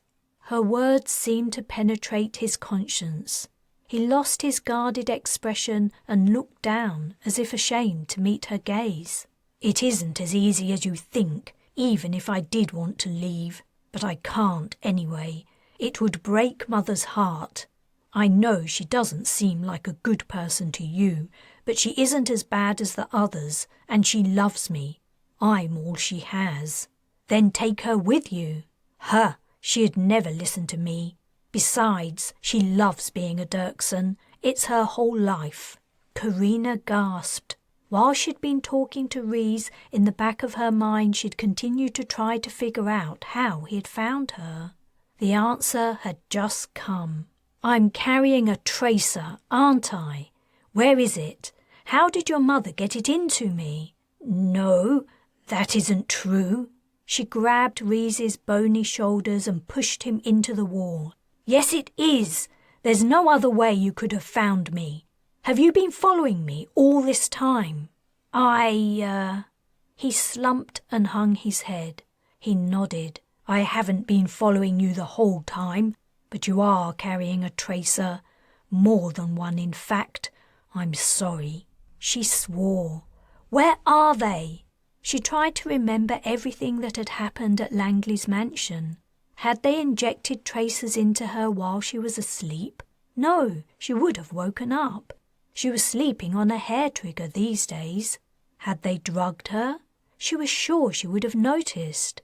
"They were in the food you ate at breakfast the morning after we went to see the mech battles," said Rees. "The type Mother uses passes through the stomach and latches to the inside of the small intestine. You ate several, but you wouldn't have noticed anything." Feeling nauseated, she pressed a hand to her stomach. She had to get the tracers out immediately. "So that's why neither of you came down to breakfast that morning. You couldn't eat the food." Rees nodded again. He looked up at her, a defeated expression in his eyes. "Would you be willing to come with me somewhere?" "Where?" Carina asked. "And is this to do with getting the tracers out of me?" "I honestly don't know how to do that. But you'll be safe with me. I just want to talk." She wasn't sure if she could trust the young Dirksen. On the other hand, if he really was wavering in his allegiance to his mother's clan, he could be very useful. She was willing to take a chance. "Okay." Rees continued down the alley and Carina walked with him. The young man said, "Mother isn't as bad as you think, you know." "You mentioned that already." She wanted to tell Rees what his family's thugs had done to her brother. That might open his eyes about exactly what he was involved in, but she couldn't say anything about Darius's experiences at the hands of the Dirksens without revealing more to Rees than was safe. She hadn't yet admitted to anyone that she was the merc who had rescued Darius, and she wasn't about to, despite the evidence of the vid. It didn't matter how different from the rest of the Dirksens Rees thought he and his mother were. Yet she wanted to find out whatever she could about the clan. Perhaps she might learn something that would help locate her siblings. Rees seemed to be looking for something as they walked along the alley. When they reached the end, they turned into another narrow lane and continued along it. The district was seedy. The residents were too poor even for clothes dryers. Rows of wet garments hung across apartment balconies, and the street looked like it hadn't seen an auto cleaner in a long time. She was having second thoughts about going with him. She needed to take out the tracers, and she didn't know for sure what he would tell her. He might not know anything useful. Finally, after turning down several more alleyways and entering deeper and deeper into the poverty-stricken neighborhood, Rees seemed to find what he was looking for.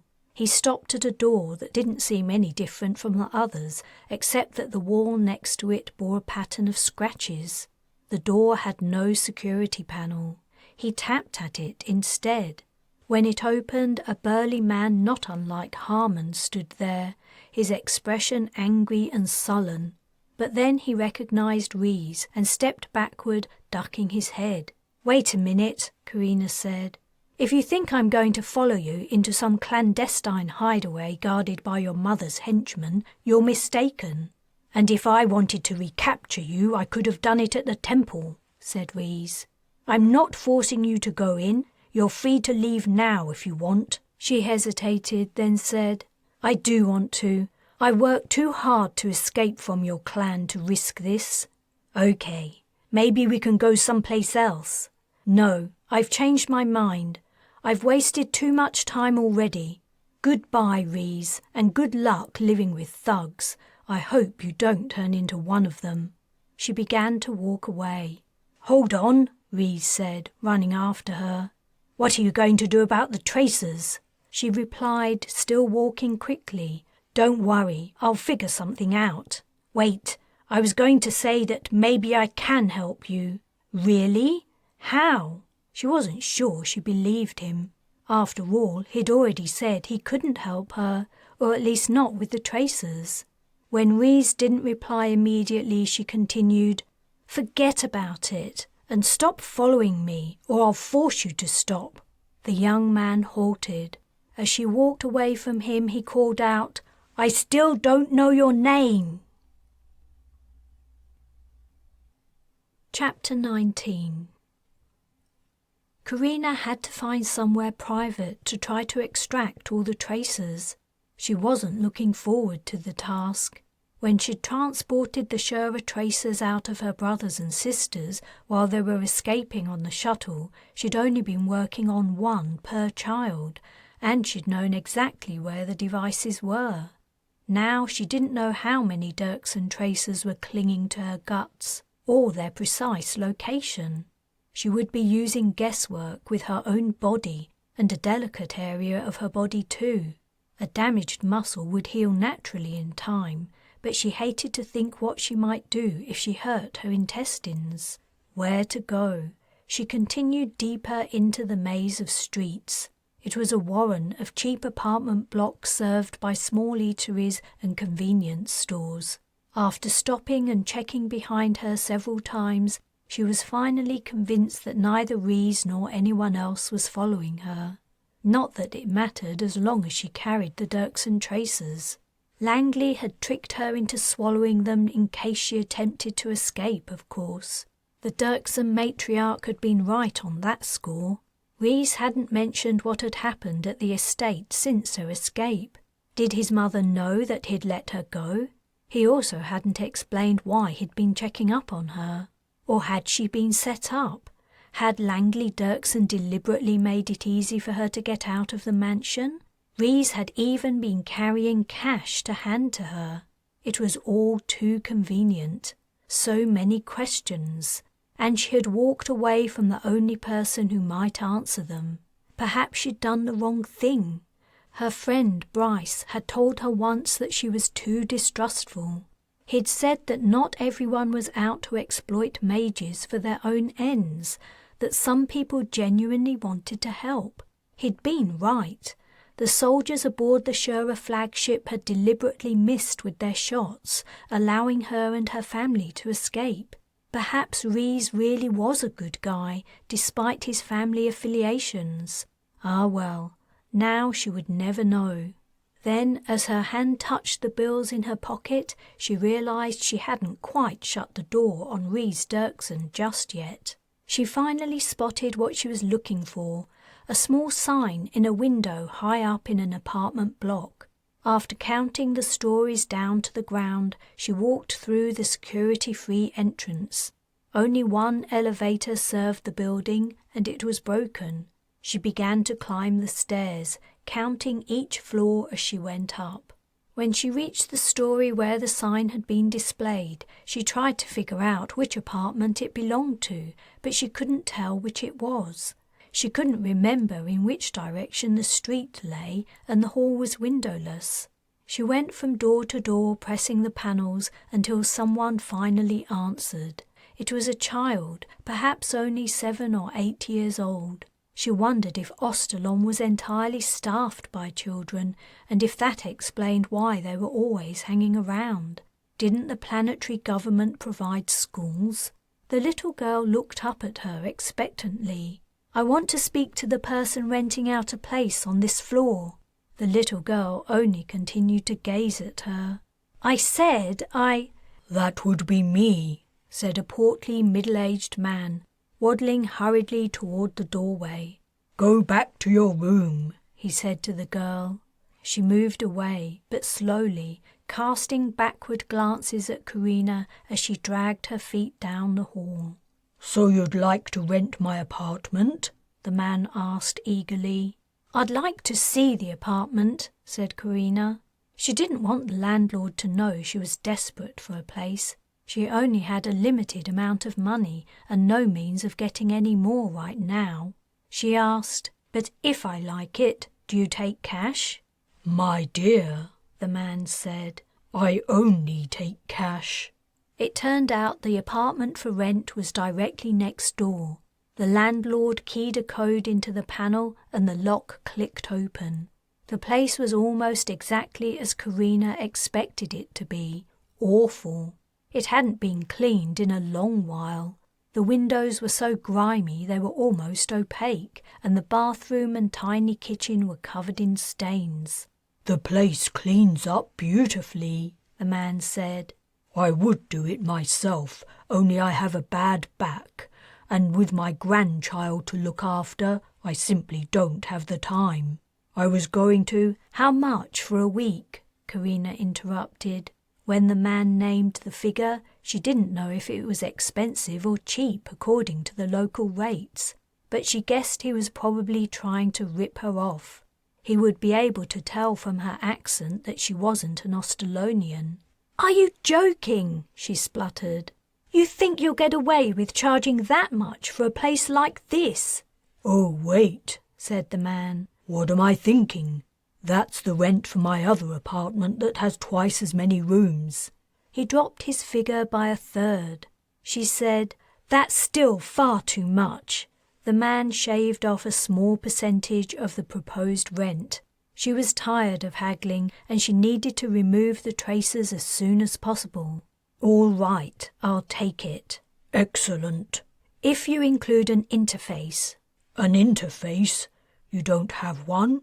"Mine was stolen, and I haven't ordered another yet. I need something to bridge the gap."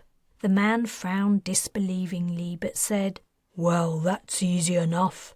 You can have one of my old ones, though I'll want it back at the end of your tenancy."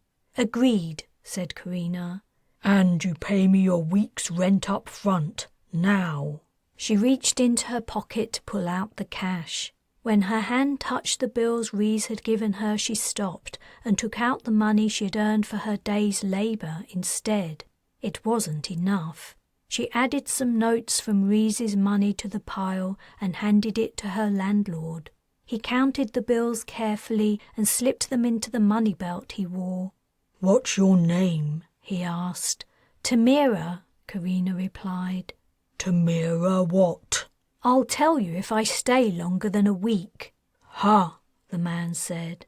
"If you say so. I'll send my granddaughter over with the interface later.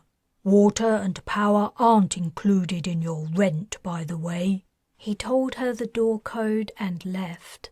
Adding the point about the utilities after the deal was struck was a typical trick, but she dismissed it. She hoped she wouldn't be in the place for longer than a few days. She couldn't contact her siblings through casting, but she hoped she could find them through more conventional means, perhaps utilizing the planetary network. She had an urgent task to complete first. She was about to take a sip of elixir and set to work when her door chimed. When she went to open it, she found the little girl standing there, wearing a solemn expression and holding an interface.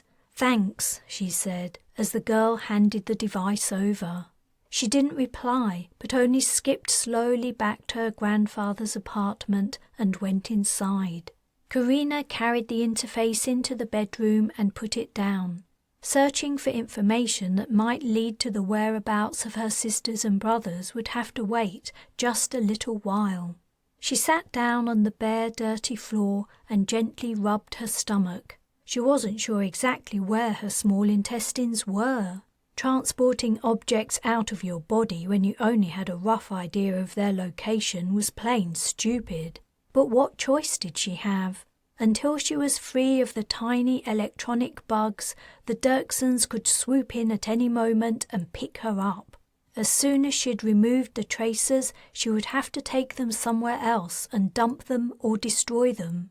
When the Dirksens came for her, they would go to the device's last known location, and she didn't want that to be her newly rented apartment. She took a sip of elixir, placed a hand on her stomach, and closed her eyes.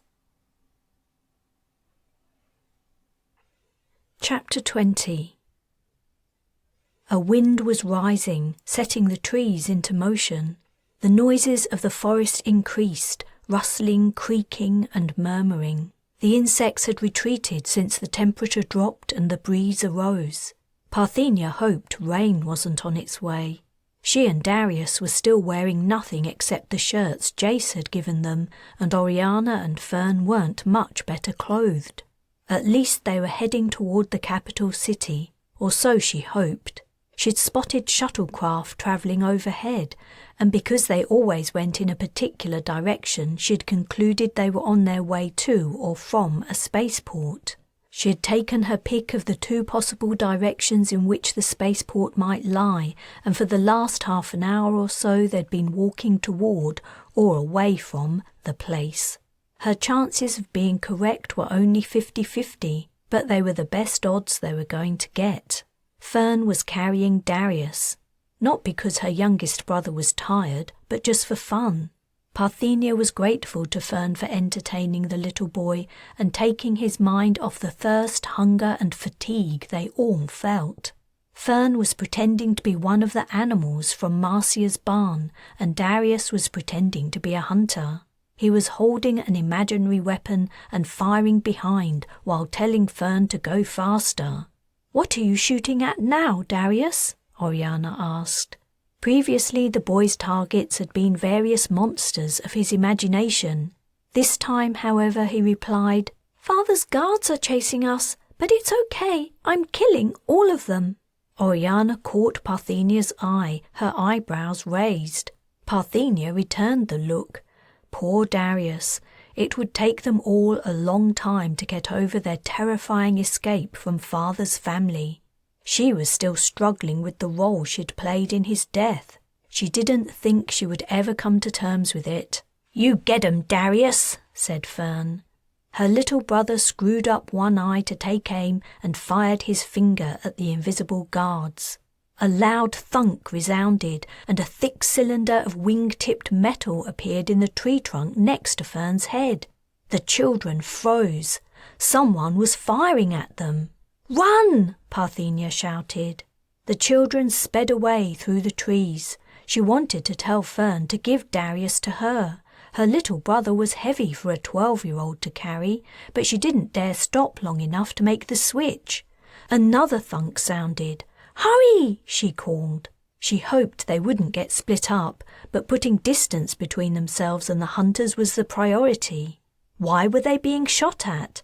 Did the hunters really want to kill children?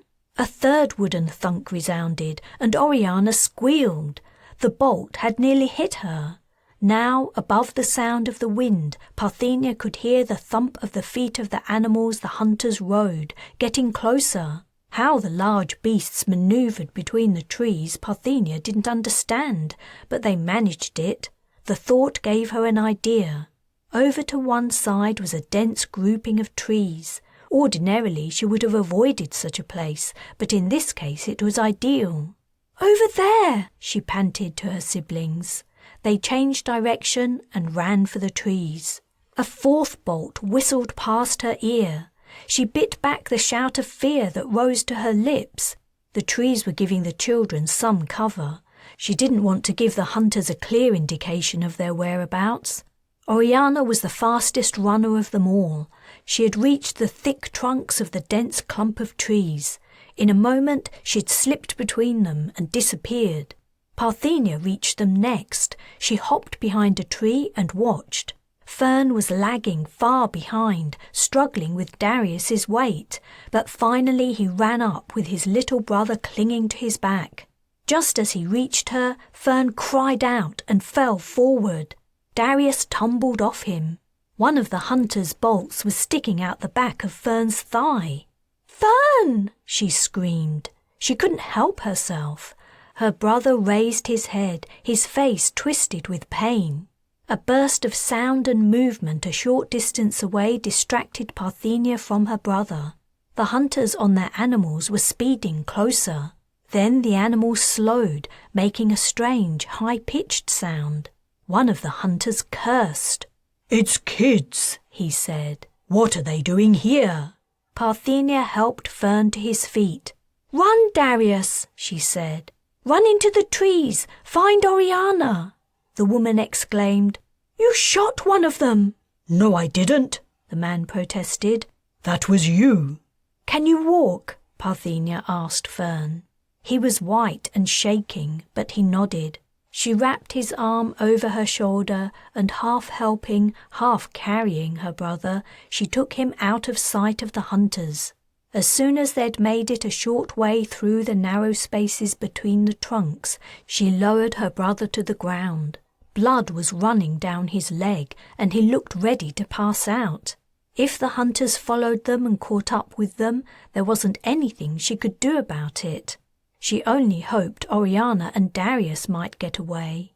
But while she sat with her injured brother on the forest floor, no sounds of pursuit followed them. Parthenia guessed the hunters might get into trouble for accidentally shooting children, even if they were trespassing. Fern, Parthenia said, I'm so sorry. That must hurt really badly. I'm going to do whatever I can to help. Her brother only nodded, his lips tightly compressed. But what could she do? If she had elixir, she could transport the bolt out of Fern's leg and then cast heal on the wound. But she had no elixir nor a way of making any. The children were alone and friendless. For the 1000th time, she wondered what had happened to Carina. If only she were here, she would know what to do. Parthenia felt she'd made one mistake after another. Fern! Oriana exclaimed as she came through the trees holding on to Darius's hand. She fell to her knees at her brother's side and burst into tears. Fern, don't die! Please don't die! We're nearly there! We can make you better! What? Parthenia asked. We're nearly where? We're at the city, Darius said. Oriana and I found it. Come and look, Parthenia. We can take Fern to a splicer and make him better. Come on, I'll show you. He grabbed her hand and tried to pull her to her feet. Leaving Fern with Oriana, she got up and went with Darius. Not more than a minute away, the trees faded out entirely. She found herself looking at a wire fence. Beyond the fence stood a landing bay, and beyond that were the low buildings of a spaceport. Farther away the city stood, its buildings rising higher in the distance. They had made it to their destination, but Darius wasn't right in all he'd said. They would never get Fern to a splicer from their current location. She would have to fix her brother's leg somehow before they could go on. Chapter 21. As Carina sat at the edge of the bedroom in her rented apartment, she recalled removing the Shura tracers from her siblings when they were escaping on the shuttle. That had been so much easier. For one thing, she'd seen the tracer that the Dirksens had cut out of Darius, so she knew the size and appearance of the devices, and she had known almost precisely where to find them in her siblings' bodies. By contrast, removing the Dirksen tracers from her intestines was going to be like hunting in the dark with a double-edged knife. One false step and she could cause herself some serious harm. She swallowed. The truth was, she was almost certainly going to inflict some damage. She doubted the best mage in the galaxy could cast with the accuracy required to lift out the tiny tracers without affecting the surrounding tissue. Even without operating blindfolded. No, there was no point in kidding herself. This was going to hurt. She took out the bottle of elixir she had carried with her all the way from Langley's mansion. She had hoarded the liquid, saving it for emergencies just like this. She unscrewed the cap. Then she paused. She couldn't figure out why the Dirksens hadn't picked her up yet. Should she have given Rhys a chance to explain? No, that would have been too risky. The information he held might have been useful, yet she felt she'd made the best choice in the circumstances. It was time to get as far away from the Dirksens and the Shuras as she could, after she found her brothers and sisters. She realised she was going over her decision as a way of putting off something she dreaded to do. She refocused and mentally reached out, feeling for the tracers. Now she knew they were there, it wasn't too hard to sense the devices in the depths of her gut. Their material was different from the rest of her flesh, but she couldn't tell how many there were. The tracers were all bunched together. It wouldn't be a good idea to try to transport all of them out of her at once. She was fearful of accidentally pinching out a large piece of her intestine at the same time. Although she could cast heal and fix the injury, she might not be able to do that if she was in too much pain or had passed out. She breathed in and out, deeply and slowly, and centered her mind on the tiny devices embedded in her intestines. She wrote the transport character and sent out the cast. She winced as she mentally gripped a tracer and lifted it out and away, placing it on the floor beside her. She opened an eye to look at the thing. It was a tiny metal bead, a red-stained silver fleck on the grimy floor. 1. She couldn't feel any ill effects yet. No pain or even discomfort. She took another sip of elixir. It was time to remove number 2. She wasn't sure if she'd removed 7 or 8 tracers. She'd lost count, and the devices were too small to see clearly in their little bloody pile beside her. She was in pain, and she was feeling faint, though she wasn't sure if the faintness was due to the repeated casting or the damage she had caused. The more tracers she'd removed, the harder it had become to locate the devices. She thought she could sense one final tracer, but she wasn't sure. Her foggy mind and her aching stomach were strong distractions. She took another sip of elixir and pressed on. She had to get all the tracers out.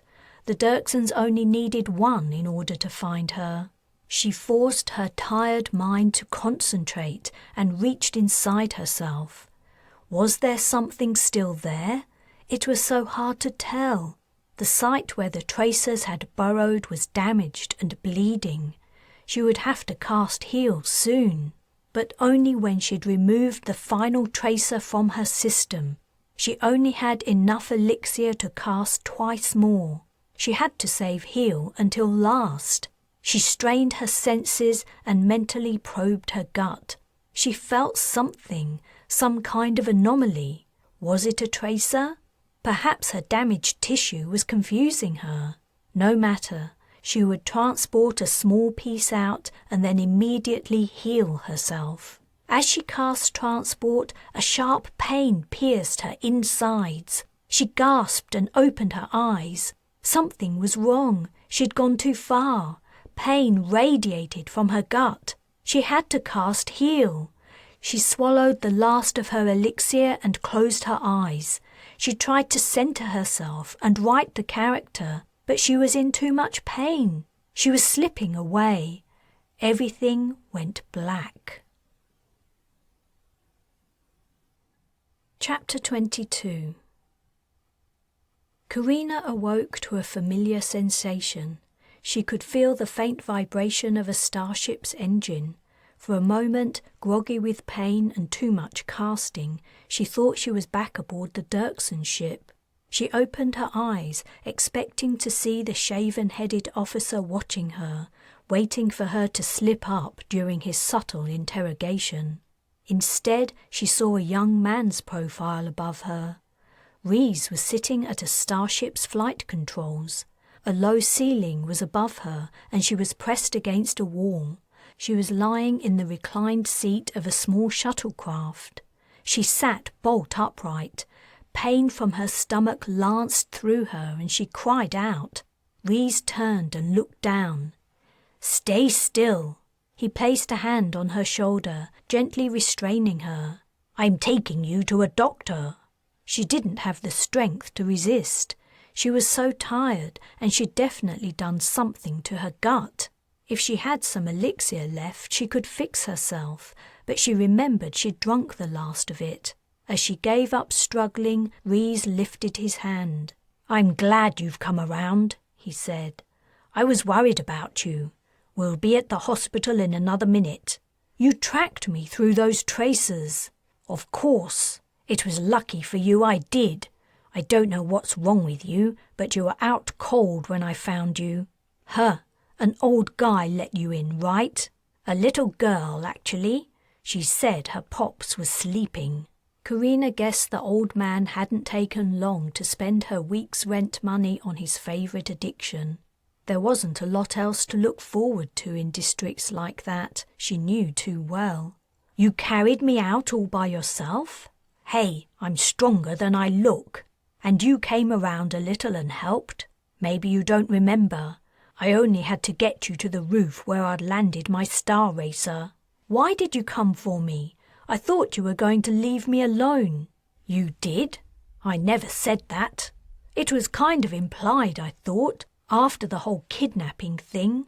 Her wooziness wasn't dissipating. If anything, it was getting worse. She wasn't sure if she was going to pass out again or throw up. The latter alternative won. Her vomit was brown and granular. "Sorry." Reese glanced down at her production, now slowly spreading over the shiny floor of the tiny shuttlecraft. "Don't worry about it. I'm sure glad I decided to come and get you, though." "How come you turned up just then? Did you know I was sick?" "Yeah, the tracers don't only signal their position, they transmit the subject's health status, along with a few other things." "Pretty clever. You Dirksens love your high tech." "Don't call me a Dirksen, please. Just call me Reese. I don't like to think of myself as one of them anymore.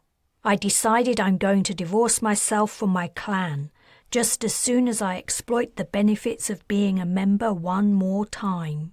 He gave a wry smile. Returning his attention to the controls, he said, "We're here. There should be some medics to meet us. I commed ahead." The shuttlecraft rapidly lost altitude, increasing her nausea. The engine cut out, and half of the roof of the vehicle lifted. It was raining outside. She was instantly soaked. 2 medics were suddenly checking her over. The next moment, she was being lifted out and onto a gurney. The medics raced with her across the rooftop, through open double doors and into an elevator. Reese stepped in as the elevator doors closed. He stood over her, resting his hand on the gurney rail. One of the medics was cutting open her clothes. "I only just bought these," she protested. Everyone was overreacting. She had been injured plenty of times while working as a merc. If she only had a mouthful of elixir, she could fix her problems herself. "Did you eat something sharp?" the female medic asked. "No, someone fed me something noxious." She glared at Reese, who looked away. The medics didn't say anything else. Did they know Reese was a Dirksen? Would the hospital check Ostalon's databases for her genetic profile? What would the staff do when they couldn't find her on the planetary system? She couldn't stay here to be treated. It was too risky. But as she tried to sit up, she gasped with pain. "Lie down," admonished the female medic, pushing her shoulders to the gurney. "Where do you think you're going?" "Away from here," Carina exclaimed, struggling with her. "Please stay still," said Reese. "I'm really only trying to help you. No one here is going to hurt you or even ask you who you are. You don't have to worry." In her current state of health, she didn't have much choice but to give in. She wouldn't be able to fight off 3 people and escape. She wasn't sure she could even stay upright. As the elevator reached its floor and the doors opened, she passed out again. When she came around for the second time, the pain in her stomach was gone. She was in a hospital bed, and Reese was sitting beside her reading an interface, not yet aware she was awake. Though she felt a lot better, her wooziness hadn't entirely gone away.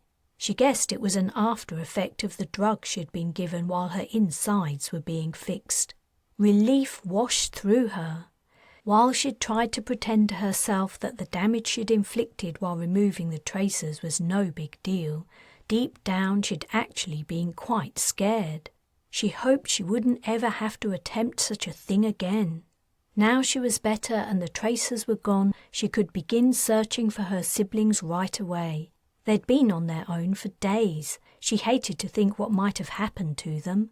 She pushed back her covers and sat up halfway, but the movement made her head spin. She slumped down.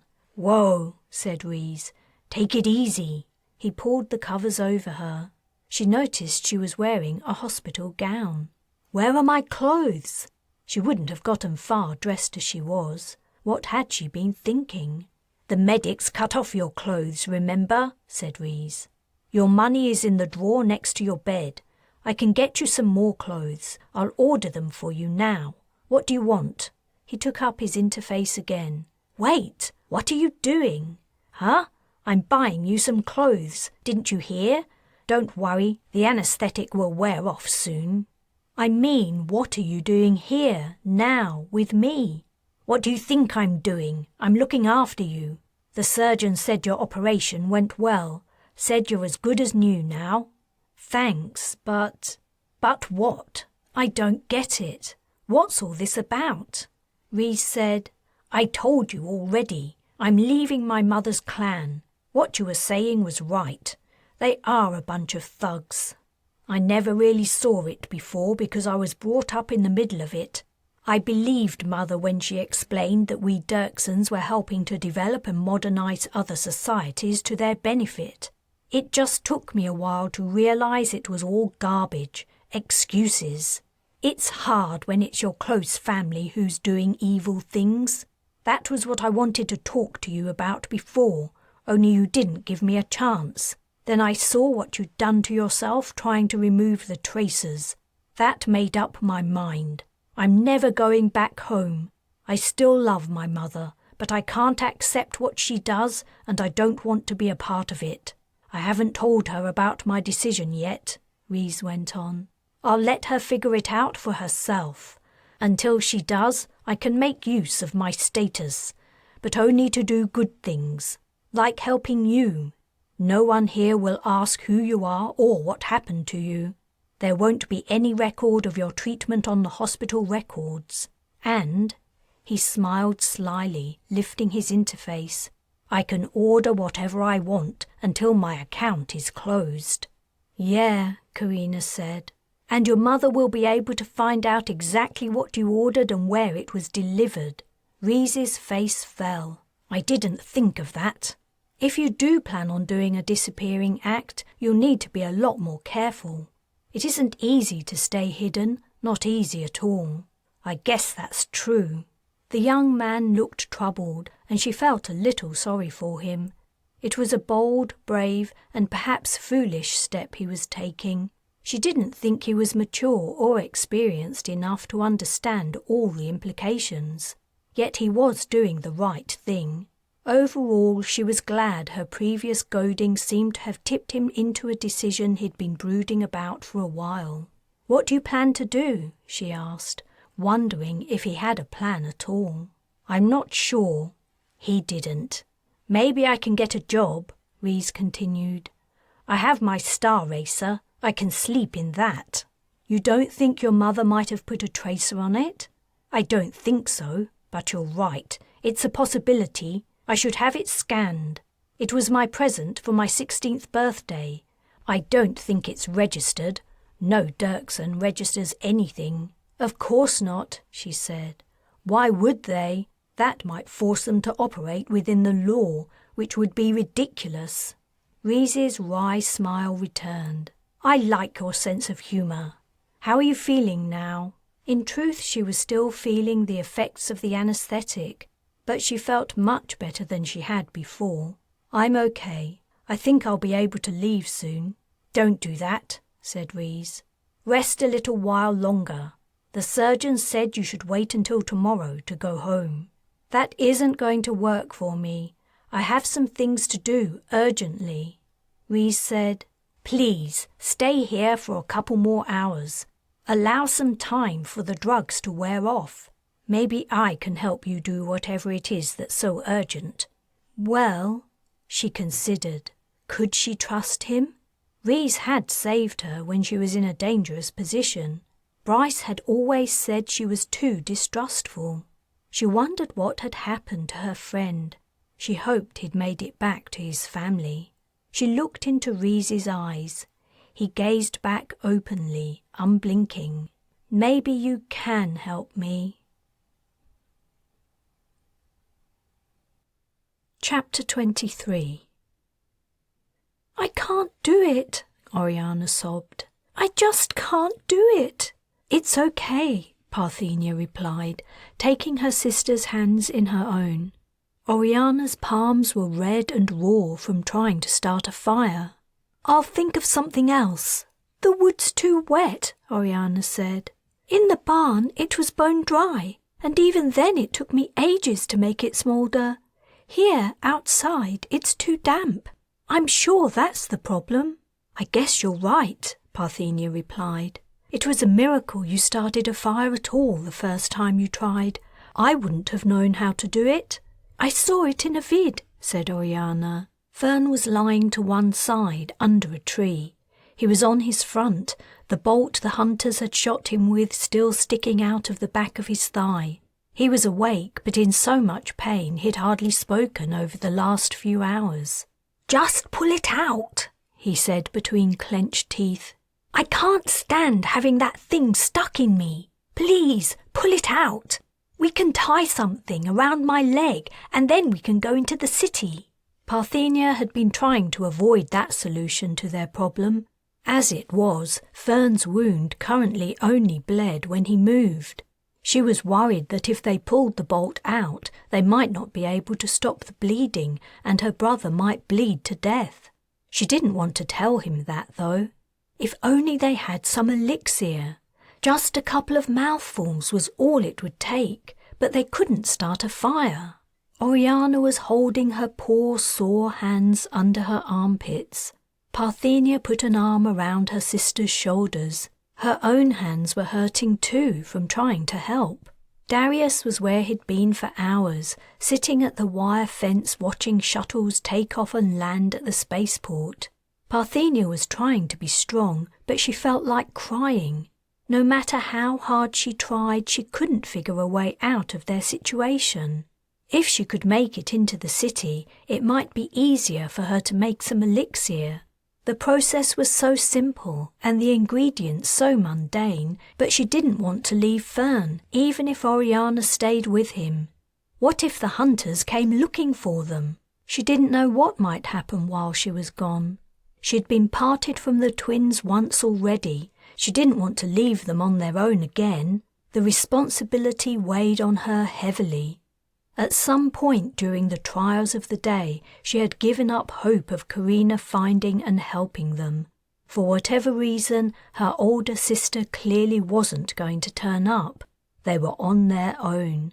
Yet Parthenia had learned she wasn't up to the task that had befallen her. She'd made so many bad decisions. Dusk had fallen and was turning to night. The lights from the spaceport meant they weren't in darkness, but Parthenia remembered with a shudder the sounds of night creatures in the forest where she and Darius had first been lost. Also, though no one had complained, she knew everyone was extremely thirsty and hungry. Perhaps it was time for her to face the truth about what she had to do. As she made her decision, Darius turned away from the fence, stood up and walked over to her. He wrapped his arms around her neck and hugged her. Her little brother didn't say a word. She knew he had sensed her mood and was trying to offer some comfort. "It's no good," Parthenia announced. "I'm going to have to leave you and find someone I can ask for help." "No," Fern muttered. "I keep telling you, pull the damned thing out." "I'll be fine. I would do it myself if I could reach it." "We can't," Oriana said. "Parthenia's right. It wouldn't be safe. We aren't splicers. We don't know what we're doing. It isn't like casting. You could die." "Dying would be better than going back to living how we were," Fern said. He'd spoken the thought that was on all their minds. If anyone discovered who they were or what they could do, The best they could look forward to was a life of captivity. But while their lives with father and mother had been luxurious, they couldn't expect the same treatment at the hands of the Dirksens. Parthenia wondered what the clan might do to her if they figured out she was responsible for many of their business deals going awry. But what else could she do? Feeling like a failure, she said, "I'm the oldest, and I'm making this decision. We can't stay here trying to make fire forever. At least this way we have a chance. It doesn't automatically follow that whoever we ask for help is going to do something bad to us. Maybe they'll be kind and not ask any questions. When Darius and I were lost, we found someone who helped us." "I agree with Parthenia," Oriana said. "You can't stay as you are, Fern. You need help. If we have to take a risk to find someone to help you, that's what we have to do." Fern closed his eyes in pain and turned his head away. "Okay," Parthenia said. "Let's go over our story one more time. We don't know the name of any place here, so we'll make one up. We'll say we're from Riverfield. There has to be somewhere called Riverfield. Then the rest of the story is the same as we said before." All the children except Fern rehearsed their cover story. Parthenia wasn't sure it sounded authentic, but it was the best she could come up with. It would have to do. When they'd repeated all the details a few times, she said, "Right, I want you all to stay here. I'm going to try to find someone." "Where will you go?" Darius asked. "I'm going into the spaceport. It's the closest place that has people in it. Now, none of you must move from this spot while I'm gone. Especially you, Darius. No matter what happens, you mustn't leave Oriana. Do you understand?" "I want to go with you," said Darius. "No, you can't." If something bad happened, she didn't want Darius with her. "What if you don't come back?" Oriana asked, her eyes glistening in the darkness. Parthenia didn't know what to reply. As she struggled to think, a shuttle passed overhead, momentarily lighting up her sister and brothers with its beams. She ran to hug and kiss them, just in case.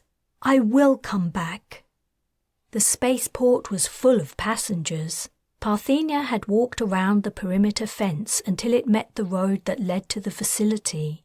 She went through the transparent doors as they parted and entered the busy hall. After the quiet of the forest, the noise of announcements and crowds of chattering people were almost painful. Everyone seemed to be in a hurry. Who should she approach? She didn't want to speak to anyone in authority in case they asked her awkward questions. She decided to target people who were on their way out of the spaceport because they wouldn't be in a hurry to catch their flight. Yet, after glancing at her odd clothes, she'd never felt so aware she was still wearing Jace's shirt up until that moment. Everyone she went up to ignored her and went on their way. "Please," she said, trying to catch the attention of a mother with 2 children. "Please, can you help me?" But the mother only pretended not to hear her and hurried her children along. Parthenia tried to approach another passenger, but the result was the same.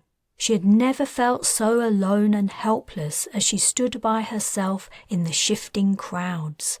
What a change it was from that last time she'd been in a spaceport with father and mother. Father had been so haughty and arrogant, arguing with the official about having to walk through the public departures hall. She had to make someone stop and listen to her request.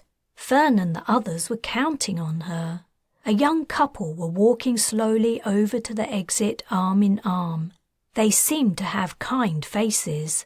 "Excuse me," she said, planting herself in the couple's path so they couldn't avoid her. "My brother's had an accident. I need some help." The couple had been entirely focused on each other. At her interruption, they looked surprised and then embarrassed. "I'm very sorry," said the woman, sidestepping her. She grabbed her arm. "How can you be so uncaring? My brother's seriously hurt. Why won't you help?" "Hey, the man shouted. "Let go of her." He tore her hand away. "Come on, honey," he said to the woman. "She probably wants money for drugs." "No, I don't," she shouted, at her wits' end. If she didn't get some help soon, Fern might die. She was worried her siblings might give up on her and try to pull the bolt out of his leg. "You have to help me! Someone has to help!" A guard she hadn't noticed before began to march toward her. She tensed. She didn't want that kind of attention. After a moment's indecision, she turned and ran, directly into another guard who had been approaching her from behind.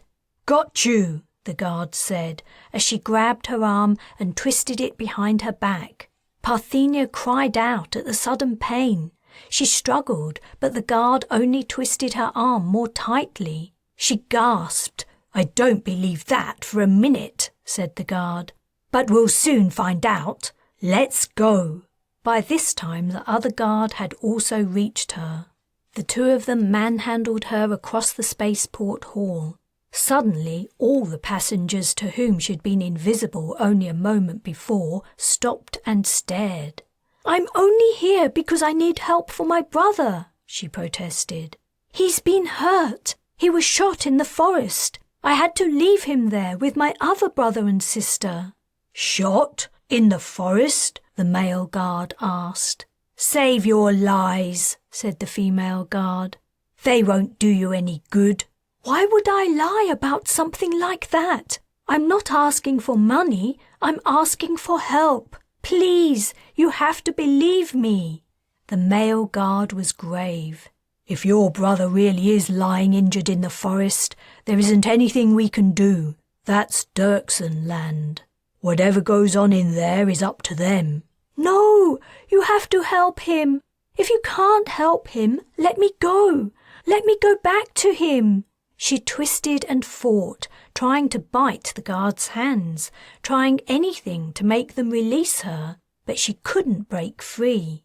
The two guards hauled her, struggling and kicking, into a security room. She was beside herself with fear and rage. The guards pushed her into a corner, left the room, and locked the door. Chapter 24. As Rhys checked the Dirksens' comm records, Carina was having grave misgivings. Why had she told him she was looking for her brothers and sisters? If she hadn't been groggy from the anaesthetic at the hospital, she doubted she would have taken the risk. On the other hand, without his help, she might never be able to locate Parthenia and the others. What chance did she really have of locating 4 children in an entire continent, or perhaps a whole planet? Rhys had arranged new clothes for her after she insisted on leaving the hospital. They still hadn't quite left, however. They were sitting in his Star Racer on the roof of the building, and he had been going through the recorded comms for ages. She had passed some time looking out over the city while the sun came up, and she had passed some more examining Rhys's vehicle. It was tiny, holding only 2 people, yet he'd assured her it was interplanetary. "Maybe this is a bad idea," she said, as she finally lost patience waiting for him. "If there was any mention of my siblings on those files, I'm sure you would have found it by now." "Not necessarily," Rhys replied. "These are personal files, and they aren't searchable. I have to go through them individually." "Personal files? You mean that Dirksens have access to other clan members' personal comms?" "Of course not." "Then how come you can read them?" "I figured out a way into the intra-clan comm system a few months ago. It was what I read there that partly fueled my decision to leave. Some of my family are depraved. It's sickening. Mother is about the best of all of them. Ah, wait, what's this?"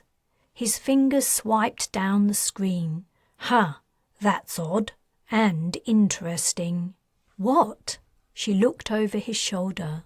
"It's an audio file that was deleted only a few minutes after it was made. That could be anything, and it's gone now anyway. Not from my records, it hasn't." Let's see. He continued to work at the interface for a few moments. Got it. I'll play it back. But you said it was deleted.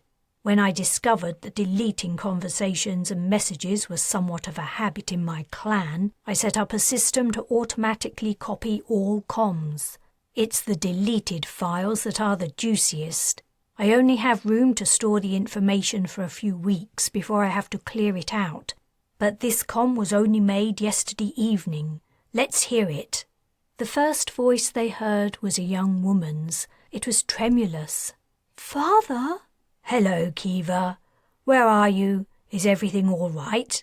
No, it isn't. I think I... What's wrong? Are you still out hunting? We wondered what had happened to you. Come home now. It's late. Father, I think I might have accidentally shot a child. I don't know what to do. Should I call for a medic? A child? Don't be ridiculous. How could you have done that? You must be mistaken. I don't think I am. It was twilight, and I couldn't see very well, only their moving shapes. There were 4 of them. They were running away. I shot at them, thinking they were game. Oh, Father, I hit one of them. I know I did. Paul saw it too. One of them fell down. Carina's heart froze. I'm telling you, you're mistaken, the man said sternly. What would children have been doing in our hunting grounds? No Dirksen child has been shot. I would have heard about it. I don't think they were Dirksen children, the woman said. I think... Then it doesn't matter, does it? Come home immediately, Kiva, and never mention this again. The comm ended. Carina's hand was over her mouth as she stared at the interface. Reese said, I'm sorry. That might be one of them, right? It makes sense. If they're from off-planet, they wouldn't know it's dangerous to enter woods unless they know who owns them. I seriously doubt any Ostalonian child would have been wandering through a Dirksen hunting forest. She struggled to reply. She could see visions of Darius lying dead on a forest floor. Do you know where the comm originated? Yes, Reese replied. I have the exact coordinates. It's a hunting lodge on the outskirts of the forest by the spaceport. Strap in and I'll take you there. Ree's Star Racer, as he called it, was a high-class spacecraft. She could barely feel or hear the engine as Reese started it, and the ship's motion was smooth as silk as they flew up and away from the hospital roof. She guessed the Star Racer's drive included the hover technology the Dirksens had brought to the planet. As soon as they were high above the city, Reese accelerated. The force pushed her back into her seat. How long will it take to get there? She asked. Not long, 10 or 15 minutes, he replied, checking the controls. This place is close by, then? No, it's on the other side of the city, but up here we can fly direct, and the Star Racer is fast. She was twisting her hands in her lap, trying to ignore the image in her mind of Darius dying. So your relatives go hunting? It's a popular sport. They have forests all over the planet and hold competitions using ancient weaponry. He glanced at her. Sorry, do you go to them? These competitions? Reese shook his head. Not my kind of thing. Plus there's the fact that Mother is always there trying to partner me up with some girl or another. What? Other Dirksens? Do you marry your cousins? Only distant ones. Don't you? No, I don't think so anyway. In fact, she had no idea how mages met and married. Nine-Eye had never told her, and during the brief time she'd spent with Ma, the subject had never come up. She didn't know how her parents had gotten to know each other. That's another reason I want to leave the clan, Reese said. Mother's obsessed with making a good match for me, as she puts it. Like I shouldn't have any say in the matter. You're a bit young to be getting married. That's another objection of mine. Do we have far to go now? Perhaps they wouldn't find anything at the hunting lodge. Perhaps the woman, Kiva, had been mistaken. Or if she hadn't, perhaps the children weren't Carina's siblings. Nearly there. They continued the rest of the short journey in silence, Carina telling herself it probably wasn't one of her siblings who had been shot. Even if that had happened to any of them, they would have cast heel. The star racer slipped smoothly and quickly out of the sky. Its nose was tipped downward and the screen displayed a green expanse with a small clearing that was growing rapidly larger. At the centre of the clearing a wooden building stood. The bare ground surrounding the lodge was empty. "Wait," she said. "Is there any point in landing here? If that woman did shoot a child in the forest, she probably didn't do it right here. This is just where she was when she commed, and she won't be here now. She would have gone home like her father told her to." "You're right," Rees replied. "No one will be here at this time of day, but it's the only clear space for kilometers around. If your sisters and brothers are nearby, they might have headed here." He brought the star racer down on the lot outside the hunting lodge and opened the hatch. The air that flooded in was fresh, cool, and scented with tree oils. Carina climbed out and scanned the surrounding trees, but the space below their canopies was dark and silent. "Hey!" she yelled. "Is anyone there? Are you hurt? We can help you." No reply came. She didn't want to give away the names of her siblings. She had been hoping that if they heard her they would recognize her voice, but her brothers and sisters might not reply to someone yelling "Hey!" She cupped her hands around her mouth. "Parthenia!" she called. "Parthenia! Can you hear me?" Her voice echoed through the trees, but received no answer. Rees strode to the edge of the clearing. "Parthenia!" he yelled. "Parthenia!" They waited in silence as the sun crept over the treetops and lit up the roof of the hunting lodge. They called again, but it soon became clear that if her siblings were in the forest, they weren't within earshot. "I don't know what to do," she said, her voice thick. She could tough out almost any situation, but the idea of one of her siblings lying injured somewhere was crippling her. "I'm not sure either," Rees said. "We can fly across the forest to look for them, but the canopy makes it hard to see anything. Oh, wait, maybe there is a way." Chapter 25. "Yes!" Rees exclaimed. "I do have a scanner." He was at the controls of his star racer. "I wasn't sure. I've never needed to use one." "Can it tell humans from other living things?" asked Carina. "This place must be full of animals." No, it can't. Good point. And it would take us forever to scan this place anyway. It must cover hundreds of square kilometers." "It does." Rees paused. "I'm sorry. I want to help. I feel responsible." "Well, you didn't shoot anyone, or did you?" "No, I've never even fired a weapon. I hate the idea of hunting, and Mother always insisted that I work in the business side of the family, not the military. But these people are still my clan, and I don't think you would be split up from your siblings if we hadn't captured you." "I can't deny that," Carina replied. "But I'm not giving up yet. I'm going to continue looking until I find them." She climbed out of the star racer into the lot once more. Her gaze searched the trees that brooded over the place. If I were lost in a forest, where would I go? Rees joined her. "Have you had an idea?" "Just wondering how I might try to find my way out of here if I were on foot." "It would be hard if you didn't know the place well. As soon as you're in the trees, you can't see very far ahead, and all there is to follow are bridle paths and animal tracks." "What about streams?" Carina asked.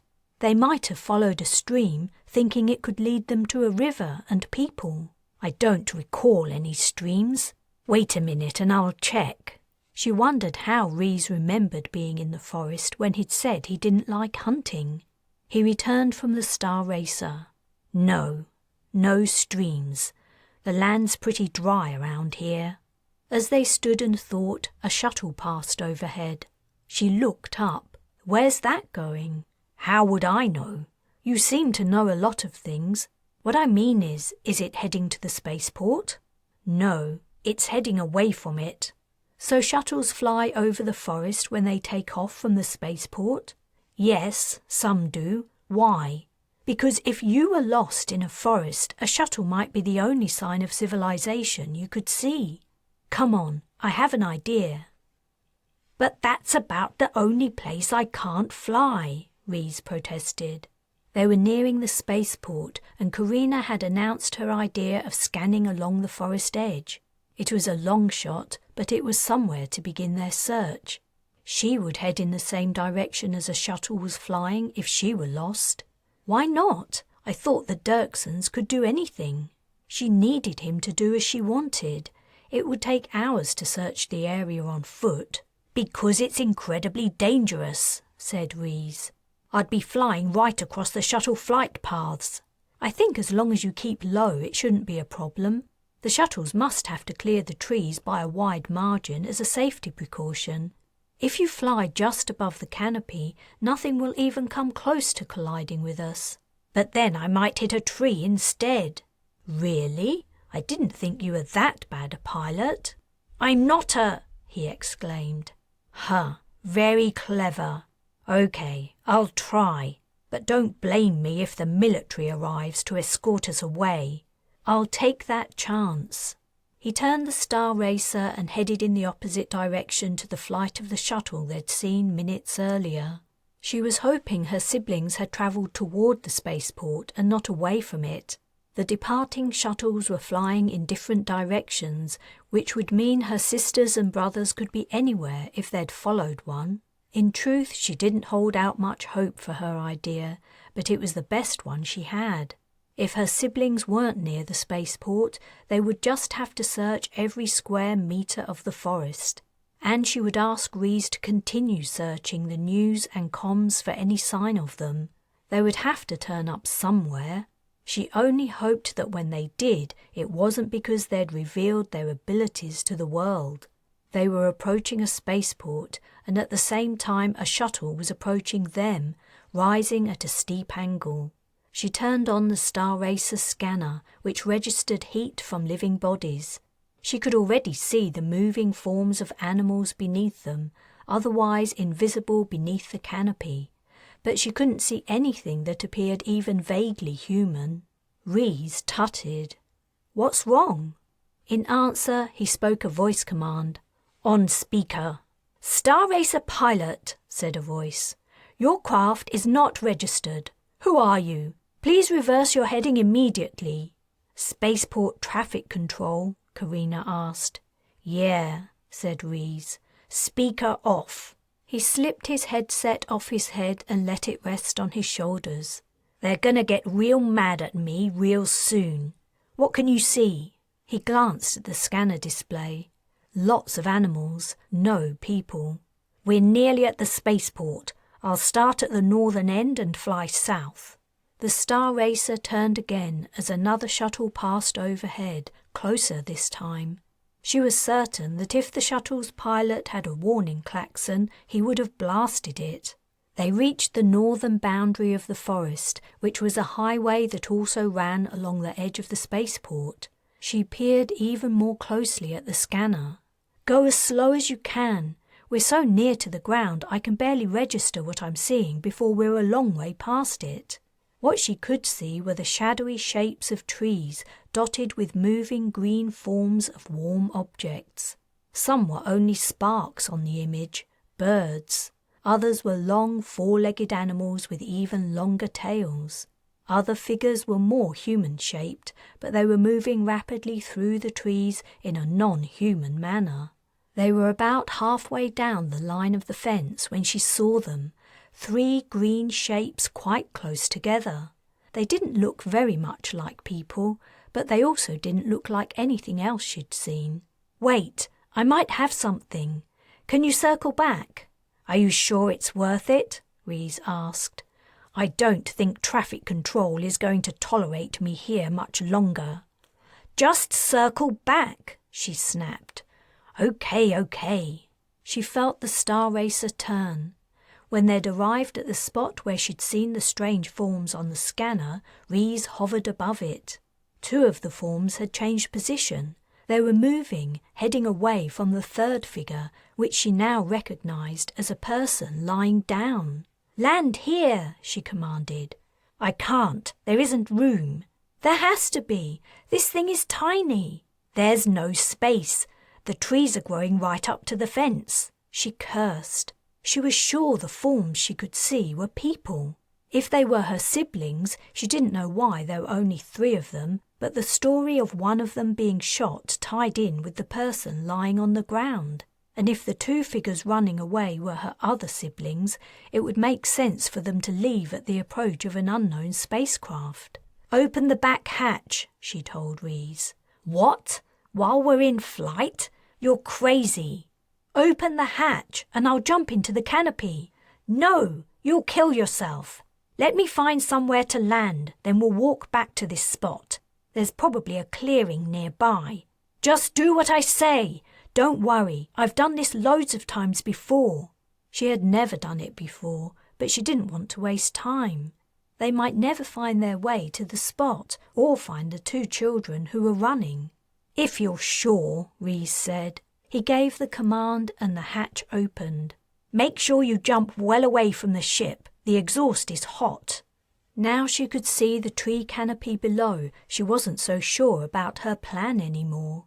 So, before she had more time to think about it, she took 3 fast steps over to the open hatch and leapt out. A heartbeat later, she hit leaves and branches, breaking them and falling through until she collided with a thick branch which knocked the wind out of her. She wrapped her arms and legs around the branch, but the force of her fall carried her around it to the other side. She found herself clinging on upside down and struggling to breathe. Her ribs seared with pain every breath she took. She had broken at least 1 rib, and probably more as far as she could tell. But she was alive. She wriggled along the branch toward the trunk, each movement agony. By the time she reached her goal, she could breathe again. She tried to inhale deeply, but stopped and gasped at the feeling of knives piercing her lungs. She tried again. "Parthenia!" she yelled. "Oriana! Don't run! It's me!" She climbed onto the tree trunk and half scrambled, half fell down the tree, stopping only once to call out to her siblings again. She hit the forest floor, covered in bleeding gashes and her chest a mess of pain. "Parthenia!" she repeated, though she couldn't muster much volume. The forest was silent. Had she been wrong? Were the figures she'd seen not her siblings after all? Her eyes filled with tears. Then she heard the noise of something running, something human, and perhaps more than one of them. A little boy burst from the trees. Darius! "Carina!" he shouted joyfully. "I knew you'd come! I knew it!" He barreled into her, causing her to cry out in pain. Oriana was close behind him, but she wasn't so happy to see her. She looked distraught. "Do you have some elixir?" she blurted. "Please give it to me. Fern is dying." Chapter 26. Fern was lying on his back beneath a tree near the fence. He was deathly pale, and the forest floor all around him was stained reddish-brown. His eyes were closed. "I didn't want to do it," Oriana protested, almost hysterical. "I didn't want to do it, but when Parthenia didn't come back, he made me. He said it was the only way he could come with us. He said either pull it out or leave him here." Carina guessed her sister was referring to whatever it was Fern had been shot with. "So I did it," Oriana went on. "It was hard and I really hurt him. When I finally got it out, blood started pouring out of his leg. I couldn't stop it." Carina turned her unconscious brother over. The wound was on the back of his thigh and still seeping blood. She pushed the heel of her hand deep into it. Still Fern didn't stir. She guessed he didn't have long to live. If she had elixir, she might save him, but she'd drunk all of hers when she'd removed the tracers. They had to make some more, fast. But how? You couldn't make elixir? She asked. What are you missing? What do you need? We only need fire, Darius replied. His recent joy at being reunited with her had entirely dissipated. Did you look for firestones? What are they? Asked Oriana. You don't know? Ma clearly hadn't told them. Or rather, Stefan Scherer must have made sure she didn't. Never mind. Oriana, come here and do what I'm doing. Press down as hard as you can. I have to look for a firestone. She removed her hand as soon as her sister was ready to take her place. She set off on her search. It wasn't likely there would be firestones or any other kinds of stone lying on the forest floor, but it was the only way she might save Fern. Darius was following her. Go back to Oriana and Fern. Wait with them. I want to stay with you.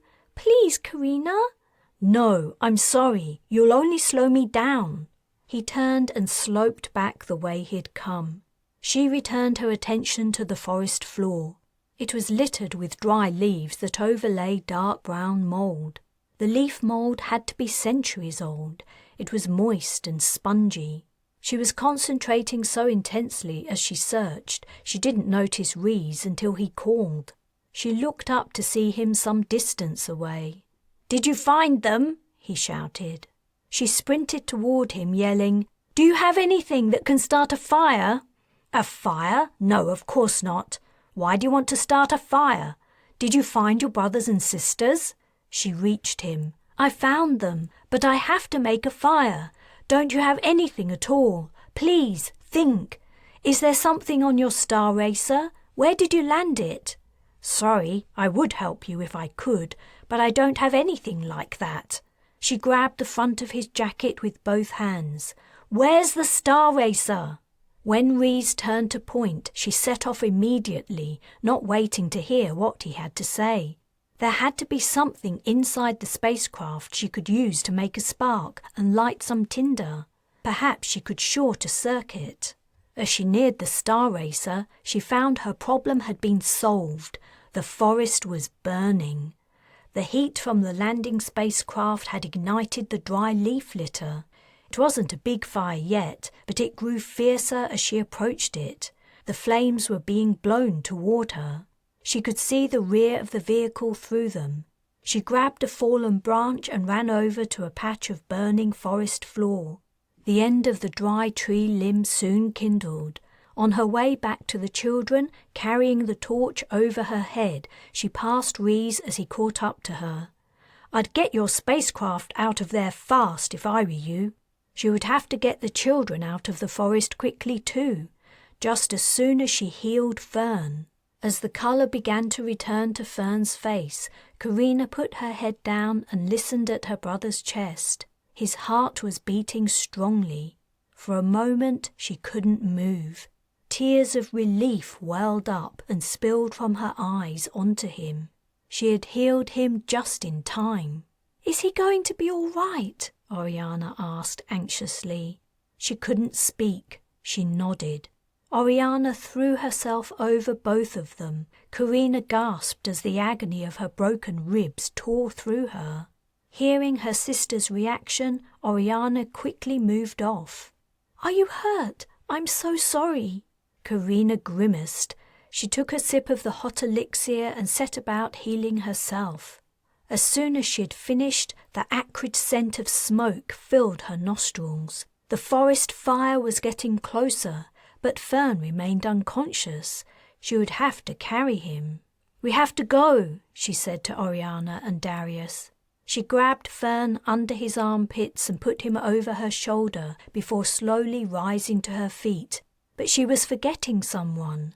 Where's Parthenia? Oriana had said something about their sister not coming back. "She went to get help," said Darius. "But that was last night." A shadow settled over her as she wondered what had happened to her oldest sister. Don't worry, we'll look for her. But we have to get out of the forest first. A fire is heading this way." Smoke was already making the sky hazy and wreathing between the trees. She was sure the air had grown warmer too. Carrying Fern, who was as limp as a rag doll, she led Oriana and Darius into the trees.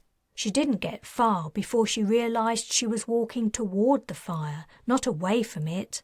The ash in the air was growing thick, and she could hear the roar of flames. The conflagration had spread quickly. She doubled back toward the fence, thinking they could walk along it to reach the highway that lay to the north. As they walked, however, a tree a short distance in front of them began to smoulder. She cursed and turned. They would have to go the other way. But the smoke in the place they'd only just left was growing thick. Darius's hand slipped into hers and gripped it tightly. He looked up, his eyes wide and scared. Oriana coughed and brought her shirt up over her mouth and nose. It was no good. The only way to avoid the fire was to climb over the fence. Carina looked up to the top of it, which was twice her own height. She might make it there carrying Fern, but she didn't know how she would climb over and hold on to her brother at the same time. She might easily drop him, and a fall from that height could kill him. "We're going to have to climb our way out of this," she said. "But you two are great climbers, right?" "Yes," said Darius. "I'm a good climber." "You go first. Oriana, you climb under Darius, and both of you be careful when you're climbing down."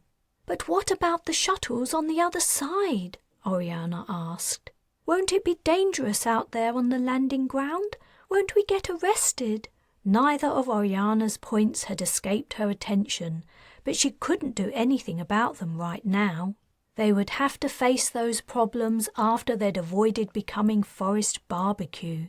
Darius hadn't waited to be told twice. He was already halfway up the fence. "We'll figure that out later," she replied. "You go up now. I don't want Darius to be on his own." Oriana began climbing.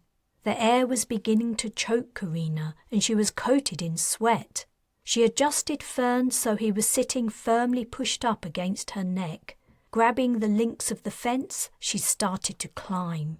It wasn't easy, but she thought she could do it, though she still hadn't figured out how she would climb over the top. Darius was already over and heading down the other side. Oriana was nearly there too. When Carina reached the top, she paused. Her toes were pushed into the gaps in the wires, and one hand gripped the fence while the other held onto Fern's side to prevent him from slipping off. She needed two hands free to climb over, which would mean letting go of Fern. She continued to hesitate, not knowing what to do. Then Rhys arrived. His star racer was lowering out of the sky, a safe distance from Darius and Oriana, but at the edge of the spaceport's landing ground. He was really going to annoy air traffic control. By the time Carina was at the top of the fence, he landed, and the hatch opened. Oriana was looking scared. She didn't know who Rhys was. "It's okay," Carina called down. "He's a friend." "Wait there," Rhys shouted, running toward her. "I'll help." He worked his way up the links of the wire. "Can you pass him to me?" "Yes, but please be careful. Don't let go of him." "Of course I won't." With great care, she transferred Fern over to Rhys, who balanced the boy's limp form on his shoulder. As Rhys began to descend the fence, Carina climbed over, catching a glimpse of treetops on fire. She sped down the wires to catch up to Rhys and shadow him, ready to catch Fern if he started to fall. They reached the ground together, just as a tree bordering the fence burst into flames. Military vehicles were speeding toward them across the shuttle landing field. "Quick, everyone into the Star Racer!" Rhys shouted. "We can't all fit in that," Oriana said. "We're going to have to," said Carina. Rhys was already at his vehicle, still carrying Fern. She took Darius's hand. "Come on." They piled into the tiny space. Rhys had lain Fern on the passenger seat and taken the pilot's seat. "I'm closing the hatch," he said. "Breathe in." Carina, Oriana and Darius squeezed into whatever spare space they could find. The hatch of the Star Racer closed against Carina's back, pushing her down. The spacecraft lifted and everyone was crushed together further by the acceleration force as Rhys flew away from the spaceport. 3 out of 4 of her mage siblings were safe for now, but what had happened to Parthenia? Chapter 27. Parthenia had spent the night in the security room. The guards hadn't even given her a cot to sleep on, and so she'd been forced to curl up on the cold floor, napping fitfully over the long hours she'd been left alone. Aside from a couple of restroom visits, she hadn't been allowed out, and no one would tell her what was going to happen to her, or listen when she tried to tell them her brother needed help. She couldn't stop thinking about Fern, Oriana and Darius alone in the forest overnight. She'd told them she would be back, but she'd failed to keep her promise. They needed her, but she didn't know how to return to them. She was out of her mind with worry, to the extent that she barely considered how much danger she was in herself. The female guard had brought her breakfast, then left her alone, once again refusing to hear her pleas. Parthenia guessed something would happen to her soon. The guards had taken her into custody late the previous evening. Their boss had probably gone home by then, but now it was morning he or she would be back at work and ready to deal with the stray girl who had been annoying the passengers. Parthenia was mentally rehearsing her cover story when the door to the small room opened and the female guard came inside. Someone else entered behind her, an older man wearing a civilian suit, not a uniform. His hair was white with age, which was odd. Having your genes spliced so your hair never changed colour, no matter how old you grew, was a standard treatment. Even the servants at her family estate on Ithia had undergone the procedure. The older man also wore a small, neat moustache, another anomaly. Parthenia knew few men who hadn't arranged for the permanent removal of their facial hair not long after puberty, for convenience's sake. The man sat down and put a finger to his mouth as he regarded her. "Would you mind telling me your name?" "Penny Sharp." "And where are you from, Penny?" "I'm from Riverfield." Her next words fell out of her mouth in a rush. "I was travelling with my family, but we got lost. My brother's hurt and he needs help. I've told your guard many times, but she won't listen to me." The man turned to the guard. "Check her again. I want to be sure." The guard was carrying an ID scanner. She leaned over Parthenia. "Open up." She had been subjected to the same test twice before during the previous evening. She opened her lips. The result would be the same, and it meant she was in trouble. The guard put a probe into Parthenia's mouth and wiped it along the inside of her cheek. The machine bleeped. The guard turned the display screen toward the man. "Well, Penny Sharp," he said, "according to this, you don't exist. Now, ordinarily, I wouldn't be very surprised to come across an unregistered vagrant hanging around the spaceport, but you aren't a regular member of the invisible fringe, are you? There's no such place as Riverfield on all Ostilon, and the fact that you lied about your origins tells me you have something to hide. What is it? Are you working with smugglers?" "Am I working with smugglers?" Parthenia asked, her worries temporarily forgotten in her amazement at the man's question. "If I were a member of a smuggling gang, do you think I would go around drawing attention to myself by dressing like this and asking people for help?" Even the guard looked embarrassed by her superior's question. The older man coloured and coughed before muttering, "You could have been acting as a diversion. Anyway, what you were doing is irrelevant. As an unregistered individual, we have a duty to hand you over to the appropriate authorities." It's clear that you aren't Ostelonian. Therefore, I'm going to send you to the illegal migrant holding facility." He stood up. "Someone will be along to collect you soon." He went out. The female guard tutted. "If you'd been more polite and asked nicely, he might have let you go." She also left, and the lock clicked closed. Parthenia's head sunk into her arms. Why had she been rude to the spaceport official? Now she would never get back to Fern and the others. The illegal migrant holding facility was full to the brim. She was put in a cell with at least 10 other girls and women. They all stared at her when she arrived, and after the cell door was locked and the guard walked away, no one spoke to her.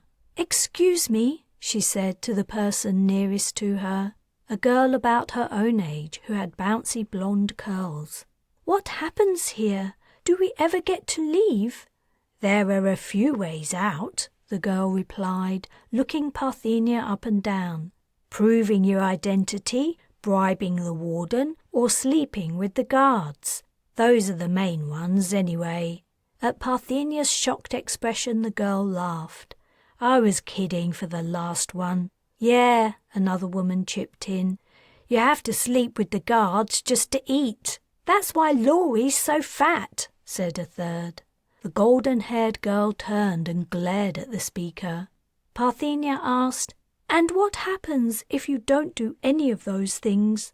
"It's off to the asteroid mines with you," Laurie replied. "What? Forced labor? Can they do that?" Parthenia realized what a fool she sounded as the words left her mouth. Her own clan had done the same, if not worse. "If you don't exist," said Laurie, "they can do what they like." Parthenia's low mood sunk even further. How could she help her brothers and sisters if she was stuck on a mine somewhere? She might never see them again. What would become of them all by themselves?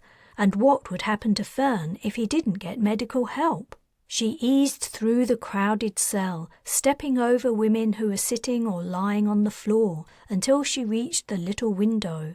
It looked out onto a square yard where a few of the inmates were wandering aimlessly.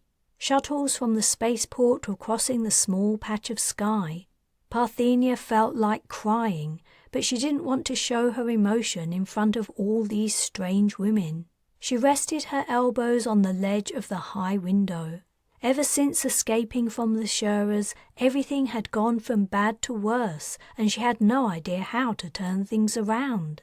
Fate seemed to be pushing her down a road that ended in nothing but loneliness and despair, and there wasn't anything she could do about it. Was she going to live out the rest of her life slaving away on an asteroid, never seeing her family again or finding out what had happened to them?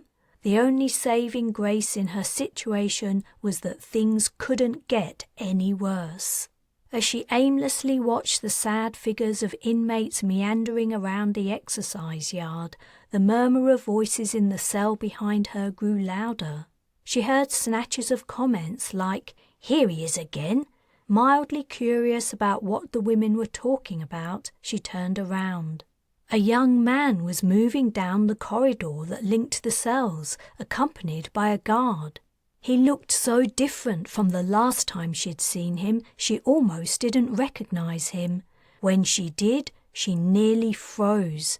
She had just enough presence of mind to turn away. Her back facing the visitor, her heart raced as she stared sightlessly out of the window, hoping beyond hope he would pass by without noticing her. But her brother wasn't so unobservant as to not recognize his sister, even from behind. "Parthenia," Castiel said, "how nice to see you again." Chapter 28. "Where are you taking us?" Carina asked Rhys, her neck painfully scrunched up. Before he could answer, she also said, "Darius, could you scoot under Fern's seat? I can see some room there." Her little brother did as she'd asked him, shuffling along on his bottom to the space under the reclined passenger seat, where he fitted comfortably. That's better, Oriana breathed, moving into the space Darius had occupied, which allowed Carina to change position and straighten up. Back to the hospital, of course, Rhys replied. Your brother needs a medic. No, Carina said. He's fine. Rhys gave her a quizzical look over his shoulder, but at that moment Fern stirred and his eyes opened. The first thing he saw was her. Before she had a chance to warn him, Fern blurted her name and tried to sit up. I feel terrible, he said, as he gave up his attempt and lay back down. What happened? He reached for his leg. Did you... Fern! Oriana hissed. Shut up! He finally noticed Rhys. His lips clamped closed, and he gave Carina an apologetic look. Rhys said, Were you the one who was shot? Are you hurt? Fern began. He wasn't shot, said Oriana. Or he was nearly shot. He was just exhausted because we'd been walking through the forest for so long. It was a terrible excuse to explain Fern's unconsciousness, but Carina didn't blame her sister. She couldn't think of a credible explanation herself. And Oriana had thought it through. If Rhys found out that Fern had been shot, he would want to know why he didn't have an injury, and that would require a whole lot more explaining. Okay, Rhys said. I understand there are things you don't want me to know, Carina and family, but don't forget I helped to save your lives back there. You don't have to treat me like an enemy. Rhys, said Carina, you're right. I'm sorry. Thank you for helping me find my sister and brothers. I couldn't have done it without you. Then she said, Fern, if you're feeling better, can you raise your seat? We can hardly move in here. After some more shuffling around, the Star Racer was still cramped, but more comfortable. They couldn't stay in it forever, though. More to the point, they had to find Parthenia. Rhys, can you turn back to the spaceport? I think my other sister might be there. She left to go and get help, but she didn't come back. Return to the spaceport? Rhys asked, incredulous. I was lucky I didn't get arrested. If this spacecraft was registered, Mother would be pulling a lot of strings for me right now. I thought Dirksens could do whatever they wanted, Carina said. He's a Dirksen? Oriana exclaimed, her voice laced with disgust. She tried to ease away from Rhys's seat, but there was no room. He says he's leaving his clan, said Carina. I am leaving them, Rhys said. I would have thought what I did just now would prove that to you. I do appreciate it, but we can manage by ourselves from here. So if you wouldn't mind landing and letting us out? You said you think your other sister might be at the spaceport? Rhys asked. Let me see what I can find out. You can check official comms as well as your clans? Official comms are easier. Rhys set the Star Racer to automatic flight and began to search again on his interface. This time he found the information within a few minutes. A young woman was detained at the spaceport on suspicion of smuggling. She was transferred to the illegal migrant holding facility around an hour ago. That has to be her, Carina said. Can we get her out? You can use your influence, can't you? Not so keen to get rid of me any longer? Rhys asked sarcastically. I don't know. Maybe. Mother's comms have been building up for hours. She's going crazy, but I don't think she suspects what I plan to do yet. She probably thinks I'm rebelling a little, but I'll come home soon. So if we turn up at the facility, I'll still be a Dirksen to be feared, rather than one to be reported. I guess it's worth a try. Thank you, said Carina. I hope you'll accept I'm on your side if I manage to do this, Rhys said as he input a new destination to the Star Racer's navigation. She sighed but didn't say anything. The problem was she and her siblings didn't belong to a side. She only wanted to gather them together so she could protect them and decide what they were going to do next. She didn't know what vision Rhys had of his involvement with them once they'd found Parthenia, But she had no intention of having anything else to do with him. He already knew her name and was probably wondering about Fern's mysterious unconsciousness and how that fitted in with the comm that stated a child had been shot. It was far too much dangerous information. They landed outside a dark one-story building. Black, unmarked hover vehicles were parked outside, and the whole place exuded a depressive air. Carina hoped that if Parthenia had been taken here, they could get her out as soon as possible. A guard was leaning nonchalantly against the wall in the lobby when they went inside, but he quickly stood to attention when he spotted them. She wasn't sure if it was because he recognized Rees or because they were strangers. Rees walked up to a woman in uniform who was sitting behind a transparent screen. She glared at him. "Yes? I'm Rees Dirksen." The woman's expression softened, but not much. "Can I help you, sir? I'm looking for a young girl. She was brought in this morning from the spaceport. Do you have a name?" Rees looked over his shoulder at Carina, but she didn't know what to tell him. She doubted Parthenia would have told anyone her real name, especially her surname, but she didn't know what name she would have given. "Penny Sharp!" Oriana called out. The woman checked her list. She looked up, frowning.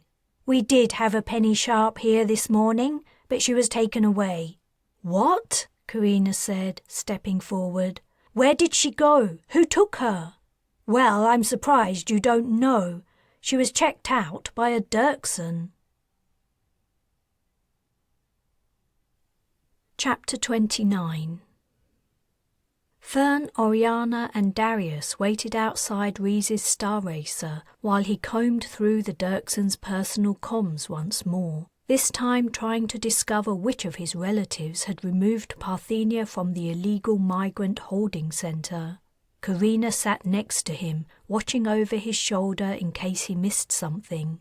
The back hatch of Rees's vehicle was up, allowing in the noises of the busy street. Hover vehicles hissed past, and every so often a large unmarked multi-passenger van stopped to unload or pick up detainees at the centre. Carina would glance at these scruffy, unkempt individuals just to check that, by some miracle, her sister hadn't been returned.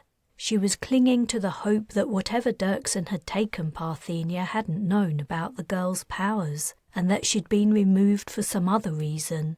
But Parthenia didn't appear, and though Rees searched for hours, he couldn't find anything that alluded to Carina's sister. "We do use people from the centre for various things, but there's nothing in the official record about someone being picked up today, and no mention of it in any personal comms." "What do you think it means?" Carina asked. "Could the receptionist have been lying?" Rees shook his head. "She wouldn't dare, even if she had a reason to lie, which she didn't as far as I know. It's very strange." Outside the Star Racer, Darius suddenly burst into tears. He wailed, his face pressed into his hands. Carina jumped out and went to him. "What's wrong?" she asked, putting an arm around his shoulders. "I'm hungry," he sobbed. "Oh, I'm so sorry," said Carina. Her concern about Parthenia had made her forget that her other siblings had spent the night and probably the previous day in the forest without anything to eat. And Fern had spent a lot of that time severely injured. She stuck her head inside Rees's vehicle. "I have to buy some food. Do you know where I can go? Is there somewhere nearby?" Looking up from his interface, Rees replied, "I can do better than that. You're all going to need somewhere to sleep as well as food and clothes and everything else. If you squeeze inside once more, I can take you somewhere." What's wrong?" "I don't know if that's a good idea. Maybe it's better that we part ways now. You need to continue with breaking away from your family." She didn't want Rees to know where she and her siblings were staying, and she didn't want him to get to know them well. She might be able to hide her abilities from him, but she wasn't confident her sister or brothers could. "You're never going to get your other sister back without my help," Rees said, his expression grave. I can assure you, the fact that I can't find any mention of her probably means the security surrounding her is very high level. You'll never breach it alone. I can't force you to stick with me for a while longer, but you'd be stupid if you didn't." She hated it, but what he was saying was true. She called to Darius and the others to climb inside Reese's tiny aircraft. The apartment he showed them wasn't much better than the one Carina had rented from the old man, but it was sparsely furnished. There were 2 bedrooms. "Great," said Fern. "One for boys and one for girls." "I'll sleep on the sofa, thanks," said Reese. Carina stared at him. "You're planning on staying here too?" "Why not? It makes sense, doesn't it? That way I can help you more easily, and I don't have anywhere else to go." "Oh, okay." Reese had paid their landlord from his own money, so Carina felt it would be ungrateful and churlish to refuse him, yet she remained deeply uncomfortable about the Dirksen man's proximity to her siblings. Fern had declared which room belonged to the boys, and he and Darius were already bouncing on the bed. Darius's ravenous hunger of less than an hour ago apparently entirely forgotten. "Come and eat," Carina called to them. She opened the bag of take-out food Reese had bought on their way over and began to take off the lids. "Fern, check in the kitchen for bowls and cutlery," she said to her brother as he pulled out a chair at the rickety table. Darius didn't wait on niceties. He reached for a piece of meat poking out from a dish. "Wash your hands," she admonished. "Yes," Oriana said. "Come on, Darius." As Carina was laying the table, she could hear Oriana speaking in a hushed tone to Darius in the bathroom. "I know," the little boy exclaimed. Carina winced internally. Her sister had undoubtedly been reminding their brother not to allude to anything to do with casting while Reese was around. There were only 4 seats at the table, so Reese took his food to the sofa to eat. Carina sat down and waited while her brothers and sister filled their bowls.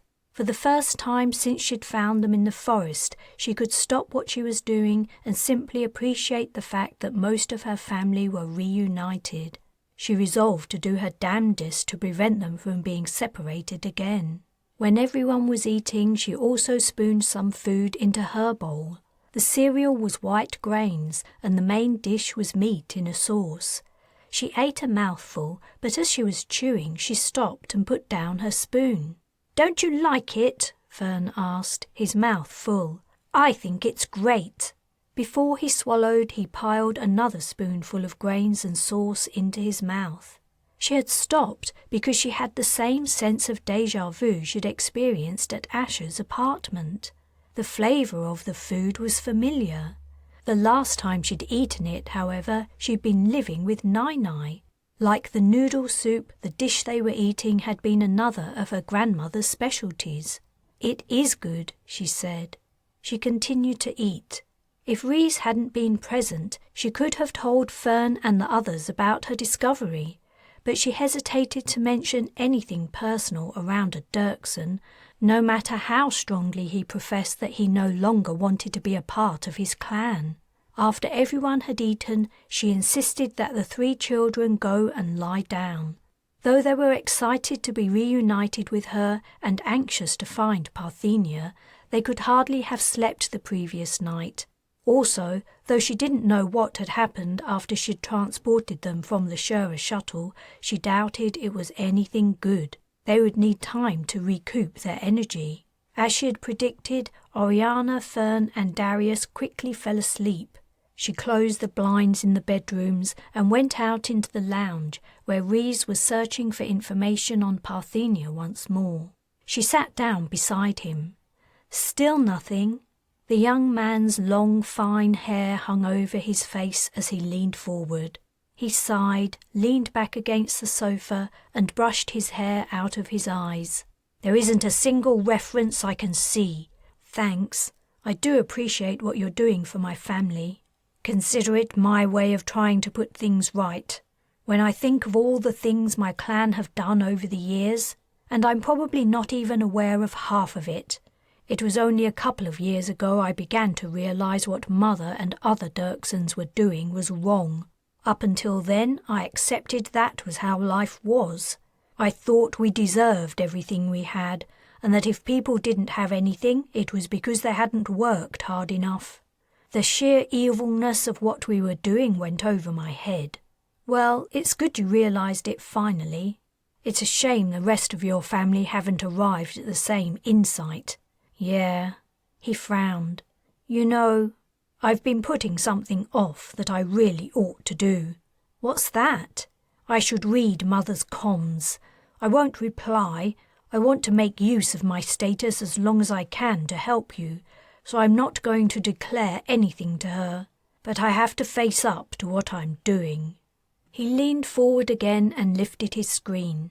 From her position, she could see he had tens, if not hundreds, of messages waiting from his mother. He began to open and scan them, spending no more than a few seconds on each. She could imagine what they said, variations on "Where are you?" and "When are you coming home?" But then Rhys opened a message that seemed to occupy a lot of his attention.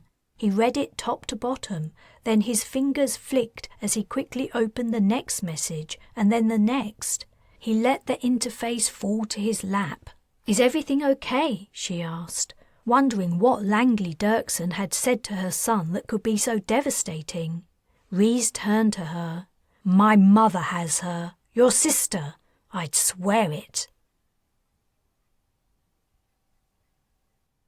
Chapter 30. The estate Castiel had brought Parthenia to reminded her of her home on Ithia, only it was far larger. The house was at least 3 times as big, and the ground stretched so far she couldn't see the boundaries. Castiel had wanted to walk in the grounds while they waited for someone. He hadn't said who. Nala trailed behind Parthenia and their brother. The little girl hadn't spoken since Parthenia had arrived. A man called Harmon walked even farther behind the group. He was large, with broad shoulders and a thick, muscly neck. Parthenia guessed he was there to prevent her from running away.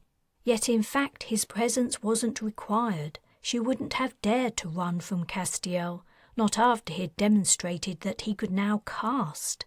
He'd used Nala as a subject for his demonstration.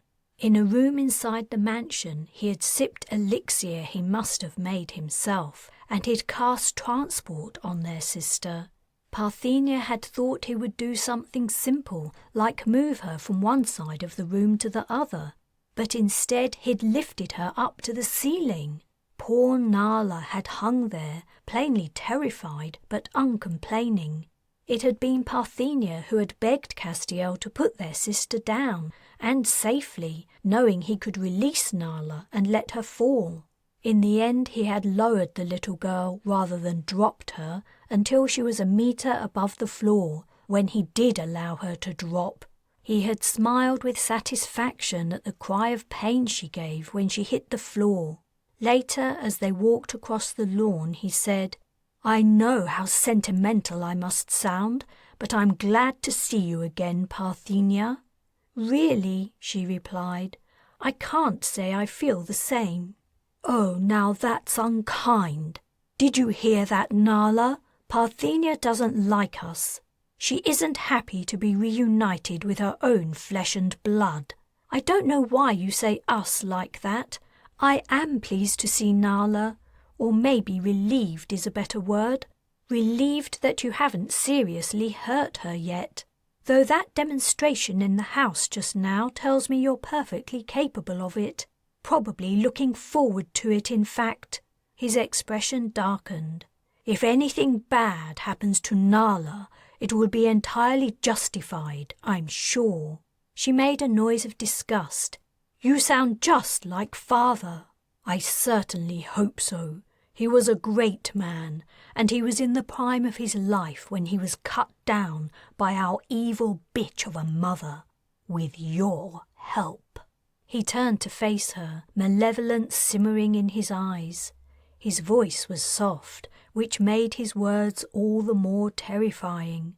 "And believe me, I haven't forgotten it." Full of bravado after the fact, aren't you? I don't recall you doing anything to help him at the time." He drew himself up and clenched his fists. Between his teeth he said, "That was because I wasn't sure I could cast at the time. Now I know I can. I won't allow anyone to do anything I don't want them to." His rage abated and he walked on. "Besides, I want to get away from our clan. We never received the respect we deserved from them. After everything we did, turning around their failing businesses, increasing their power and influence, we were still treated little better than slaves. They should have been bowing down to us, asking for our help and giving us rich rewards instead of locking us away and only bringing us out when they needed their performing monkeys." Parthenia inwardly smiled at his words. Once more he was using us incorrectly.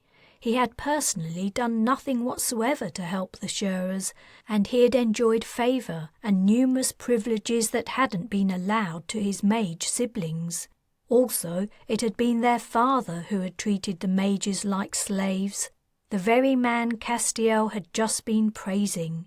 From what she could understand, the other Shurers were either disinterested or uncaring about how Stefan Shurer used his children, providing the clan could benefit from her and the others' abilities.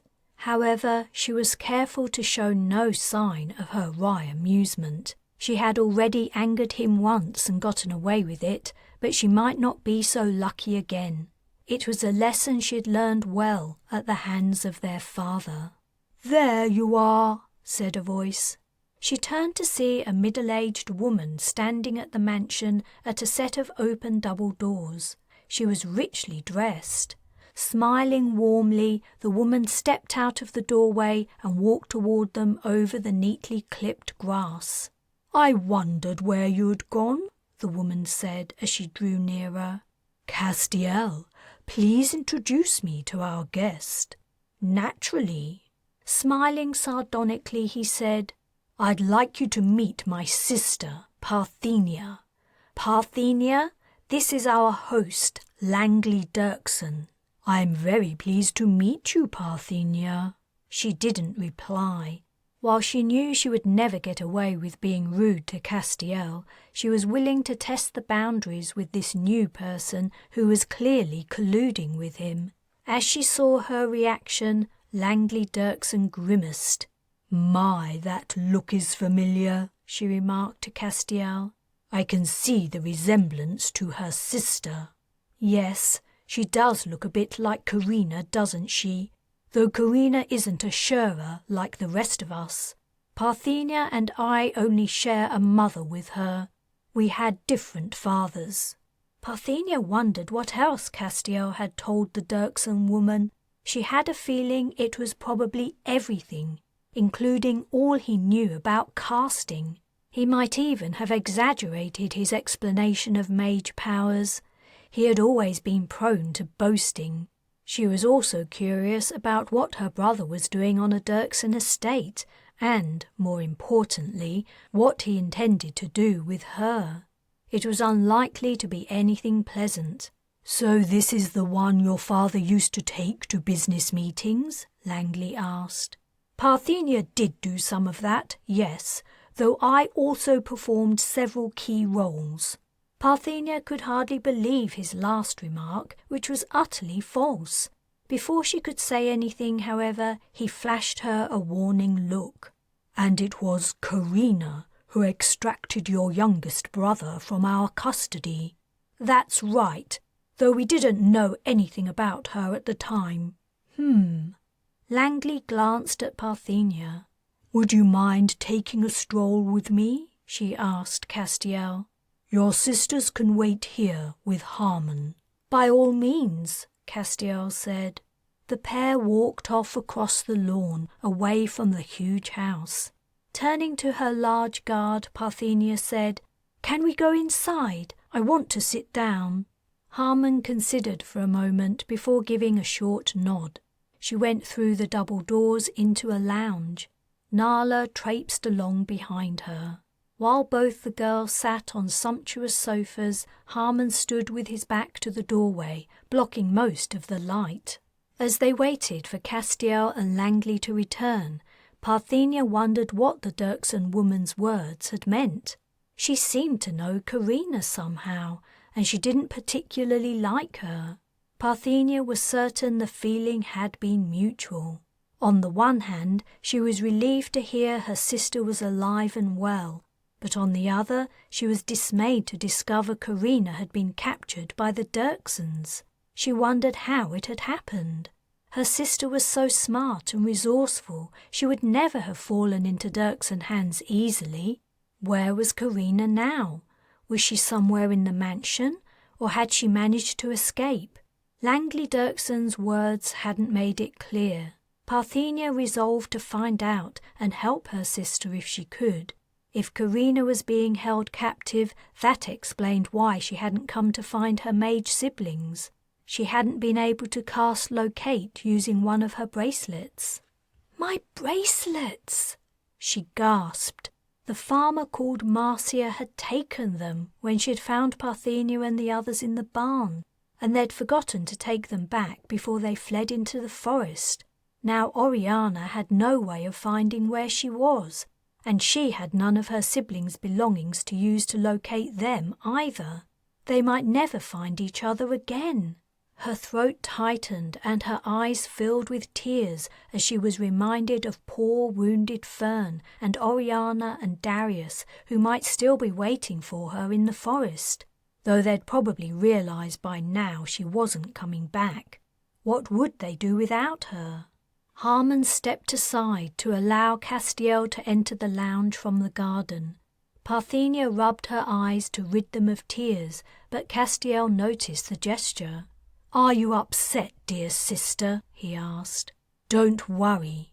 You don't have anything to fear. Our lives are going to be so much better than the exploitation we suffered at the hands of the Shurers. Langley has made it clear how highly she values our skills, and she appreciates that we will truly commit to the Dirksen cause."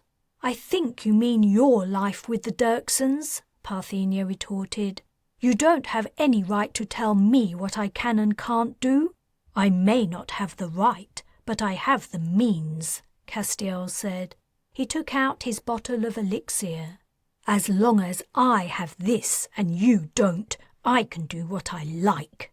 "As long as you have that and I don't, I'm useless to you. So that's an empty threat." Parthenia didn't go on, guessing she was skirting the limits of what he would tolerate from her. "You'll soon find out whether my threats are empty. What do you have that belongs to Carina? Hand it over. I'm going to find that." "I don't have anything." "Don't lie. She must have given you something before she transported you off the shuttle. She knew you would need something to locate her. Of course, she didn't give anything to Nala and me because she never wanted to see us again." He was close to the truth of what had actually happened, but she kept her lips sealed. It was clear from what he said that Carina was free, which was some consolation. Even if Parthenia had one of her sister's belongings, she would never willingly hand it over. She would never betray Carina. Castiel dropped into a seat and folded his arms over his chest. "It doesn't matter. She'll find out where you are eventually, and she'll try to rescue you. We can grab her then, and we'll get the rest of them." With a sinking heart, she realized he was correct.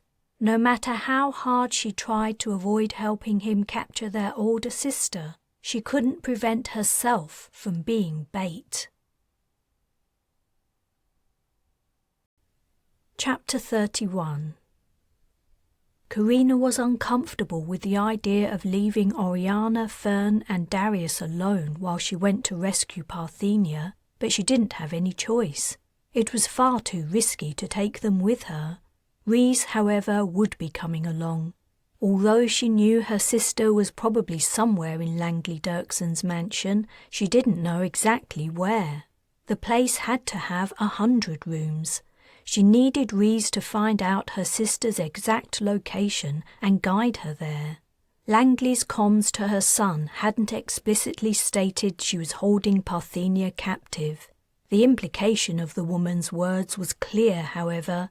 She'd said things like, "Come home soon, darling. I have exciting news. It doesn't matter that the Shura girl left us. Someone else is here who possesses the same abilities." Carina could only conclude that, somehow, the Dirksen matriarch had discovered Parthenia's abilities. Perhaps the young girl had been observed casting, and Langley had wasted no time in removing her sister from the illegal migrant holding centre and taking her to the Dirksen estate. Rhys had never mentioned Carina's abilities, though he had to know his mother's reasons for holding her captive. And when he'd picked them up from the burning forest, he'd been curious about Fern's unconscious state, knowing that one of the children had supposedly been shot. Yet Rhys hadn't followed up with any questions about their powers. She guessed he didn't want to broach a sensitive subject. It followed that he hadn't mentioned anything when showing her his mother's comms. He let her draw the same conclusion from them as he had. "Are you sure you can get Parthenia?" Darius asked as she prepared to leave. "I'm going to try my hardest, but I can't promise anything. If I can't bring her back tonight, I won't stop trying until I can." "But you won't let them catch you, will you?" "Of course not." "Because I'd be really sad if I don't see you again." "I'd be sad about that too." She squatted down to look her youngest brother in his eyes. "You must do whatever Oriana and Fern tell you. No questions asked, okay?" "Okay." Darius looked down. "I just wish we could all be together again." "We will be, hopefully, after tonight." She kissed and hugged him and Oriana and Fern, then turned to Rhys. "I'm all set. Are you ready?" "I don't have anything to prepare. I'm waiting on you." She had prepared. While she had kept Rhys distracted in the living room, Fern and Oriana had made more elixir in the kitchen. She was bringing a full bottle with her. She was very reluctant to use it within Rhys's sight, but if she needed to cast while he was around in order to get Parthenia out, so be it. They left the apartment and went to his star racer. The plan was that he would land in his mother's estate grounds, far from the house. She would exit the vehicle, then Rhys would continue on to the mansion, returning home as if he hadn't been missing for 2 days. After he'd endured his mother's predicted ire, he would discover where Parthenia was being held. Next, he would meet Carina at one of the rear entrances to the home after everyone had retired for the night. According to Rhys, the final part of the plan entailed her, Parthenia, and himself then leaving his home together. But for her, this was the part where her own plan deviated. As soon as she was in sight of her sister, she would transport them both out of the house and far away. Though she appreciated what Rhys had done to help them, she didn't think she would ever feel safe with him around. Nai-Nai's lesson remained ingrained in her mind, despite her friend Bryce demonstrating that not everyone was out to use mages for their own ends. The metropolis was bright with artificial light, outshining the starlight. Rhys had input his mother's estate as the destination, and his star racer made its own way while he leaned back in his seat, resting the ankle of one leg on the knee of the other. He seemed unusually pensive. "I guess it's got to be hard for you to go home tonight," said Carina. "Yeah." Rhys picked at his nails. "I'm not looking forward to pretending I'm back for good, or that I don't have a problem with what my family does." He bit off a hangnail. "Or lying to Mother, if I'm honest. You know, she isn't really a bad person. Yeah, I know." "You sound like you don't." "Rhys, I know she's your mum, and it's hard for you to see her behaviour objectively. But just think about what her and the rest of your clan have done. You know a lot more about it than me. But I know Langley Dirksen kept me captive, and she tricked me into eating tracers that nearly killed me to remove. Are those the actions of a good person? But if you'd only agreed to what she was proposing, she wouldn't have done either of those things, Rhys said. She really wanted to work with you, not against you, and she couldn't afford to let you go. What if you'd gone back to work for the Shurers? It would have been stupid of her to allow that to happen. The Shurers are evil. If they take control of the entire sector, everyone will suffer for it. She sat up in her seat. She could hardly believe what she was hearing. Did the kid really have no idea of the suffering of people on Ostalon, like Asher? First of all, she said, I thought you didn't want to be a Dirksen any longer. Why are you defending them? And secondly, I've seen what the Shurers and Dirksens do to the people they control, and they're equally bad. People on both sides try to justify their evil acts by saying they're necessary to achieve peace and prosperity. But that's all their arguments are, attempts at justification. I don't know who's worse, the people who don't care they're cruel, or the people who behave cruelly and pretend to themselves they have some kind of higher purpose. Rhys didn't answer. She went on, Your mother might think she would treat me well if I agreed to do what she said, but it wouldn't last. As soon as I said no to something she wanted, she would try to force me to obey her. She would stop seeing me as a human being. I would become an impediment to her plans, and all her fine words would fly out of the window, as I soon found out after a day at your place. I really don't think you really have no idea what you're talking about, she snapped. She was tempted to tell him about all that had happened to Ma. That might convince him of the truth of what she was saying. But the last thing she wanted to do was give Rhys Dirksen any more information about herself or mages, especially considering that she hopefully wouldn't see him again after tonight. Instead, she said, If you start out a relationship in a bad way, like by coercing someone or lying to them, things won't ever change, they'll only get worse. You can't do something bad and tell yourself that in the future you'll behave better. It isn't going to happen. What you did at the start sets the pattern. So please don't try to assure me that the woman who kidnapped me and whose guard beat me up has my best interests at heart. It's insulting. A corner of his lips lifted. Well, that told me, I guess. They'd left the city and were flying over dark countryside. She could make out faint lights in the distance, which she assumed were shining from the windows of the Dirksen mansion. Just another couple of minutes, said Rhys. I'm going to set down just inside the estate walls. You'll have an hour's walk to the house. Is that okay? If that's the safest way to do it, that's absolutely fine. It will be a while before Mother goes to bed, so we have plenty of time. Only make sure to watch out for guards. They patrol the grounds sometimes, but not much. Dirksens don't expect to be attacked on a home planet, so the guards are only checking for vagrants and burglars. I am a kind of burglar, only I'll be stealing my own family's treasure. Chapter 32. The Dirksen mansion was silent as Carina approached it after her long walk. The dark windows were blank eyes. She wondered which window it was she'd looked out of during her captivity. A shudder ran through her as she recalled her time there. Her experience had been nothing like what Ma had endured for years, but she was in no doubt that, had she stayed, her life would have been similar eventually. She was armed with nothing except elixir.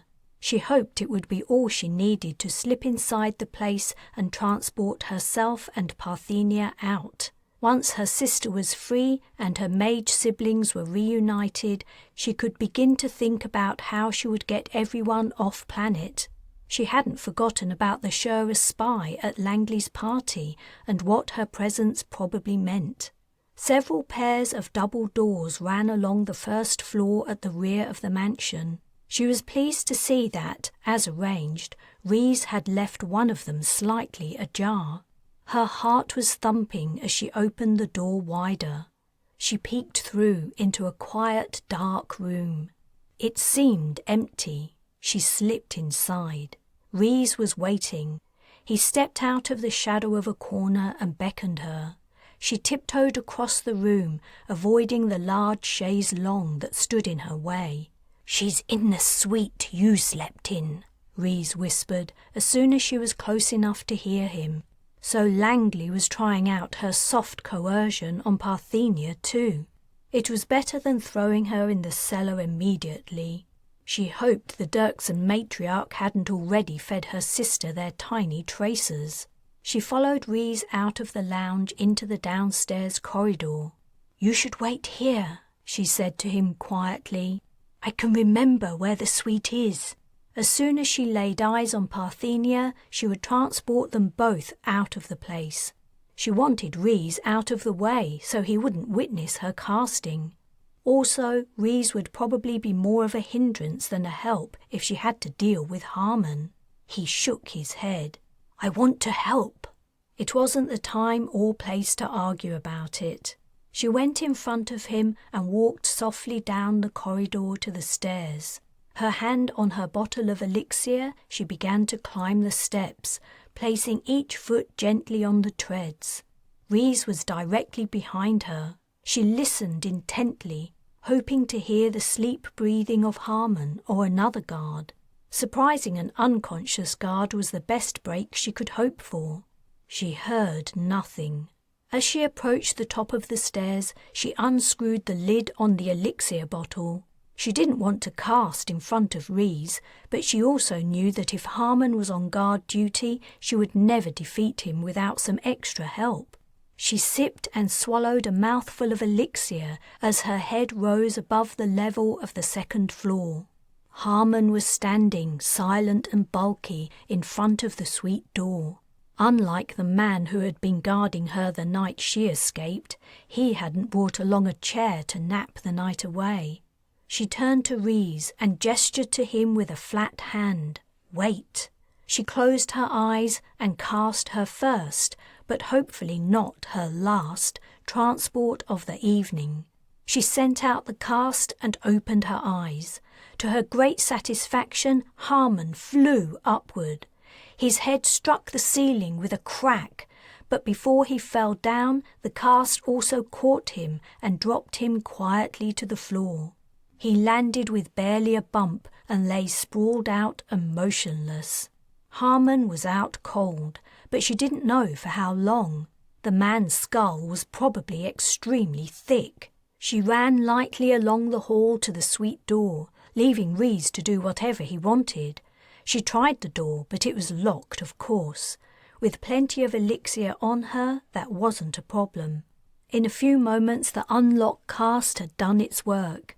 A quick glance at Harmon told her he remained dead to the world. She went inside the room. Her plan had nearly succeeded. Her heart lifted. The lounge of the suite was exactly as she remembered. It was empty, so Parthenia had to be in the bedroom, asleep.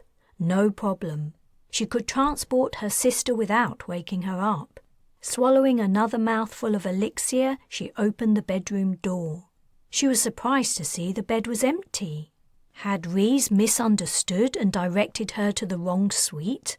A muffled whimper drew her attention. She swung around and nearly froze in shock. In a white nightgown, in a far corner of the bedroom, Parthenia stood. She was gagged. Even more of a surprise was the person standing beside her, Castiel. Carina reacted instinctively. Castiel's presence didn't matter. Now she could see Parthenia, she could transport her. She closed her eyes. With a great effort of concentration, she cast. Almost immediately, a shockwave hit her, knocking her from her feet. The wave was so intense, so reeking of evil, she was momentarily dazed. She was on the floor. Parthenia was staring at her, eyes wide and panicky above her gag. Then she figured out what had happened. As she'd cast transport, someone else had cast repulse, throwing the force of her cast back at her. Parthenia wouldn't have sent the defensive cast, which meant only one thing. Castiel was smiling triumphantly. "You have no idea of the satisfaction that gave me, Carina. I have finally demonstrated my natural superiority over you. All our brothers and sisters thought you were so wonderful and powerful and wise, just because you'd learned true casting, not the watered-down version Mother taught. But I knew I was the one who truly deserved their respect and awe, not you. Now my gift has finally arrived, and my chance has come to receive my due from you and all the others. The things I'll do, Carina, the victories I'll achieve, with me leading all of you." She was barely listening to Castiel as she went over her options. Of all the obstacles she'd imagined she might face in rescuing her sister, this one had never entered her mind. She couldn't transport Parthenia while their brother was here to stop her. Though the power of his repulse had surprised her, she thought she could probably defeat him at casting.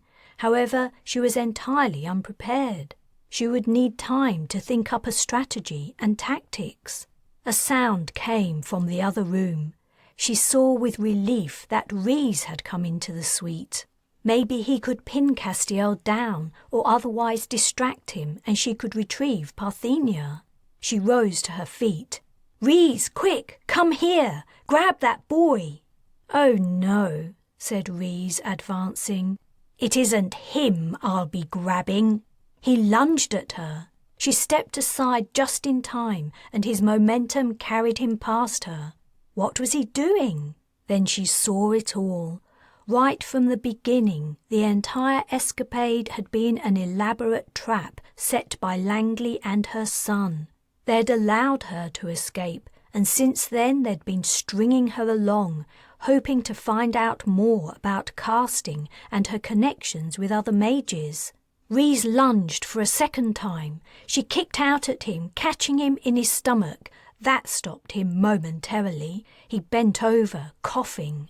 She had to act fast. Harmon would be returning to consciousness any minute, and Castiel could cast at her. She would be entering into a battle she could not win. If she remained here, both she and Parthenia would be trapped. She had only one choice, though it broke her heart to do it. She tipped the elixir bottle into her mouth and swallowed. "I'm sorry," she said to Parthenia, "but don't give up hope. I'm coming back." With that, she cast transport and was gone. Chapter 33. Carina appeared in the street outside the temple. Luckily, it was the middle of the night, so no one was around. She hoped the twins had done exactly as she'd asked and transported themselves and Darius to the same place not long after she and Rhys had left. The Dirksen kid had betrayed her after all, just when she'd begun to trust him. For a while she'd believed he might be different from the rest of his clan, but he'd only been pretending so he could be around her and learn about casting. He and his mother had probably wanted to see if she knew other mages. Maybe they were hoping she was in contact with Darius. The Dirksens had known about his existence for a long time. She was glad she had taken the precaution of telling her siblings to leave the apartment. Rhys had probably arranged for his people to go there and kidnap her sister and brothers as soon as she was gone. And Castiel? Her brother's reappearance had been even more of a surprise. His casting ability was a serious concern, especially the nature of his casts. The repulse she had experienced had felt wrong, and the fact that his ability had shown itself so late in his development was odd too. What it meant, she didn't know. Not for the first time she rued the fact that she'd been so young when Nine-Eye had died, and that Ma had been so sick and with so little time to live while she'd known her. As a result, her knowledge of mage lore was sparse. She walked through the quiet courtyard in front of the temple and passed across the doorless threshold. The temple had been the only place she could think of to send her siblings where they would be safe, and then it would only be for a little while. Dirksen thugs would search everywhere Rhys could think of that she might go. She would have to take her siblings somewhere else soon. The ancient frieze on the wall of the temple's antechamber seemed to greet her. What had the priestess been telling her about the painting when Rhys had stuck his head in the door? It had been something about how each element in the scene represented a sin. She couldn't remember which material represented which sin, but the priestess's explanation had seemed very strange. It was nothing like her understanding of what they meant, based on the knowledge Nainai had passed down. Yet in the morning ritual she had seen a priest burn a character. The other acolytes may have been burning characters too. She hadn't been paying attention. However, the final scroll to be burned had displayed only dots and figures. The religion of the temple seemed to be tied up with magehood, but she didn't understand how. She also didn't have time to figure it out. Quickly she went down a passage to one side of the central statues of deities and emerged in the larger rear room where she'd spent a night sleeping on a bench. The room was empty. Where were Oriana and Fern and Darius? Her stomach clenched. Had her siblings transported here or not? Were they still in the apartment or, more likely, in the custody of the Dirksen clan by now? As she stood hesitating about what to do, the young priestess who had helped her the last time she was here came out of the door at the rear of the chamber. "I believe you're looking for some children?" she asked. "Yes, I am." "They are waiting for you in here. Please come through." The hooded figure returned through the door. She hesitated again. Was it another trap? Had the Dirksen arrived here before her? Darius popped out. "Carina!" He called behind him. "She's here, everyone!" before running over and grabbing her hand. Then he stopped. "Where's Parthenia?" "I'm sorry, Darius. I couldn't get her." The little boy's features fell. She continued, "But I'm going to go back," just as soon as she figured out how to free her sister. His face brightened. "You'll get her. I know you will. Come on, everyone's waiting for you." He pulled her through the doorway into a small, dingy room, lit by nothing but an old lamp and a small fire burning in a grate. The priestess was nowhere to be seen. Oriana and Fern were here, however, sitting down facing her as she came through the door. Someone else was here too. A man sat opposite the twins, his back toward her. Her hand gripped Darius's tighter. Who had infiltrated her family this time? The man stood up and turned. At first she didn't recognize him. Then she took a closer look and nearly fell over. It was Bryce. "Carina!" He strode over and enveloped her in a hug. Through her surprise, she hugged him back, but then she pulled away. "What are you doing here? I thought you'd gone back to Ithia." "Why would you think that?" "You have to run your family's business." He frowned. "Yeah, I remember that's what you thought I was going to do the last time we were separated. You were wrong then. What made you think you'd be right this time around? Carina, don't you get it? I want to be with you." Fern put a hand over his mouth and snickered. Oriana elbowed him in the side. Bryce glanced at the twins over his shoulder and then returned his gaze to Carina, mildly embarrassed but not really caring. Before she could think of a suitable reply to his declaration, he went on, "Wait, where's Parthenia? The kid said you'd gone to rescue her from the Dirksens."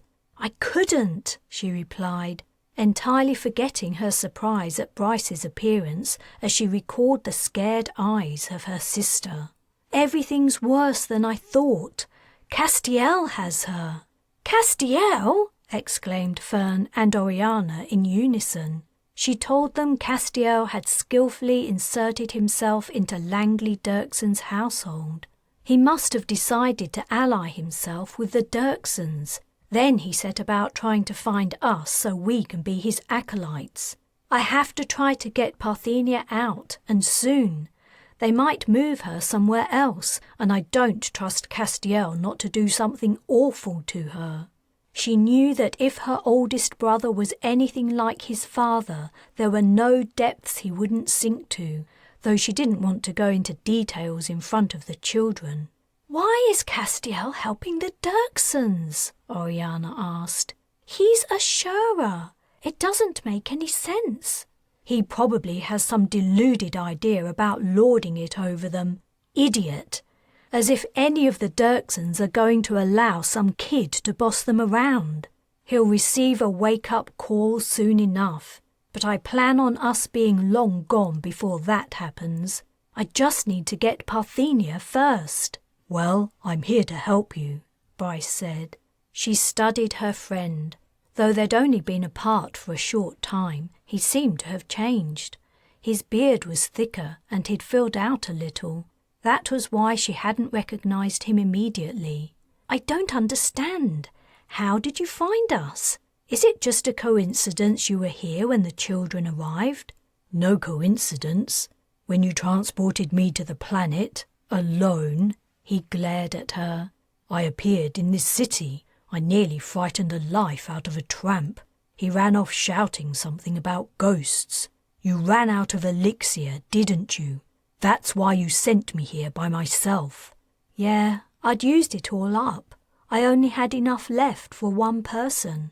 "So whoever was boarding the shuttle, you decided you were going to face them alone? Don't do that to me in the future, okay? I would have stayed with you if I'd known the situation, but you didn't give me a choice." "Okay." Having Bryce with her when she'd been captured by the Dirksens would have complicated matters tenfold. But her friend did have a point. "When I realized you hadn't transported yourself too," he continued, "I thought I would try to find you and your brothers and sisters. From then onward, I've been wandering the city, visiting places where people might go to lie low. A couple of days ago I came here. It was the only place where someone who fitted your description had been seen. The priestess said you'd been interested in the pictures out the front, so I guessed you might return. Since then I've been back 2 or 3 times a day, hoping you would show."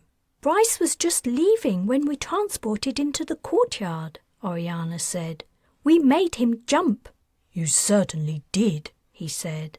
She smiled. She was relieved that Bryce was okay, though she was also somewhat alarmed by his feelings for her. The priestess returned to the chamber. "Will you be spending the night here?" she asked. "We have a small room for the homeless, though it only holds 2 beds. However, you're all welcome to stay." "Yes, we are," Darius said. "I'm tired." "No," said Carina. "Thank you, but we're leaving now." "Why?" Oriana asked. "Yes, why can't we stay?" asked Vern. "I'm tired too. It isn't safe for us. Other people might guess we're here. People who want to hurt us. We have to find somewhere else to sleep tonight." She paused. But she didn't know when she would return to the temple, if ever. She might never have the chance to find out what link the religion had with magehood. "Before we go," she said, "could you tell me more about your religion? Or do you have anything I could read about it?" Chapter 34. After finding a hotel to stay at, Carina opened the room's interface to find the religion's database while the children settled down to sleep. The holy book of the religion was too old and fragile to be handled, but each page had been copied onto a database that was free to anyone to read.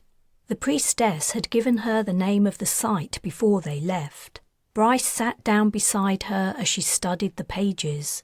The pictures of the holy book were in the same style as the friezes that decorated the temple, only much better quality and in greater detail. She hadn't seen much art in her life, but the images in the religious text looked well painted to her.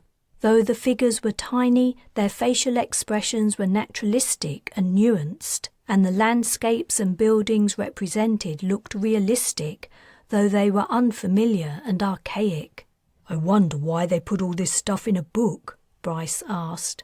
"Why not create it on an interface? A file wouldn't suffer the same wear and tear." "I guess they thought a book would last longer." "They thought a book would last longer? From what I can tell, the thing's falling apart." "Yes, but the priestess said the book was thousands of years old. Do you know of any files that old? I don't." "True enough. What does it say?" The text was legible, but the language was indecipherable. "Oh, look, there's a translation." She opened the relevant page. "In the beginning, the people came, arrived from the stars that gave them birth. They travelled in celestial vessels, filled with every food they might desire in an unending supply, provided to give them nourishment throughout their long voyage. First to set foot on the given planet was Lomek. She brought with her 2 sons, Seer and Sorn. Seer and Sorn brought with them their wives, Lani and Perlu. Seer and Lani brought with them 5 children." "Do we have to read this?" Bryce asked. "It's just a long list of names." "You don't have to read anything. Go to bed if you like. But you're right, I don't think I'm going to learn much here." "What are you looking for, anyway? I didn't know you were interested in religion." "I'm not." Carina explained what had prompted her to investigate the religious beliefs on Ostalon. "You think it might have something to do with mages? I would have thought you would know all about them, considering you are one." In the time she and Bryce had spent on the shuttle after escaping from the Shurers, Carina hadn't told him much about her past. She'd been careful to keep the conversation about him or other neutral topics, but she guessed he had proven his loyalty and trustworthiness enough for her to tell him about mage lore. "I only know what my grandmother told me," she explained. "She died when I was young, so I don't remember everything very well. Mage history, how to cast, everything in fact. All we know about being a mage is passed on orally. Nothing is ever written down, and we don't have family photographs or anything else that might link us to other mages. It's the only way we can remain safe." "So you don't know any other mages apart from your family?" "That's right. I didn't even know about them until I happened to rescue Darius from the Dirksens, and then I didn't find out he was my brother until Stefan Schurer found me and reunited me with Ma." "Yeah." She paused, thinking that Bryce was one of the few people she'd met who had some idea of what she'd been through. "Anyway, if there is something in this religion that has to do with mages, I want to find out more if I can." "Okay. What else does it say?" He swiped to the next page. The initial chapter of the Holy Book went into a lot of detail about the first settlers on the planet. It also explained the world was a paradise provided for the colonists by their deities. The information was quite interesting, but it wasn't until the second chapter Carina saw anything that seemed significant. In the 2nd year, the people tilled the fields, grew crops, and harvested them. The people hunted in the woods and brought home meat. They birthed more children, and their numbers swelled. All was good, and the people lived in peace and prosperity. But then they discovered their new world was blighted. An alien race had arrived before them and stolen their rightful home. These others were not people. They had disguised themselves to resemble people so they could walk among them and befriend them. Yet these others tricked the people, doing things that people could not. The aliens could disappear in the wink of an eye and reappear in another place altogether. They could move objects without touching them. They could bend the people to do their bidding. The alien race was evil, and the people knew they would never be safe until the aliens were expelled from the world. Her hand went to her mouth. Bryce said what was on her mind. The aliens sound like mages. By the time Carina finished reading the holy book, it was so late it was nearly morning. She closed the interface and went to bed. She had time to sleep for a couple of hours before the children woke up. Then she had to make a plan on how to rescue Parthenia. Bryce was squeezed into a narrow space between Darius and the wall on one of the beds, with Fern sleeping on the other edge of the bed on the verge of falling off. Darius was lying on his back between them, arms outstretched, looking like a sea creature she had once seen on a forgotten planet. The animal had been flat and its 5 limbs splayed out. With only Oriana to share a bed with, she had more room than poor Bryce or Fern. Yet though she was exhausted, she didn't fall asleep right away. The stories from the ancient book replayed in her mind, though she saw them from the perspective of the mages. What had happened during the time in which the book was set had become clear to her when she'd read between the lines. Thousands of years ago, mages had settled on Ostalon. The planet might have been one of the first they'd fled to after leaving Earth. Then, sometime later, another group of settlers had arrived. The new colonists might have already been following a religion that told them the planet was their rightful home, or the religion might have sprung up as divine justification for the persecution of mages. It was plain that the newcomers had felt threatened by the mage's powers. Her ancestors might have become lax about hiding what they could do since leaving Earth, possibly many generations before. Whatever the reason, the new settlers hadn't wanted to share their world with these people who had strange abilities. They deemed the practices of mages immoral and probably made them illegal. The elements that were so important to mages became representative of sins, and the characters had to be destroyed, perhaps as a metaphor for what the colonists wanted to do to the mages. The ritual at the end of the mech battle's performance suddenly made sense. The priestess had said that pouring the elixir into sand was to cleanse the participants of their sins. At some point, the newcomers had justified pouring away stocks of elixir by saying they were purifying the mages of evil. The only reminder that mages had once lived on Ostalon were their inaccurate representation in stories in a holy book and a few traditional dishes in the local cuisine.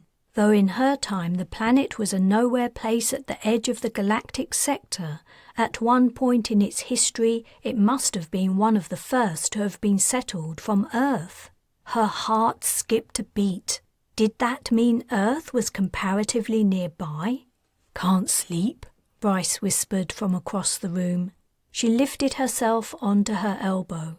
"No, you neither." I know it's asking a lot, but I need more than a hand's breadth of space to relax in." She chuckled. "Sorry about Darius. Push him out of the way if you like. I don't think he'll wake up." "It's okay. I just realized I never told you how happy I was to find you again." "Bryce, I'm happy you found me too." She really meant it. For the first time in her life, she thought she'd met a non-mage she could completely trust. Chapter 35. Parthenia had cried herself to sleep, and the following morning when Harmon woke her and told her she had to go down to breakfast, she refused. The large man bristled, but seemed to think twice about his response. He said nothing and left the suite. Another guard arrived to take his place. Harmon had been watching her all night, presumably to catch Carina if she repeated her rescue attempt. A few minutes later, Langley Dirksen arrived and sent the replacement guard out. She was dressed in loose-fitting light pyjamas, covered by a robe made of similarly fine, expensive material. She was only lightly made up. Perhaps it was due to the dim light through the window blinds or the woman's age and luxurious clothes. But Parthenia was briefly reminded of her mother. Another bout of sobbing threatened, and it was as much as she could do to control herself. Langley seemed to sense her vulnerable state. The woman's expression was soft with sympathy as she stood in the bedroom doorway. "Do you mind if I come in?" Determined not to open her mouth lest she begin to cry, Parthenia didn't reply. Langley came in anyway. She sat next to her on the side of the bed. "My dear, you look exhausted. I imagine you hardly slept. There's no need for you to come down to breakfast if you don't feel like it. I can ask one of the maids to bring something up to you. How does that sound?" Finally, Parthenia trusted herself to speak. "I'm not hungry." "Is that so? I'm surprised.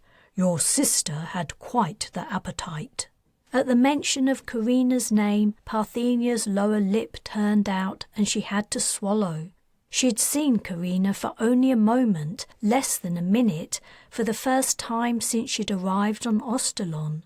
After waiting and hoping for so long her sister would find and help her and her siblings, Carina had finally appeared, but then she'd left again. She'd left her in the hands of Castiel and the Dirksens. She was trying hard not to feel abandoned, but she wasn't succeeding. Langley reached out and placed a hand on top of hers. She snatched her hand away and thrust it under the coverlet. "Parthenia, may I call you that? I understand how you feel, and I know I would feel the same in your circumstances. You've had a very difficult time recently. Your brother has told me all about it. You must have been terrified to find yourself alone on a strange planet with no one to turn to. I can't imagine what you must have been forced to do to survive. You must be very brave and resourceful. I doubt I could have done the same. I have so much admiration for you." Langley was gazing in her eyes, a soft, compassionate expression on her face. She continued, "You see, you and I are quite alike, aren't we? We were both raised within the comfort and privilege of a powerful clan.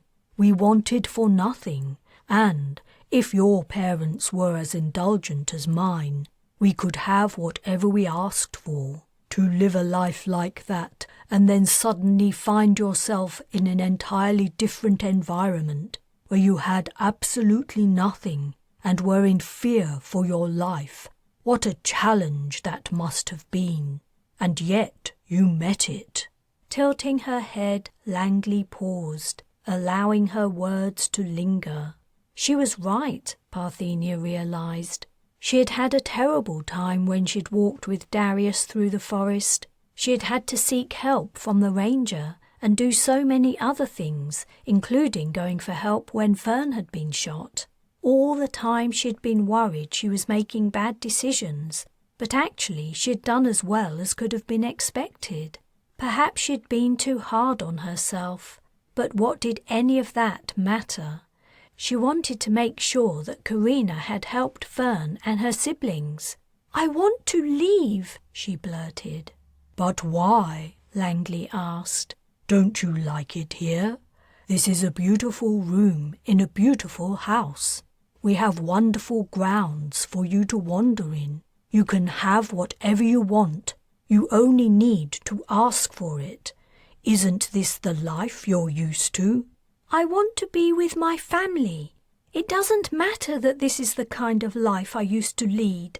Maybe I wasn't happy then. Have you considered that?" Despite her words, Parthenia recognized the truth of what Langley was saying. Her time on Ostalon since Carina had transported her down here had been awful. A small part of her did yearn for the indulgent life she was accustomed to, even though she'd known that Mother was unhappy and no one except Father had much freedom. At least she'd never suffered a moment's physical discomfort. At least she'd been safe. "Your brother has told me about your lives on Ithia, and to be honest, it doesn't sound that bad. None of us can have everything we want. That would be selfish and unreasonable. We must accept that sometimes sacrifices and compromises are necessary. That's the correct, mature attitude to have in life. Don't you agree?" Parthenia did agree, but she didn't want to say so. Agreeing with Langley Dirksen felt wrong. Of course it was wrong. The woman was holding her against her will. Parthenia was muddled. "You shouldn't listen to Castiel. He's a bad person. He scared and hurt Nala, and last night he gagged me and forced me to stay beside him when Carina came to rescue me." "Ah, your sister," said Langley. "Another troubled young lady. She also didn't understand the advantages of using her powers for good. But you were talking about Castiel, weren't you? I agree. His behavior is excessive at times. I shall speak to him about it. Of course, he had to prevent your sister from taking you from us and returning you to hardship and a difficult life. But he must learn to be more kind and reasonable. Perhaps you can help me to persuade him." Once more she was at a loss. Castiel certainly did need to learn to behave better, but she didn't feel she was the person who should teach him. That wasn't her responsibility. Or was it?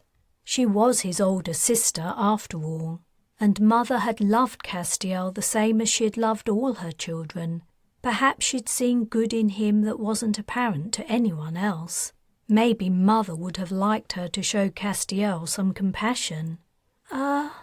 Langley smiled. She pressed her hand where it lay beneath the covers. The woman's touch felt warm and comforting. She suddenly missed her mother very, very much. "Don't worry, dear," said Langley. "You're still upset from everything you've been through since you arrived. It's entirely understandable you need time to recover and think things through before making any decisions. Take all the time you want. You're at a very important crossroads. One way lies a wonderful life doing good and helping people while enjoying the very best every world has to offer. The other way lies uncertainty, never knowing where your next meal will come from, and fear of discovery preventing you from helping others." Langley stood up and tightened the ties on her robe. "Would you like something to eat? Breakfast is still warm." She looked down. This time guilt bothered her while she refused to reply. For a powerful member of a powerful clan, Langley Dirksen didn't seem as bad as she would have imagined. Langley left, and she gave vent to her feelings again, burying her face in her pillow. Even when she'd been trapped in the security room at the spaceport or in the cell at the holding center, she'd never felt so alone. At those times she'd been focused on returning to her siblings and desperately worried about them. Now she guessed Carina was with them. That had to be how her older sister had discovered where she was. It meant that Darius, Oriana, Fern and Carina were all together, and Parthenia was the one who was apart from them. Carina had come for her, just as she'd said she would. Her sister had kept true to her word, and yet the awful feeling that had pervaded her the previous night returned. Carina had left her. She'd left, even though she knew she was trapped and Castiel was holding her hostage. Why had Carina gone away? She could do anything. She was an amazing fighter, and she could cast expertly, while Castiel was still new to the skill. He should have been easy for Carina to defeat. Yet after only a brief try, she had abandoned her to the Dirksens. She had said she would come back, but would she? And when? Chapter 36. Carina, Bryce and the children crowded around a table at a diner. It was a small, cheap, grubby place, but she had checked the establishment took cash before they sat down. Bryce had money from some casual labour he'd picked up to survive while searching for them. The man behind the counter nodded in reply without removing his gaze from an erotic hollow playing on a lower counter, barely out of view. She asked him to turn the volume down a little so the children wouldn't hear. Oriana, Fern and Darius squabbled over who would be first to order from the interface at the table until she made them stop. She told them she would order the worst-tasting breakfast on the menu if they didn't behave. She rolled her eyes at Bryce, reflecting that, for children who had been brought up by a cruel monster, they sometimes showed little sign of it. She guessed that Ma must have shielded them from Stefan's nastiness much of the time. Bryce was wearing an amused expression. "What?" she asked. "Is something funny?" "You're pretty young to be a mum." "Huh, I didn't get much choice about it." "Well, you're doing a great job, especially considering it was thrust upon you." She glanced at the twins and Darius, who had begun to argue again, this time about what the others were ordering, though more quietly. They seemed distracted enough to not be listening. "Honestly, though it's hard," she said, "I didn't have anyone I could be open with about being a mage until I met this little gang. It's isolating to be always keeping back a part of yourself from everyone you know. For a long while I thought I was used to it, but then when I met Darius and I discovered there was perhaps an entire family of mages I could meet, I was so excited. I realized I'd been sad, deep down, for a long time." She drew breath, a feeling of panic rising in her. Although she knew its cause, her words to Bryce were probably the most frank she'd ever been about her feelings to anyone, ever. That didn't dampen her visceral reaction.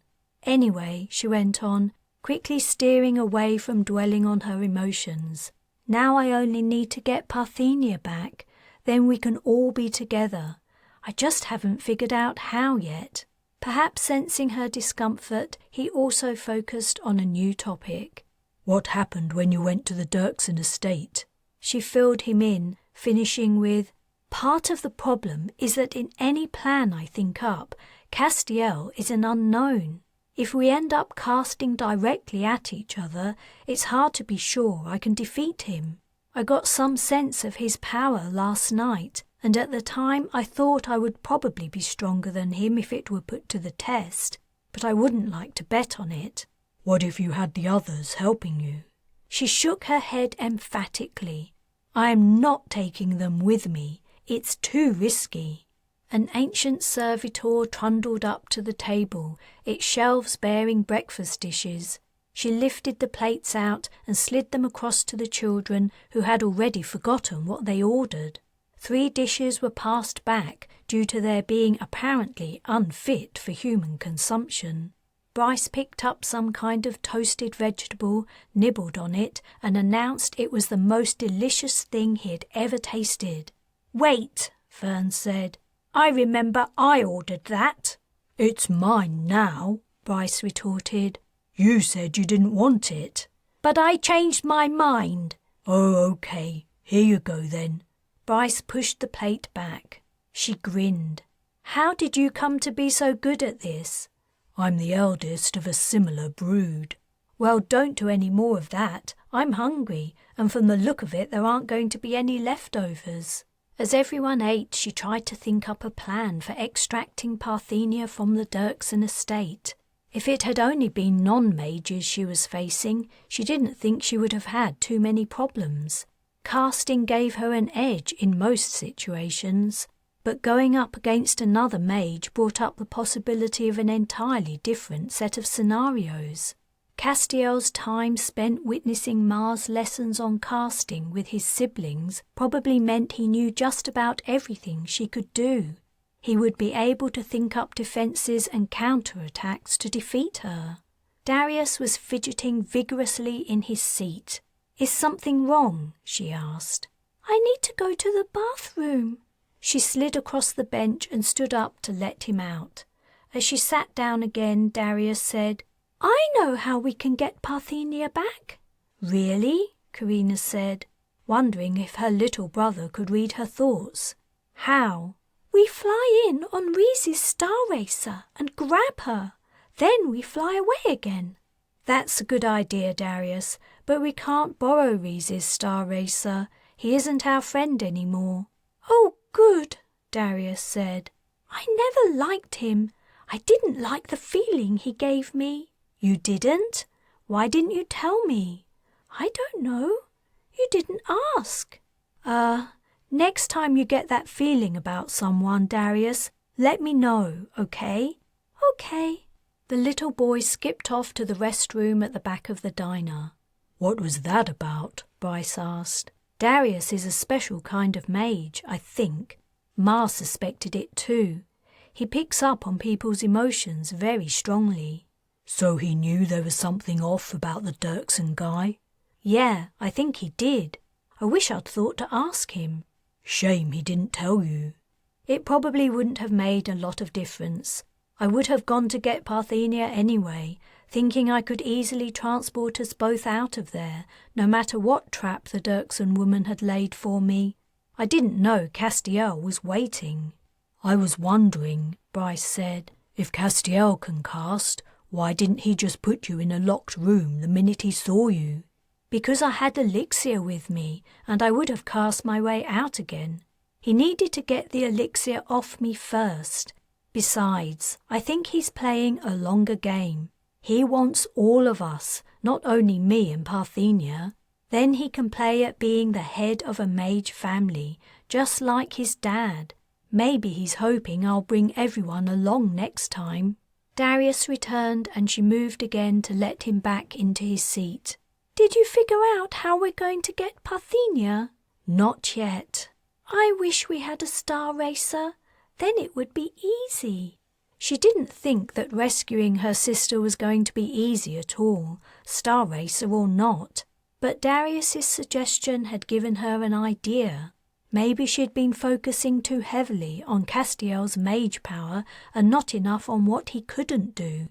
Her brother had no military experience, and Langley and the other Dirksens wouldn't suspect she might try to extract her sister with brute force. An armed attack would take them by surprise. But how could she buy weapons? "What's wrong?" Darius asked. "I thought I had an idea, but I realized it won't work. It would cost a lot of money that we don't have." "We could work for it," said Bryce. "Or maybe I could ask my parents for some." "Both of those would take too long. We have to get Parthenia out soon. If we wait weeks or months, they might move her somewhere else, even off-planet. My plan would require a lot of cash, and we would need it fast, like in the next few days." Her eyes widened, and she sat up straight. "You thought of an idea!" Darius exclaimed. He clapped his hands. "Yay! We're going to get Parthenia!" Chapter 37. The Mech Battle Company secretary didn't take Carina seriously. The woman looked her up and down before saying, "Sorry, we're all booked up for the next few months. Come back later." "I'm an ex-merc," Carina said. "I've used mechs before." "Sorry, that wouldn't make us any less booked up even if I believed you. Please, give me a chance. I would put on a really good show. Look, I'm trying to do you a favor. Find another way to earn a fast buck, okay? Because if you go into that pit, you aren't coming out alive."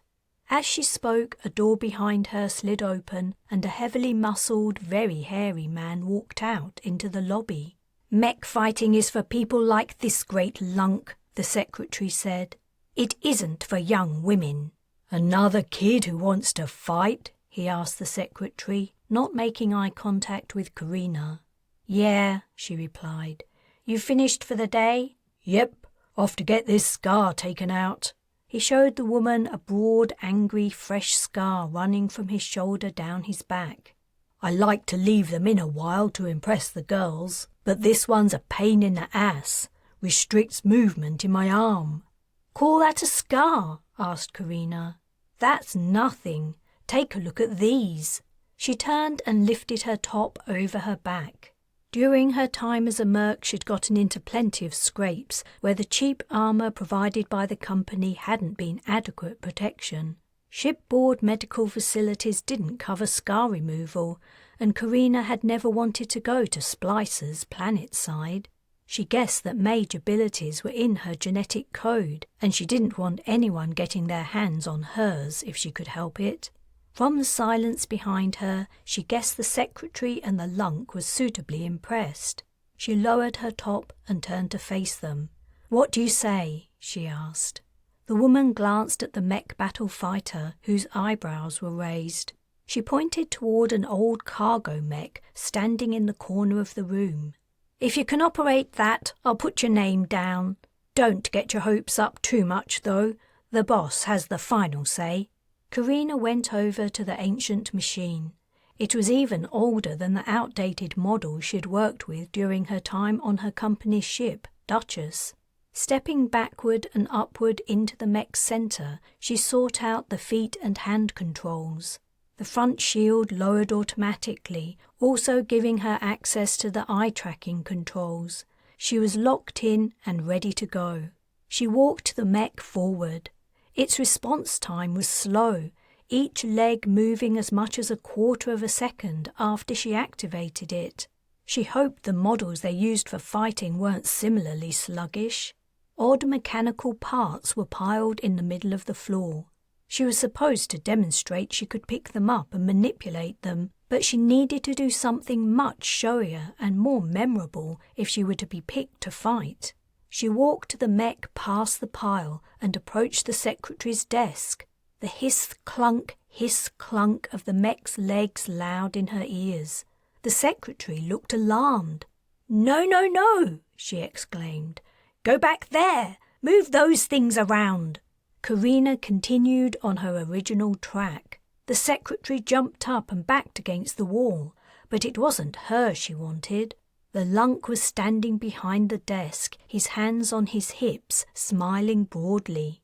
Carina guessed he must be impressed. She was about to impress him further. She reached forward with the mech's pincers. At the last second, the man realized what she was about to do, and he tried to jump out of the way. He was too late. She grabbed him around his biceps. She held him firmly enough that he wouldn't slip, but delicately enough not to hurt him. When she had a good grip on his biceps, she used the mech's second set of pincers to grab his thighs. "Whoa!" the lunk exclaimed, chuckling. "Take it easy, girl." She lifted him up and then turned him horizontal so he was parallel with the ceiling. "Oh, my stars!" the secretary wailed. "Put him down!" Carina spun the man around once. As he was roaring with laughter, she spun him around a second time. Then she lowered him to his previous position. As soon as she'd released him, he doubled over, slapping the desk and laughing too hard to speak. Carina walked the mech back to the wall and climbed out of it. The secretary had been crouching while all this was going on. She stood and straightened her clothes. "Well, that was quite the demonstration," she said as she returned to her desk. "You didn't need to go quite that far. I would have put your name down anyway." She opened her interface. "What is it?" "Tamira. Lan. Can I see your ID?" I don't have any." "Ah," said the secretary. "That could be a problem." "Give her a chance," said the lunk. "You know half the IDs you see in here are fake. The boss'll love her." Okay, Tamira. Call me Tammy." "Tammy. The owner will be here at 5, a couple of hours before the show starts. If you come back then, perhaps he'll give you a shot."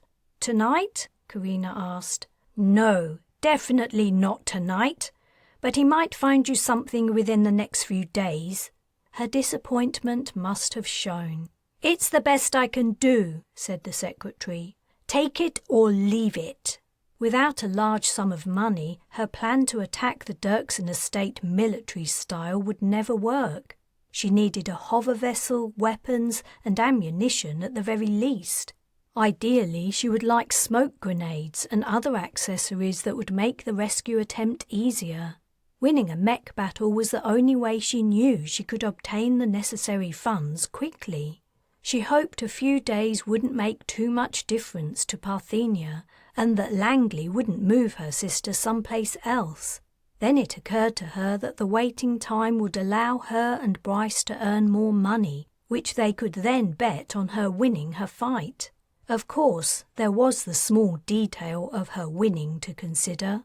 That wasn't guaranteed at all. She had never actually fought in any mech, let alone the monsters used for the mech battles. But what the secretary offered was better than any alternative she knew. "I'll take it. I'll be back later." Bryce was waiting for her outside. "They turned you down, right?" "What? Of course not. They were practically begging me to fight, and tonight. I had to put them off for a few days. We need to earn some money and make some arrangements." They walked down the long road through the lot that led into the city. The last time she had walked this road, she hadn't thought she would ever be back, and least of all that she would be fighting in a mech battle. "They turned you down at first, though," Bryce said. "Didn't they?" "Yeah, I had to show off a bit to persuade them." "I thought so. Where to next?" "Wait a minute." She took out a flask of elixir, sipped a little, and then sent to Oriana. After checking the children were okay in their hotel room, she said, "We have to see about those arrangements." Chapter 38. Langley Dirksen had given Parthenia an exquisite dress to wear to the soiree. Somehow the woman had known exactly the most flattering colours, style and fitting. Though Parthenia felt embarrassed to admit it as she gazed at herself in the mirror, she had never looked so beautiful. Mixed in with her embarrassment was a large portion of guilt. She shouldn't have agreed to meet Langley Dirksen's relations, friends and business associates at the informal party. She felt sure that Carina wouldn't have agreed to it in her position, yet Parthenia had feared what might happen if she said no. When Langley had asked her, she had noticed the woman's expression turn rigid as she waited for an answer, then relax when she had reluctantly said yes. She had only acquiesced because she was worried what Castiel might do to her if she didn't, or, even worse, what he might do to Nala. Her brother had already caught on that she was frightened he would hurt her little sister, and, like his father before him, he wouldn't be slow to exploit the fact. Castiel had been watching from the corner of the room when Langley Dirksen had made her request, and he'd smiled when Parthenia had nodded. A familiar feeling of suffocation was sinking over her. Though it was only her second day in the mansion, she was beginning to feel very much at home. So many things contributed to the sensation. Luxurious surroundings, servants, expensive, perfectly cooked meals, and polite, well-mannered behaviour expected at all times. Most influential of all to her, however, was Castiel's presence. Like a brooding malevolence, he seemed to be around her wherever she went, watching and judging, ready to pounce when she stepped out of line, just like their father. She hated how she was so used to the environment that it felt comfortable. She didn't know how she could ever break out of it. She didn't dare to try. Perhaps she didn't want to try. If she failed in her attempt, she might lose all hope. "Don't give up hope," Carina had said, but she hadn't said when she would be back or how she would help her escape. A constant guard meant that Carina couldn't transport in and transport out with her, and the Dirksen estate was probably heavily defended. What chance did Carina stand against the might of the Dirksens? She was only one person, and their siblings were too young to be of much help. On the other hand, Carina had managed to escape from the Shurers, Parthenia had to admit. If her sister could do that, maybe she could defeat the Dirksens too. She would try not to give up hope. In the meantime, she would go along with whatever Langley Dirksen wanted. It would keep Castiel happy and hopefully prevent him from hurting Nala as a coercion tactic. It shouldn't be too hard. All her life, Parthenia had been wearing pretty dresses and smiling nicely to keep everyone happy. When she arrived at the party downstairs, Langley Dirksens' guests all turned to look at her. They seemed apprehensive, almost afraid of what she might do or say. She could feel herself blush in response to all the attention. She hovered in the doorway, tempted to turn around and go back to her suite. "Come in, dear," Langley called from across the room.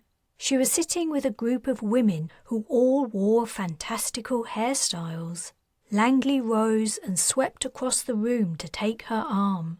"You look stunning," she whispered in her ear as she guided her through the groups of partygoers who were returning to their conversations now she'd made her entrance.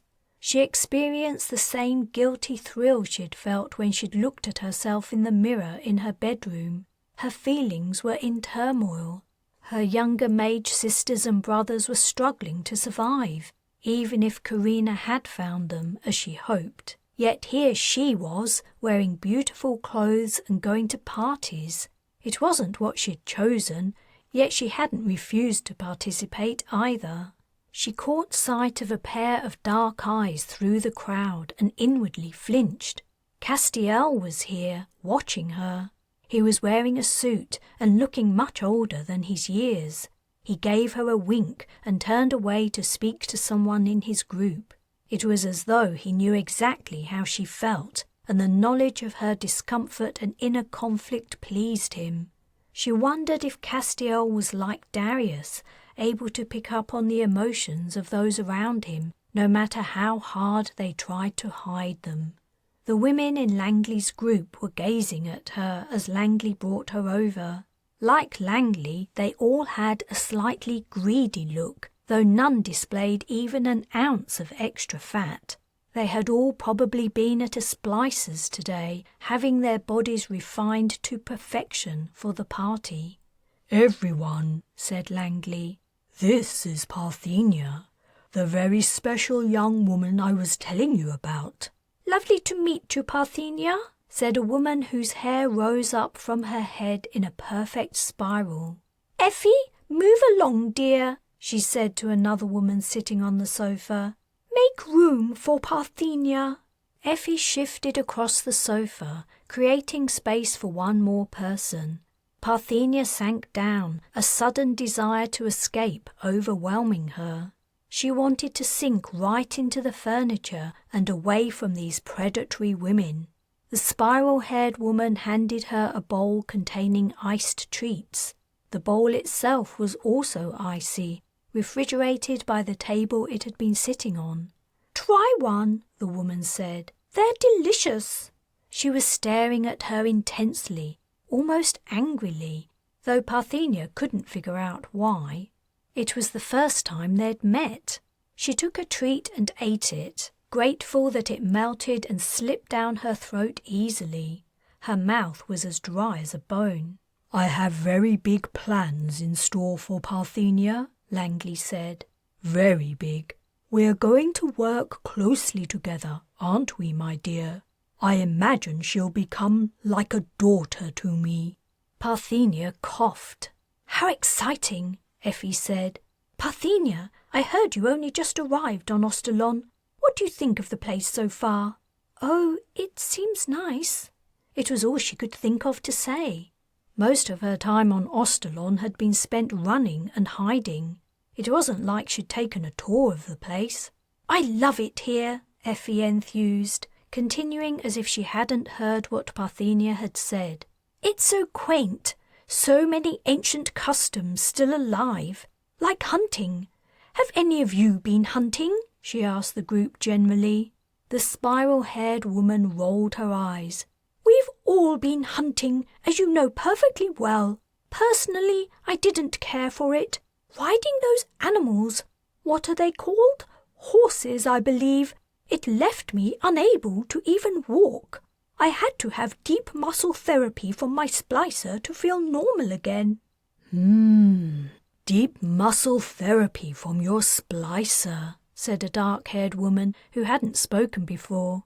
Now that's something I wouldn't say no to. Excuse me, Langley said. We have a young lady present, don't forget. Oh, don't be silly, the dark-haired woman said. I'm sure she knows a thing or two about what I mean. Parthenia sank deeper into her seat.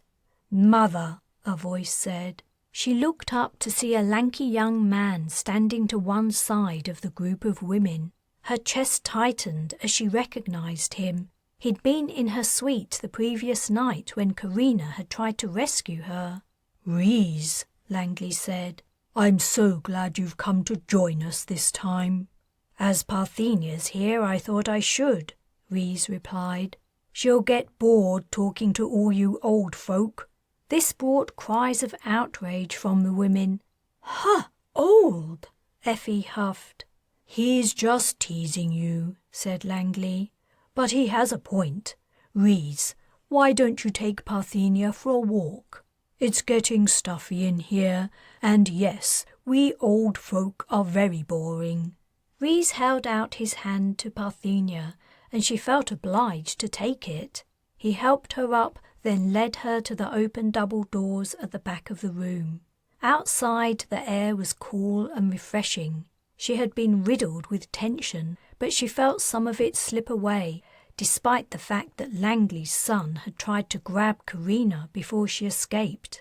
You were upstairs in my room last night, Parthenia said. My sister seemed to know you. Yeah, I spent some time with Carina over the last few days. She's a cool person, but she's misguided. How is she misguided? She only sees the bad in everything. Mother tried to persuade her to help the Dirksen cause, but she wouldn't. I tried to point out that what we're doing is for the good over the long term, but Carina was too short-sighted to see it. Are the Dirksens doing things for the good? She'd never really understood what it was the Shurers did. All she had known about were the meetings Father had taken her to, when he'd given her detailed instructions on what he wanted her to do. Beyond that, Shurer business was a mystery to her. Absolutely. We've made enormous improvements to Ostalon since arriving here. It was a backward place before, really primitive, but now it's thriving. He turned to her. That's the kind of thing you'd be helping us do if you worked with us. Chapter 39. Carina had been working for the Labour Agency for 3 days, and she still hadn't seen Asher. No one could tell her why the woman hadn't turned up for work. At first, she hadn't been too worried. She wanted to work until the boss at the mech battle company arranged a fight for her, so she could earn money to bet on herself. But she also had good reasons for wanting to reconnect with Asher. She had expected to meet a cool reception at the agency because Asher had told her she would pull strings so Carina couldn't work there. But the agency receptionist barely seemed to remember her. At the end of her 3rd day of work, Carina decided that if she couldn't see Asher there, she would just have to go to her apartment, even if that did mean facing the vile Kavin. She had only been to Asher's home once. It was deep within the warren of cheap run-down blocks in the heart of the city. She lost her way several times before finally finding the street too narrow for hover vehicles. After she passed the noodle soup shop with its child server, she knew she was in the right place. She pressed the security panel next to Asher's door 3 or 4 times and was on the verge of leaving when the door opened a crack. Tammy? Asher, what happened to you? Though Asher was looking out through a narrow space, it was easy to see her face was purple with bruises. Oh, I had an accident. Carina's heart sank. Let me guess, your face had an accidental encounter with Kavin's fist. Where is he? Is he here? He's here, but he's asleep. Let me in. I want to speak with him. No, I don't want to do that. I can figure this out by myself. You know what? Said Carina. You're right. I'd love nothing more than to come in there and bash Cavin's brains out for you. But I know that wouldn't do any good. You do need to figure this out by yourself. But I really want to speak to him. I need him for something. Oh, okay. I guess you can come in then. Inside Asher's apartment, everything was in disarray. It looked as if a major fight had taken place, or maybe the mess had only resulted from Asher trying to escape her no-good boyfriend. Asher hadn't been into work because she was too beat up, or perhaps because Cavin had decided to prevent her. If the latter were the case, as soon as they ran out of money, the ban on Asher working would be lifted. The idea of Cavin himself working was likely unthinkable to either of them. Carina had known many similar couples and families in the slum settlement where she'd grown up. Cavin looked like part of the general mess. He was lying on the sofa, one leg and one arm hanging down, snoring. It was an unusual time of day for a nap. She wondered if he was drugged up. If he was, that would make him difficult to talk to, but on the other hand, it would mean she'd come to the right person. She pulled the sofa out from the wall. Cavin didn't stir. She went around the back and lifted up the sofa, tipping him onto the floor. She could have just pulled him off, but she didn't want to get her hands dirty. "Ah!" he exclaimed, waking up. "Asher, what the hell are you?" "Oh, it's you." Carina was standing behind the sofa. "I need weapons and a fast hover vehicle. Something like a star racer, but a little bigger." He wiped drool from his mouth. "Yeah, okay. So what does that have to do with me?" "You know someone who can get them for me." "Huh, no I don't," Cavin replied, sitting up and rubbing his messy hair. "Then you know someone who knows someone." "What if I do? Why should I help you? My arm still hurts, you know." "Because I'll pay you a small percentage of the cost." He looked as though his ears had pricked up, but then he said, "Pay me with what? You don't have that kind of money, or you wouldn't have been working with Asher." "I think she might," Asher said. She'd been standing in the corner watching the interaction between Carina and her boyfriend. She walked over to him and handed him their interface. Carina could see the screen, which displayed a mech battle advertisement. To her dismay, she saw herself being touted as a new challenger for the fight taking place tomorrow night. When the boss had agreed to let her take part, he'd made her stand with legs apart and pressing her fists to her hips while he took photographs. She'd thought they were just publicity images to be displayed in the stadium, not across the planetary network. She'd been stupid, she now realized. The only saving grace was that the manager had given her a mask to wear for a sense of mystery. Her stage name would be Dark Avenger, and she would be fighting on behalf of Pyreco. Although her face wasn't visible in the advertisement, anyone who knew her would guess it was her. Anyone, including Castiel, Langley, and Rees. And the latter two had a love of the mech battles. They were bound to see her, and then they would know exactly where she would be tomorrow night. But there was nothing she could do about it. She had to go ahead with her plan, or she would never be able to rescue Parthenia. Cavin was looking from the screen to her and back again. "You're right, Asher. It is her. And look at the odds." Betting on the fight had already started. As an unknown newcomer, the bookies were offering odds of 20-1 for her to win the first battle and 100-1 if she won the tournament. Cavin said, "So this is where you're planning on getting your money? Ha! You and every other idiot before you. You'll be lucky if you come out of it intact." "That isn't your call. I only need you to put me in touch with someone who has the stuff I want.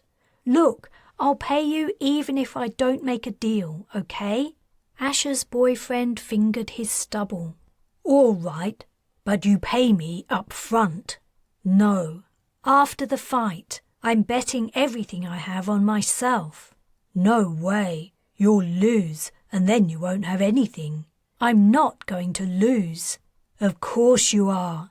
What do you know about fighting? More than you think. Did you say your arm still hurt? Kavin rubbed the aforementioned arm.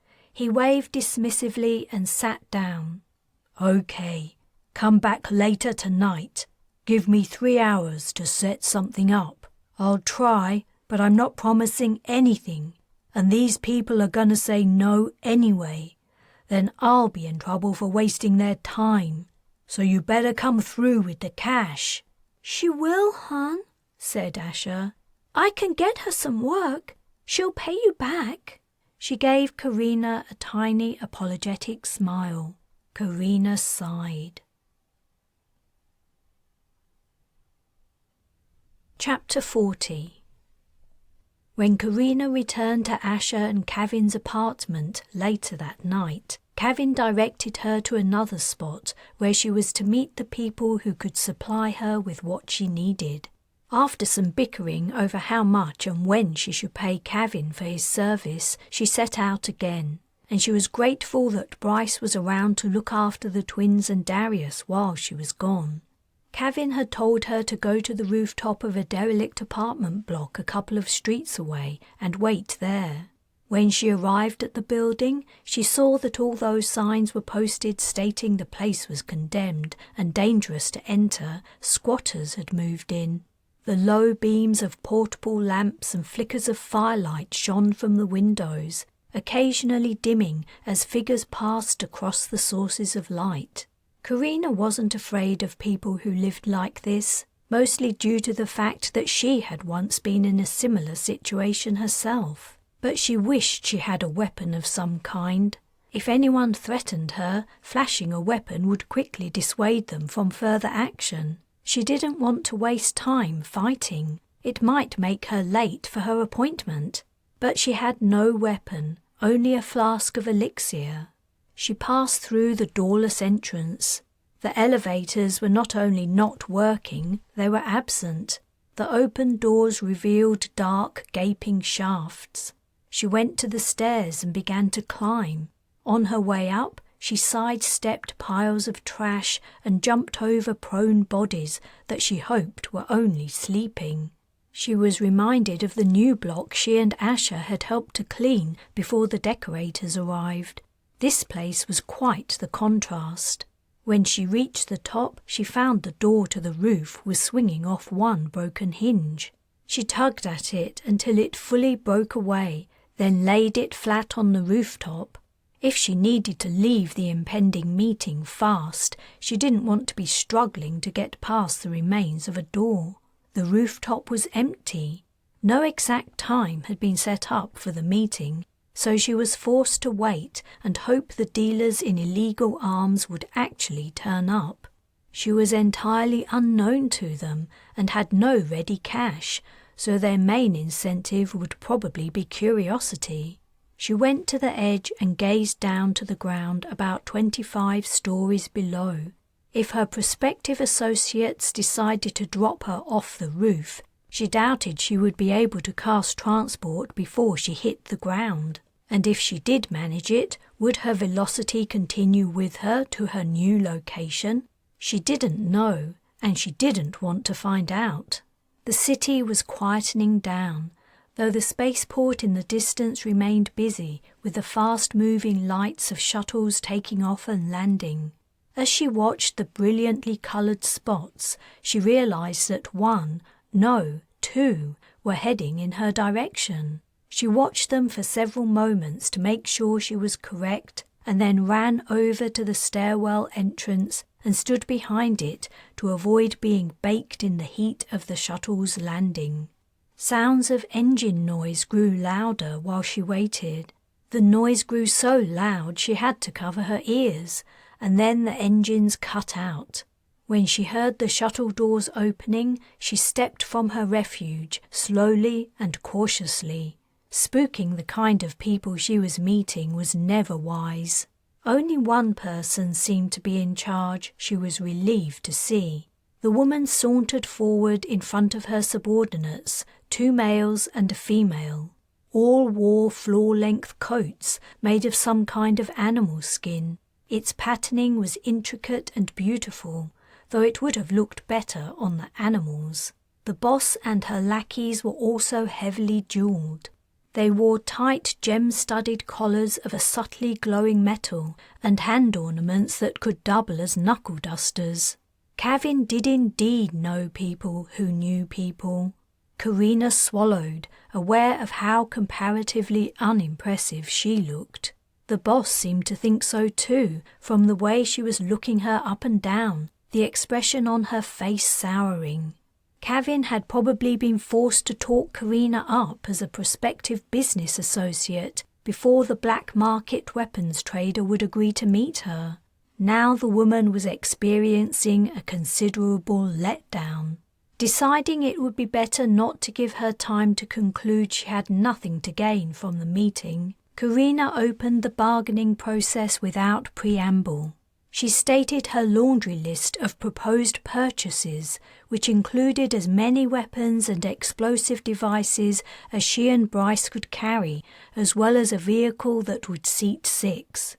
I'd prefer space ready, but a fast hover vehicle would do if that's all you can manage. The boss hadn't spoken a word while she talked. Silence fell, and after a moment the woman looked over her shoulder at the others and gave a slight shake of her head. She turned to leave. "I can pay a lot," Carina blurted. She fingered the flask of elixir in her pocket. The woman faced her again. "That's what I was waiting to hear. How much?" When Carina named a figure, the woman laughed. Then she stopped and said, "You are joking, right?" "I can go higher. What would you say is a fair price?" 4 times what you just said. That might be a good place to start for the weapons. It'll be more for the vehicle. And I want half up front. The deal was impossible for her to fulfill. Winning the tournament and a bet she placed on herself would only give her half what the woman wanted. "I'm not sure. I'll have to figure out if I have enough." "I'll take less if you pay it all now." That would have been an incredibly stupid thing to do. If Carina gave over any money, she would be certain to never see the woman again. She seemed to think she was an idiot. "I need time to think about it." 1 minute. "I'm going to take a drink," said Carina, knowing that pulling something out of her pocket suddenly might elicit an undesirable, deadly response from the lackeys. As she'd predicted, everyone tensed up. "Wait," said the boss. She beckoned one of her subordinates and nodded toward her. The man walked up to Carina and patted her over. He quickly found the elixir flask and pulled it out. He opened it, sniffed the contents, and wrinkled his nose. "Just some weird tea," he said to his boss, pushing the flask into her hands before returning to his side of the divide. Not hearing any further objections, she swallowed a mouthful of elixir. She returned the flask to her pocket and then rubbed her forehead as if thinking. While her hand covered her face, she closed her eyes. It was a struggle to cast enthrall while under pressure, knowing that all her plans and hopes rode on her cast succeeding, but eventually she managed it. She wasn't home free, however. She had only enthralled the boss. She might have managed to affect more of those present, but that would have diluted the cast, so it wasn't as long-lasting. She needed the boss to be enthralled for long enough to make the arrangements. Then she would be unlikely to back out, even if she couldn't remember why she'd agreed to the deal. "I can't pay it all now," Carina said, "or even a part of it. In fact, I can only pay you half what you want when I receive the goods, but I can—" She needed something that sounded at least a little convincing to the others, or they would think their boss had gone mad. "I can work for you, afterward." The man who had searched her started sniggering. "Okay," the woman said. The man abruptly stopped laughing and stared at his boss. He then stared at his colleagues, who also seemed to not quite believe what they'd just heard. The man looked as though he wanted to say something, but he kept quiet. "Thanks," Carina said. "I appreciate it." She explained where and when she wanted the weapons and the vehicle, which would be after she'd won the tournament. If she won the tournament. If she didn't, she would have to lie very low indeed, assuming Castiel didn't kidnap her. Chapter 41. "Come on," said Rhys. "You'll love it, I promise." He pushed the visor into Parthenia's hands. She looked up into the young man's happy, eager face. Rhys had barely left her alone over the last few days, but she hadn't really minded. His nearly constant company meant that Castiel had little opportunity to be alone with her, and she was grateful for that, even if Rhys's attention was overwhelming at times. "What do we have to do?" she asked. "I don't think I understand." "Come outside and put on the visor. The game will make more sense to you then." Parthenia stepped through the open doors that led to the lawn. It was a beautiful day, and not for the first time she felt a little guilty about enjoying the luxury of beautiful surroundings and fine living while her siblings were probably scraping by somewhere. Although enjoying was perhaps too strong a word to describe her feelings about her captivity. She was confused and conflicted. Langley and Rhys constantly talked to her about all the good she could do with her powers, but they had also accepted Castiel into their midst. He was cruel and vicious, and Parthenia couldn't understand why they tolerated him. "Put it on," Rhys urged. She pushed the band down over her head and lowered the visor. The pleasant gardens were transformed into an industrial scene. She was inside an old abandoned factory. Machines towered over her, and high above a defective fan spun, its clunk, clunk, clunk echoing. "There are code words for the weapons," Rhys said. "You just have to think of them, and they'll appear. You can think of shields, too, but you have to bend down to the ground and raise them up, or they won't appear. To see the list, think the word menu." "Oh, I understand now. Fern and Oriana were asking for a system like this for ages, but Father would never allow it. So it's a kind of battle?" "That's right. It's more fun with more people, but we can still have a good game with only 2 of us. We can go wherever we want on the estate. The game will expand into new areas. Do you get it now? Do you want to play?" She wasn't very keen on the idea. She didn't much like games that involved fighting. She preferred games that tested your wits, but agreeing to play with Rhys would mean a few more hours that Castiel wouldn't bother her. "Okay, I'll need a little time to figure out what everything means." "Sure, let's walk down to the grove. We won't be disturbed there, and it'll give you a while to read the menu." As they walked away from the house, Rhys took her hand, which felt a bit weird, but she didn't protest. She was disoriented by walking in the new setting and trying to read the list that hovered before her in mid-air. The game modified her sense of touch as well as sight and hearing. Although she knew she was walking on grass, her feet felt as though they were hitting hard, bare metal. Even her sense of smell was affected, she realized. The warm, fresh, clean air she'd been breathing a moment ago seemed to have been replaced by a dusty, acrid atmosphere. She was beginning to find the list of weapons bewildering. Before she'd read half of it, she'd forgotten what was at the top, and she didn't know what many of the words meant. "What's a light knife?" "It's an energy beam about as long as your forearm," Rhys replied. "Great for close fighting. If someone has you in a clinch, think light knife and slip it between their ribs.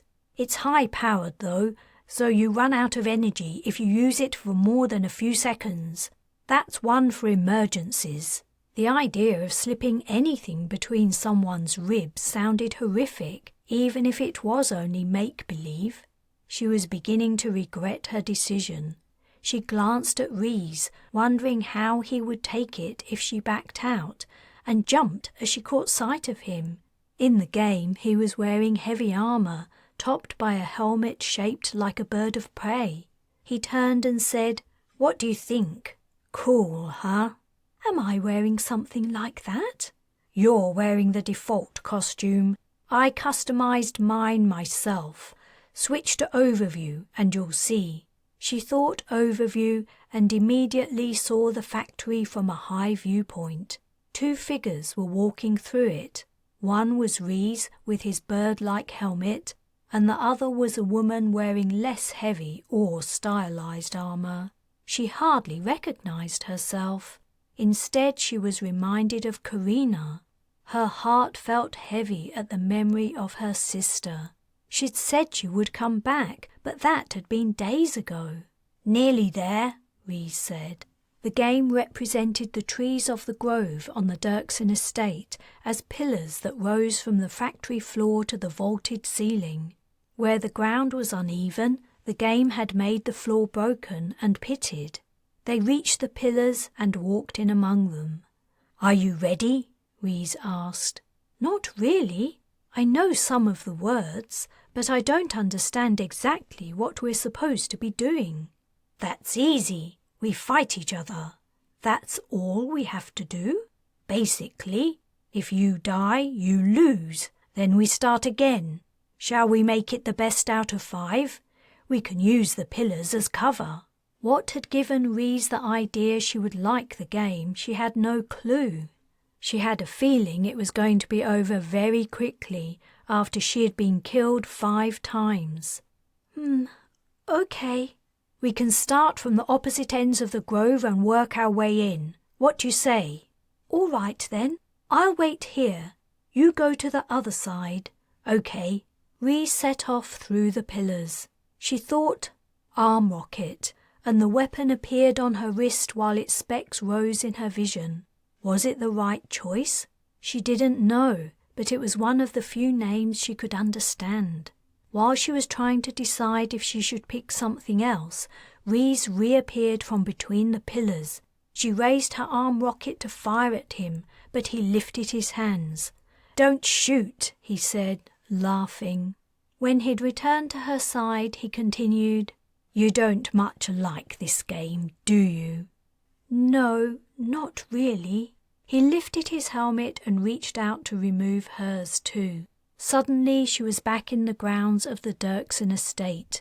The air felt fresh and earthy under the trees, and the dappled sunlight was warm. Rhys Dirksen was smiling down at her. "Sorry, I should have been more considerate. I thought you might like to fight. All my friends love it. But you aren't like that, are you?" "I guess not." She wanted to tell him how she'd been brought up to be ladylike, and that her father had despised the idea of any of his children doing anything as rough and uncouth as fighting. But revealing even that much about her past felt wrong. "Shall we take a walk through the trees then, as we're here?" Rhys asked. Without waiting for an answer, he took Parthenia's hand and set off. As she'd already denied him the chance to play his game, she thought it would be churlish to protest, so she went with him, dangling her visor in her other hand. "This is my favourite part of the estate," said Rhys. "When I was younger, if I wanted to hide from my mother, I would come here. I would sometimes spend hours up a tree, watching the servants searching for me." She smiled. Though his mother was holding her captive, she couldn't help herself from empathizing with him. Their upbringings had been similar. Belonging to a powerful clan brought privilege and comfort, extravagance in fact, but it had its downsides. "It's so hot," Rhys said. "Let's stop in the shade for a moment." She wondered at this proposal. The day wasn't particularly hot. Rees led her under overhanging boughs to the hushed, shaded interior around a tree's thick trunk. "I wanted to tell you, Parthenia," said Rees. "I'm so glad you came into my life. I like you a lot." She stiffened. How should she respond? If she rejected him outright, what might he or his mother do? "Well, I like you too," she said. She was about to qualify her statement, but Rees was too fast. He swooped in for a kiss. She swerved out of the way. "What's wrong?" Rees exclaimed. "You just said you liked me." "Not like that." "Why? Why not?" His fists were clenched and his face was turning red with anger. She didn't know what to say. Whatever she said, "Because your mother is holding me against my will and you think that's okay," was what sprang to mind, would only anger him further. She pushed through the branches and out into the grove. "Don't run away from me," Rees shouted. "Come back here."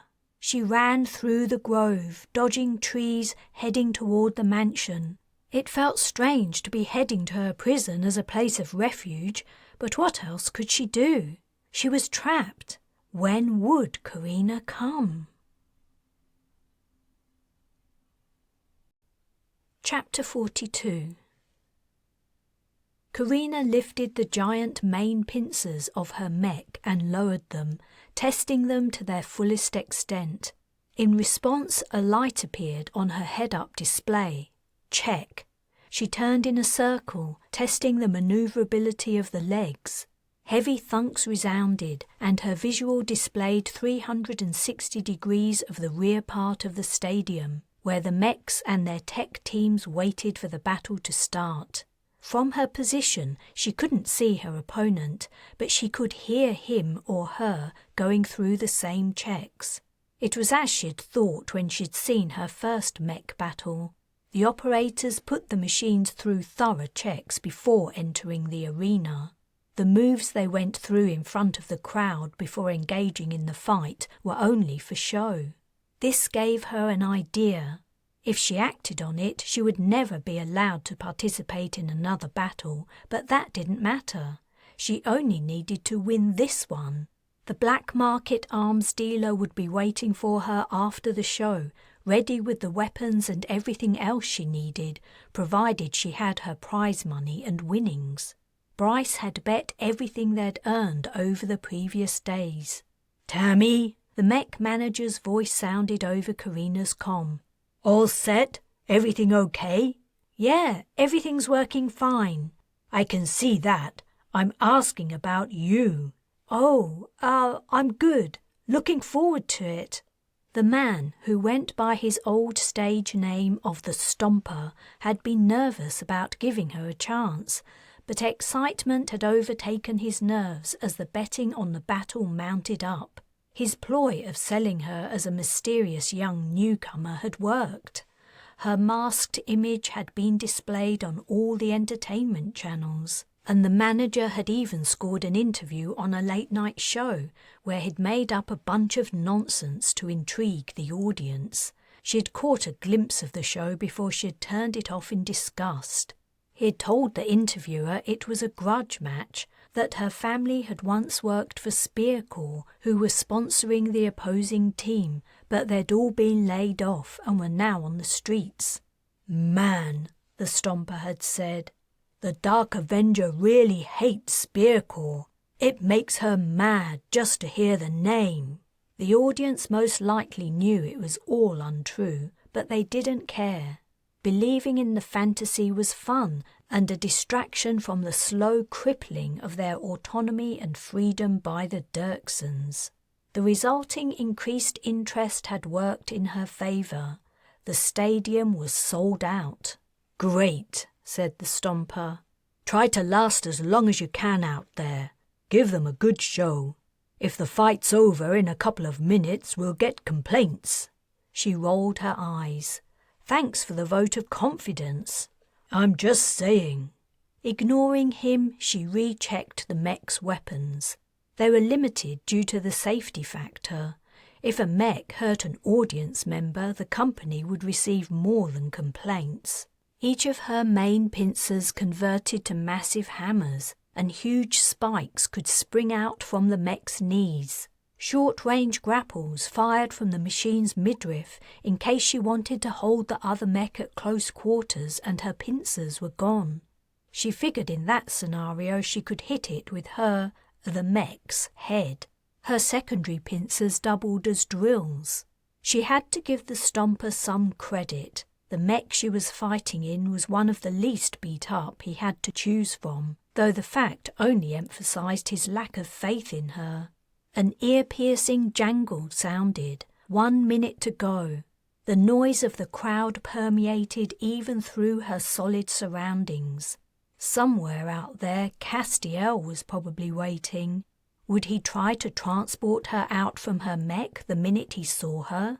It would be a difficult cast even for an experienced mage. She would barely be visible through the narrow slits in the control center, and Castiel would have to cast at some distance. Nevertheless, the possibility was her greatest danger. So, with great misgiving, she'd asked Bryce to bring the twins and Darius to the battle. Without their help, she would never be able to repulse Castiel's casts. She would be too busy fighting. Her siblings would have their work cut out for them tonight, and they would need to remain hidden from Castiel, though he would know they were here somewhere. "You're on in 10, the Stomper said. "Good luck, Tammy." "Thanks." She gripped the controls and focused. She had only one goal: win 5 fights. She had to trust her siblings to do their work, or she would find herself back on the Dirksen estate and Parthenia would remain captive. The gigantic doors in front of her split down the middle and swung inward. A roar went up. Her display blinked and darkened in response to the brilliant light shining from the pit. Across the stadium, she could see another set of doors opening and her opponent standing in shadow, light reflecting softly from dull metal. The other mech took a step, beginning its walk into the stadium. She waited. "Go in now," said the Stomper. She didn't reply. "Move, Tammy." The other mech was inside the pit and was beginning its performance of pretending to check its systems. "Tammy!" the Stomper yelled. "What the hell are you waiting for? Get in there!" Watching the mech, she waited a little longer. The noise of the crowd was rapidly fading, degenerating to confused babbles. The Stomper shouted, "If you don't move now, so help me I'll—" She ran through the doors. Ran was a strong word to describe the lumbering gait of the giant mech from a standing start, but she pushed the machine to its extreme speed. She had only one chance, and she had to get it right. The other mech didn't even notice her coming. She slammed into it, knocking it off its feet and into the doors, which had only just closed. The mech bounced against the wall, splintering the rock-hard surface, and slid to the ground. The crowd went crazy. Disregarding the ear-splitting howls and whoops, she let her momentum carry her over to the prone mech. The Stomper was bellowing something, but she ignored him too. After raising her pincers and simultaneously turning them into hammers, she brought them down with maximum force on the hip junctions of the opposing mech. They were the toughest parts, but she had the perfect shot. If she damaged them, the mech wouldn't be able to move and the fight would be over. But her opponent wasn't going to give up so easily. Projectiles on thick metal ropes shot out and pierced her mech's midriff. The pointed end of one protruded into her cab. A damage report appeared in her display. She sent her secondary pincers to sever the ropes while she struck again at her opponent's hips. Her plan seemed to be working. The mech was trying to stand, but its legs were moving oddly. The secondary pincers couldn't cut the ropes. They couldn't even make a dent. It didn't matter. She brought her hammers down for a third time. The shock of the impact jolted her. She also registered a blow to her legs. The other mech was attacking her with its pincers. She was convinced the third impact on the mech's hips had done the job. She backed up to move out of reach. She needed her mech to last her through 4 more battles. The ropes that attached her to the other mech held fast, however, and she found herself dragging it across the floor of the pit. Her mech systems complained about the additional weight. Another blow struck her legs. She didn't know what to do. She had no way to cut the ropes, but if she didn't move out of range of the other mech, hers would soon suffer a lot of damage. Why hadn't they called the fight? Her opponent was incapacitated. She'd clearly won. She backed up some more. This time the tension on the ropes tore them from their mooring on the opposing mech. The sudden release caused her to overbalance. Her machine tumbled down. The horn sounded. The fight was finally called. 4 more to go. Chapter 43. Parthenia hated the noise of the crowd, and she wasn't remotely interested in mech battles. 2 giant machines fighting each other wasn't a spectacle she relished. A sharp, pulsing headache was irritating her, but other than that, she was utterly bored. Castiel seemed to be finding something about her amusing. Every time he snuck a sidelong glance at her, he smirked. Her brother's enjoyment of her misery wasn't a new phenomenon by any means, but Parthenia suspected there was something else underlying his amusement. She refused to gratify him further by asking what he found funny, however, so she resigned herself to remaining in the dark. He probably had a nasty plan to execute later on. She only hoped it wasn't going to be aimed at poor Nala, who had suffered from his spite several times over the past few days.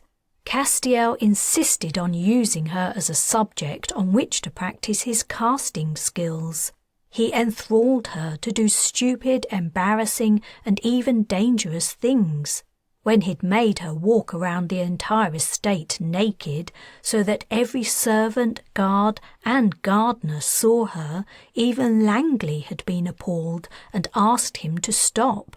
This had resulted in a standoff of a kind. Langley saw herself as the head of the household, with the final say on everything that happened beneath her roof. It wasn't an unreasonable claim, or at least to everyone except Castiel. Langley had gently admonished him and suggested that, if he had to use a living person for his experiments, to choose one of the servants and not his own sister. Castiel had been furious, though she suspected she was the only one who truly understood the depths of his anger.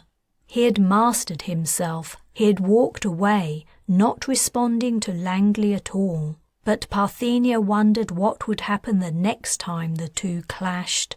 Langley Dirksens seemed to think that casting was similar to performing magic tricks. She didn't understand what an immoral mage could do. She had no idea, for example, of the split cast that had killed Father. Parthenia wondered if she should warn Langley, but she doubted the woman would listen.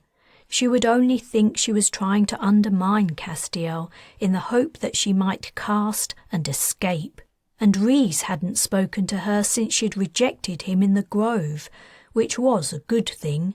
He'd shown his true colours when he was angry that she wouldn't kiss him. Parthenia realised he'd been manipulating her all along. It would be extremely convenient for the Dirksens to have a mage in the family. From the corner of her eye, she noticed Castiel sip from a bottle.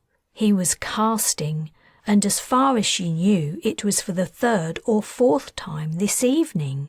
But why? She scanned the stadium. She couldn't see anything her brother might want to influence, unless he was only trying to affect the outcome of the battle. That was possible. Langley was betting furiously. A roar went up so loud Parthenia winced and covered her ears. Her head felt like it was going to burst. She wished she could have just a sip of elixir to cast heal on herself, but Castiel would never allow it. He would think she wanted it to transport herself far away, which of course she would. The battle below was over. The winning mech was leaving the pit and techs were entering from the other side to remove the loser. The crowd was quietening as people began to leave their seats and move around during the interval. "Well, well, well," Castiel said. "Our half-sister's quite the fighter, isn't she?" Through the pounding of her head, Parthenia took a moment to register what her brother had said. Even then, she didn't guess right away what he was referring to. "What do you mean?" "Carina, you idiot," Castiel sneered. "How dumb are you? I can't believe you haven't noticed her image displayed all over the stadium. She just won that battle." Her mouth fell open as she gazed up at the figure of a woman wearing a mask flashing on the display board. It was Carina. How had she missed it? "Of course," Castiel continued. "She's a pretty good mage too, though not as good as me. When she's under my control, I'll be sure to make use of all her talents." Parthenia shot a look at her brother. Did his statement mean what it seemed to imply? Castiel's expression was neutral and far-gazing, lost in dreams of power and control. Parthenia imagined what would be the outcome if her brother tried to force himself on Carina. If he were lucky, he might leave the encounter intact. She sniggered. Castiel heard. He spun to face her. "What's so funny?" he demanded. "You think you can get away with laughing at me? I'll... Langley placed a hand gently on his shoulder. She was sitting behind him. "It wouldn't be wise to do anything rash in front of all these people, Castiel. Please consider the Dirksen reputation." He shrugged her off and scowled. He leaned close to Parthenia and spoke into her ear. "That bitch might think she has a hold over me, but I'm only tolerating her until I find my feet. I'm going to rule the Dirksen clan, and after I've crushed the Shurers into dust, I'm going to rule this entire sector. People complain about the two clans, but they don't know the meaning of suffering. They won't know what's hit them when I'm in charge. They'll look back on these days like they were paradise. So you'd better watch out, Parthenia. You'd better not laugh at me again. I won't forget it. I'll make you pay, and there won't be anyone who can stop me." Castiel's words chilled her. Though she knew what her brother was capable of, hearing him state his intentions out loud was horrifying. And he could do it, she realized. He could do everything he wanted to because he was a mage. The second battle was about to start. The doors the mechs entered through were opening. Castiel took a swig of elixir. She gasped. That was what he was doing. He was trying to transport Carina out of her mech. Castiel closed his eyes. She wanted to do something, but what? If she knocked him to distract him, he would only ask Harmon to take her outside. She would have lost her chance. She had to do something effective and long-lasting. As she dithered, Castiel must have made his cast, for he opened his eyes and muttered something that she couldn't hear over the noise of the crowd. The mechs below had entered into battle. He stood up and searched the stadium with his gaze. Then he turned and spoke to Langley. Her eyebrows lifted in response to his comment. She beckoned Harmon and told him the news, and he in turn spoke into his comm. Though she loathed speaking to Castiel, Parthenia had a feeling that whatever it was he had realized, it was pertinent information. She shouted over the crowd, "What is it, Castiel? Has Carina left? Ha! No. You guessed I was trying to transport her? Well, you'll be delighted to hear our dear siblings are here somewhere. They've stupidly revealed themselves by attempting to repulse my casts. I thought I noticed something odd going on earlier. Now I'm convinced of it. So it looks as though I have all my little birds in one trap. Very convenient. He gave her a ghoulish smile. She turned from him in disgust. She hated the thought of being related to him. More than that, she hated how powerless she felt. She couldn't bear the thought of all her brothers and sisters being under his control, and his plans for the future sounded monstrous. But what could she do? She was just one person, and she couldn't even fight. Below her, the mechs were battling hard. Carina seemed to be winning, but Parthenia found it hard to tell. She wondered why her sister had decided to take part. It was very strange, especially since it had led to Castiel discovering her. And now it looked like the Dirksen thugs were roaming the crowds, looking for their siblings too. If Castiel succeeded in capturing their remaining family, they would be back to a life of servitude, possibly a worse one than they'd endured under father. Their mother had been there to protect them to an extent, but Castiel had no one to moderate his behaviour. Parthenia watched Carina fight, wishing she was as strong and brave as her sister. Castiel sipped from his elixir again and closed his eyes. He was entirely unafraid of her, she realized. He was comfortably certain she would sit next to him passively and do nothing to stop him. A mighty crash resounded below as the mechs collided. Then another crash sounded, though this one was more like thunder, and it came from outside the stadium. After a short, confused pause, the crowd returned to their shouts and chanting. Parthenia's heart was racing. The scenario of the future that was playing out in her mind terrified her. She couldn't let it happen. She just couldn't.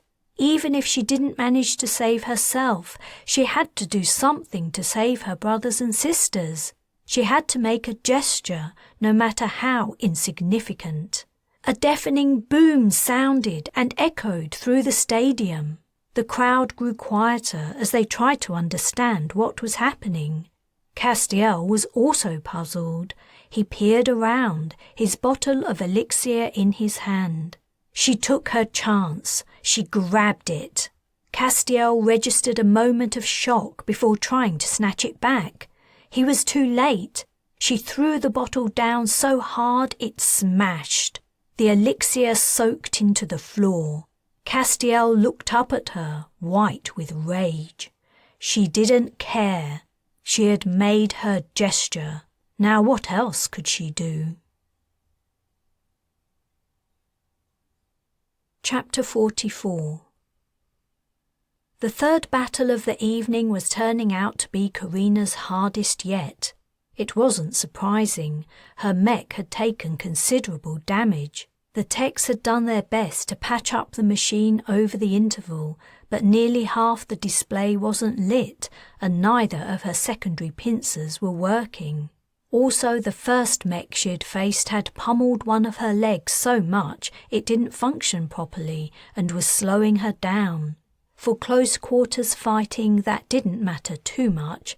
It wasn't like she could run away from her opponent, but Carina needed as much of her mech as possible to be working if she were to survive to the final round. One thing to be thankful for was that her mage siblings were doing a good job of deflecting Castiel's casts. Though she could hardly see any of the crowd, Carina knew her brother had to be here. She hoped her brothers and sisters would be able to keep up their efforts all night, and that Langley's thugs wouldn't find them. Bryce had assured her they would be hard to discover in the packed stadium, but that didn't stop her from worrying. A pincer grabbed her mech's head. Damn! She'd allowed herself to become distracted. Carina turned on the spot, twisting out of the grip, though the scraping and rending noises this caused were painful to her ears. Her remaining systems were still intact, so the damage was probably surface only. When fighting, it paid to vary your technique. Her current opponent would have watched her previous battles in order to attempt to predict what she might do. Carina had already used up her one chance at surprising the opposition by foregoing custom and launching straight into an attack, a move the Stomper had severely admonished her for. He'd said she'd nearly forfeited the match, except the officials couldn't find anything in the rule book to say she couldn't do it. In her second battle, she'd bypassed obvious moves again. She hadn't even attempted to hit her opponent. Instead, she'd run straight at him, chest to chest, grappled him and drilled into his knees with her transformed secondary pincers. That had been what had ruined the pincers, though it had won her the fight. This time she needed something new. While she was thinking, she smashed into her opponent. At the same time, a crash sounded outside that hadn't come from the collision. She was puzzled. She'd thought she'd heard loud noises in her previous fight, and they had to be exceptionally loud for her to hear them over everything else. She'd thought a massive thunderstorm was on its way, but the latest sound hadn't been thunder. A bang exploded above her. Carina felt the shockwave in her bones. Her head-up display flashed and disappeared. Her mech had received a colossal blow to the head. The system might reboot and kick in again, but for now she was working blind. In one way, it was frustrating. In another, it was liberating. She had learned the ropes of hand-to-hand fighting long ago. With her computer system out, her mech was just an extension of her. She peered through the slit and spotted the looming shadow of her opponent, who was gearing up for another strike. She spun away on her good leg, turned 360 degrees and flailed both her main pincers into her opponent's side. The other mech had missed her entirely when she moved and was raising itself again. The concussion vibrated through her cabin, but she hadn't managed to hit hard enough to knock down her opponent. She would have to resort to a tactic she'd been hoping to save for the final battle. It was a desperate measure that would result in more damage to her mech, but she couldn't think of anything else. She activated the circular saw in her mech's head. At least she hoped she activated it, because her display wasn't telling her. Then she heard a satisfying buzz over the screams of the crowd. The onlookers clearly knew what she intended and loved the spectacle. Carina drove into her opponent. She wouldn't be able to get a good swing at him this way, but she hoped to soar into his mech and mess up his system so badly he couldn't operate. The opposing mech controller had two options: try to get away or also activate his saw. The noise of buzzing and grinding redoubled. Her opponent had chosen the latter option, which was bad news, but hopefully worse news for the other mech. She had a few seconds head start. Now it was just a waiting game. She tried to pummel him as well, despite the constraints of the confined space. A whistling sound pierced the air, quickly followed by the roar of an explosion. The excited screams of the crowd turned to shrieks of horror.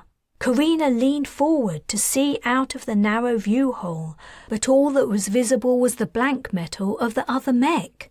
What was going on? The last thing she'd heard had sounded like, "We're being attacked!" It was the other mech operator shouting at her. Of course, that was the source of the other explosions. The Shurers had launched their takeover of Ostalon. A crackling fizz filled the stadium and light flared into her cabin. Wails and shouts were coming from the crowd. She could imagine the panic and rush to leave. She hoped Bryce and the kids weren't hurt and Bryce could get them all out safely. But what should she do?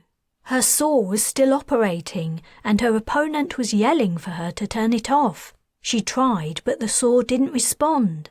"I can't," she called out. "My system's down. Nothing's working." The other mech moved away.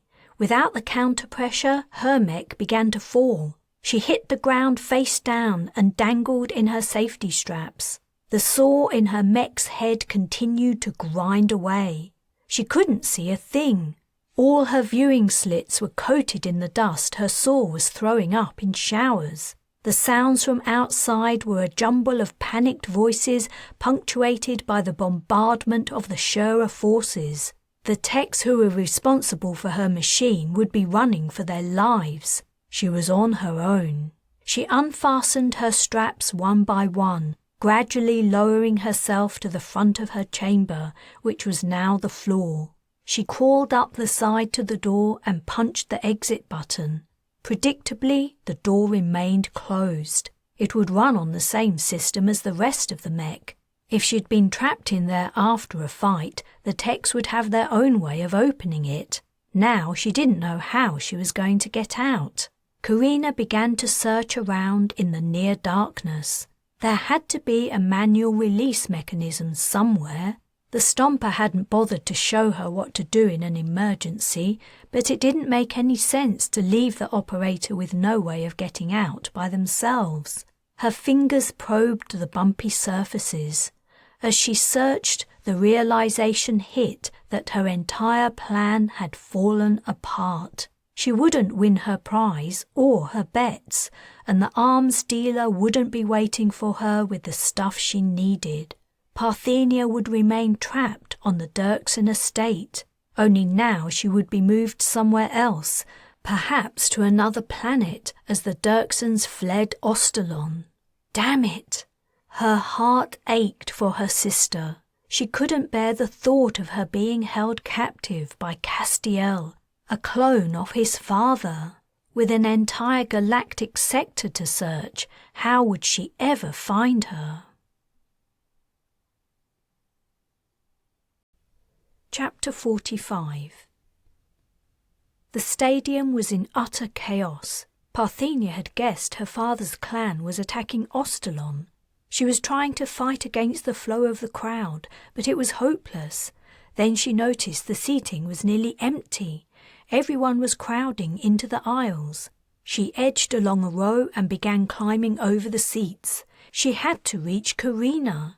Her sister's mech was down and disabled, and she was sure she hadn't seen her sister emerge from it. As she reached for a seat, her hand twinged with pain. She rubbed her knuckles, smiled, and continued on. All around her the people surged and pushed, heading in the opposite direction. Another hissing, crackling projectile arrived, impacting close by the stadium. Whoever was attacking, they were intent on destroying the city. She had to help Carina out and get her away. The stadium had already received a glancing blow, destroying part of an outer wall. It was only a matter of time before the place would be razed to rubble. Parthenia wished she could shout to her sister to reassure her that someone was coming, but she would never be heard over the noise. There was also the chance that one of Langley's guards might notice her and recapture her. She hoped they would be fleeing the stadium too, or helping Langley and Rees to safety. Perhaps they were carrying Castiel out with them. She smiled again. She had reached the lowest tier of seating at the very edge of the pit. Now she was here, however, she couldn't see any way down. The drop was too deep to jump. If she had elixir, she could transport in, but she had none.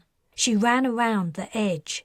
It was deserted except for jumbles of coats and other belongings left by the fleeing spectators. There had to be a way into the pit. Why couldn't she find it?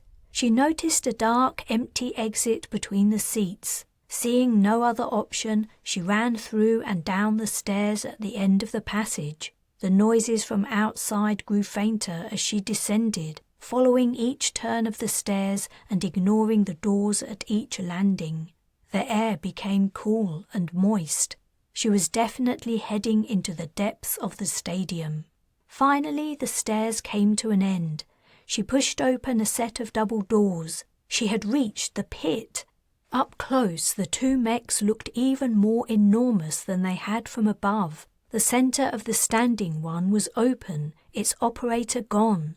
The prone mech, Carina's, was still working. The saw in its head was gouging a deep trough in the sand and throwing up a cloud of dust. She ran over to Carina's mech. She could barely make head or tail of the thing, but she guessed Carina had to be somewhere in its center. The dust was choking her.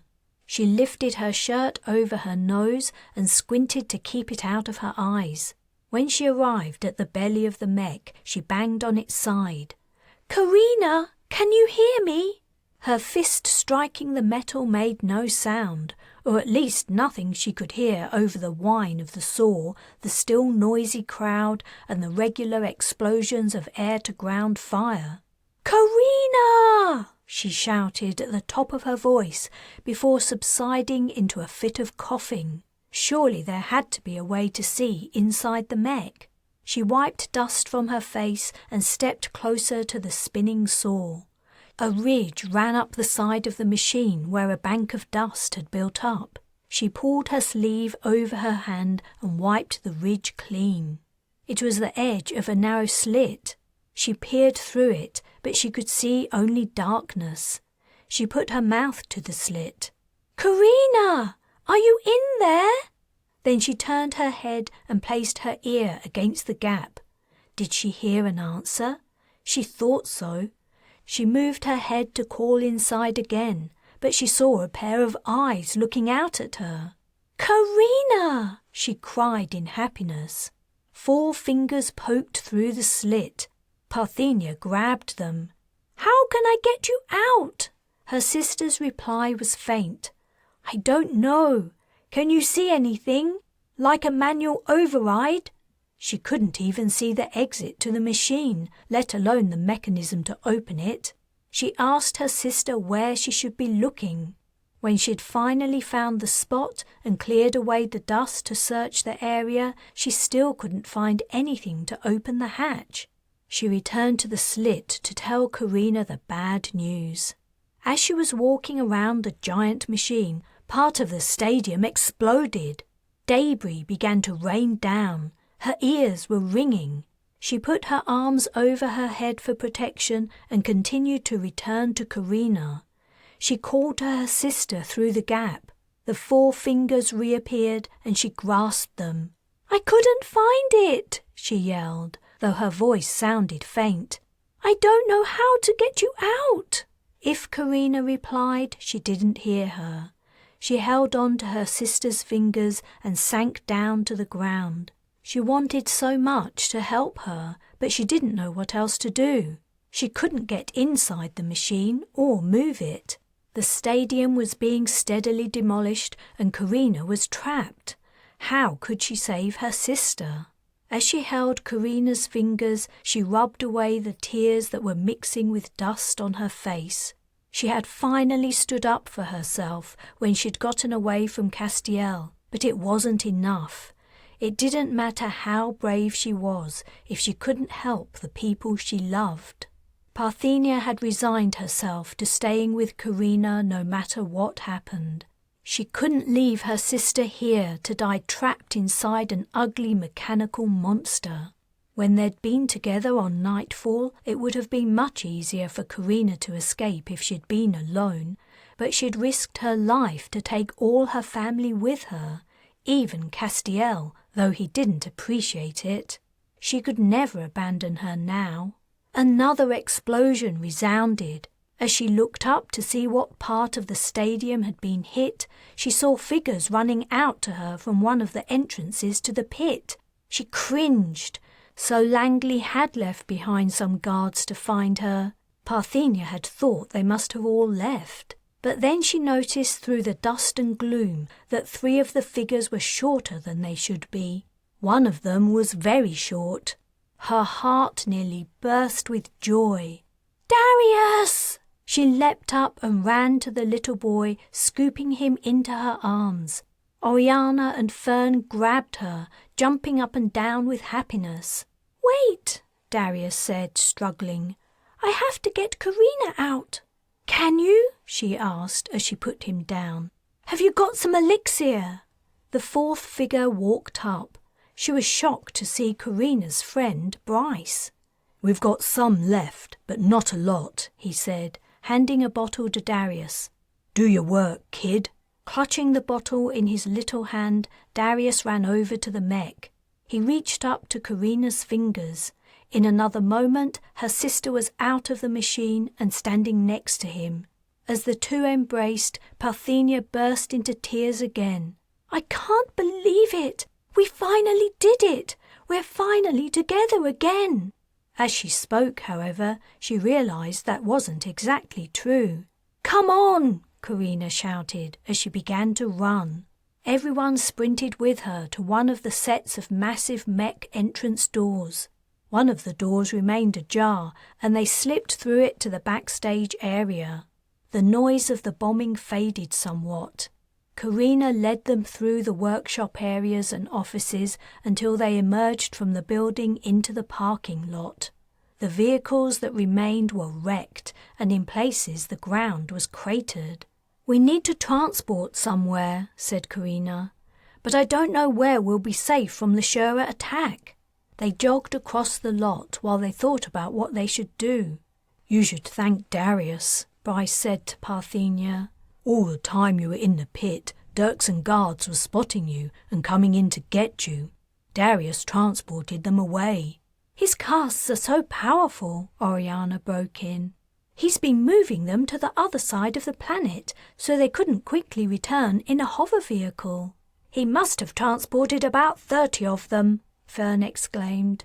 "I was worried that Castiel would cast you out of there when the bombardment started," Bryce said. She laughed. "Well, he wouldn't have been able to for a while. I knocked him out." "You did what?" Bryce asked. "I broke his elixir bottle and then I punched him, like this." She made a fist and swung forcefully into the air. "I really hurt my hand, but I don't care. It was fantastic. His eyes rolled back and he keeled over. He was out cold. And then, when I looked around, the bodyguard, Harmon, was gone, and everyone was distracted by the bombing. So I jumped over the edge of the box and into the crowd below." "But what about when Castiel comes around?" Oriana asked. "Won't he be able to locate you? He must have something you were in contact with." "I don't think so. I made a point of washing everything I wore or used every night, and I was careful to always clean out my hairbrush. He might think he has something he can use, but he doesn't." "I know," said Carina, spinning around. "We should go into the forest. The Shuras won't bother attacking that. They'll target inhabited areas and tactical sites." "But wait," said Parthenia. "We're forgetting about Nala. We have to get her, Carina. We can't leave her there with that monster." "You mean go back to Langley Dirksen's estate?" Carina looked troubled. "I feel sorry for Nala too. But do you really think she wants to leave Castiel? She seems to adore him." "Not anymore. Not since he learned to cast. He's been behaving terribly toward her. It reminds me of how Father used to treat Mother. I'm sure she hates him now. She's just too frightened to show it. We have to help her. Even if she isn't a mage, she's still one of us." "Parthenia," Carina said sadly, "I hear you, but it's too dangerous for any of us to go there. We would have to search to find her, and someone would be sure to spot us." "Not if we know exactly where she is," said Parthenia. She pulled out a handkerchief. "It's hers. She was using it the other day when she had a cold." "Oh, Carina wrinkled her nose and took the handkerchief, pinching it between her thumb and forefinger. "Okay, that could work. Let's transport to the forest first." Chapter 46. Carina appeared in a dark room. All she could hear was the sound of someone breathing, deeply and regularly, as if asleep. As her eyes became accustomed to the darkness, she realized with relief she was in the right place. She also realized that Castiel was an idiot. No one else was here except little Nala, fast asleep in bed. Her brother hadn't imagined anyone would bother to take her from him. He probably thought everyone else held her in the same low regard as he did. Langley's mansion didn't seem to have been attacked by the Shurras yet, which was odd. If her suspicion that the woman she'd spotted was one of their spies, the Shurras definitely knew exactly where the estate was and that a high-ranking Dirksen lived here. Well, it wasn't a puzzle she needed to figure out. She hoped to leave the Shurra-Dirksen struggle for power behind as soon as she could. The elixir was down to its last dregs. After she'd transported Nala and herself out, they would only have a little left. They would have to find a way to make some more, which might be challenging in a burnt forest. Never mind. Saving the little girl was absolutely worth it. In 2 steps she was beside her bed.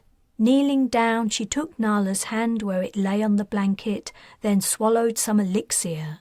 She cast. They appeared in the forest. Nala's eyes opened, and she sat bolt upright in surprise. "Yay! Carina's back!" Darius yelled. "She's got Nala!"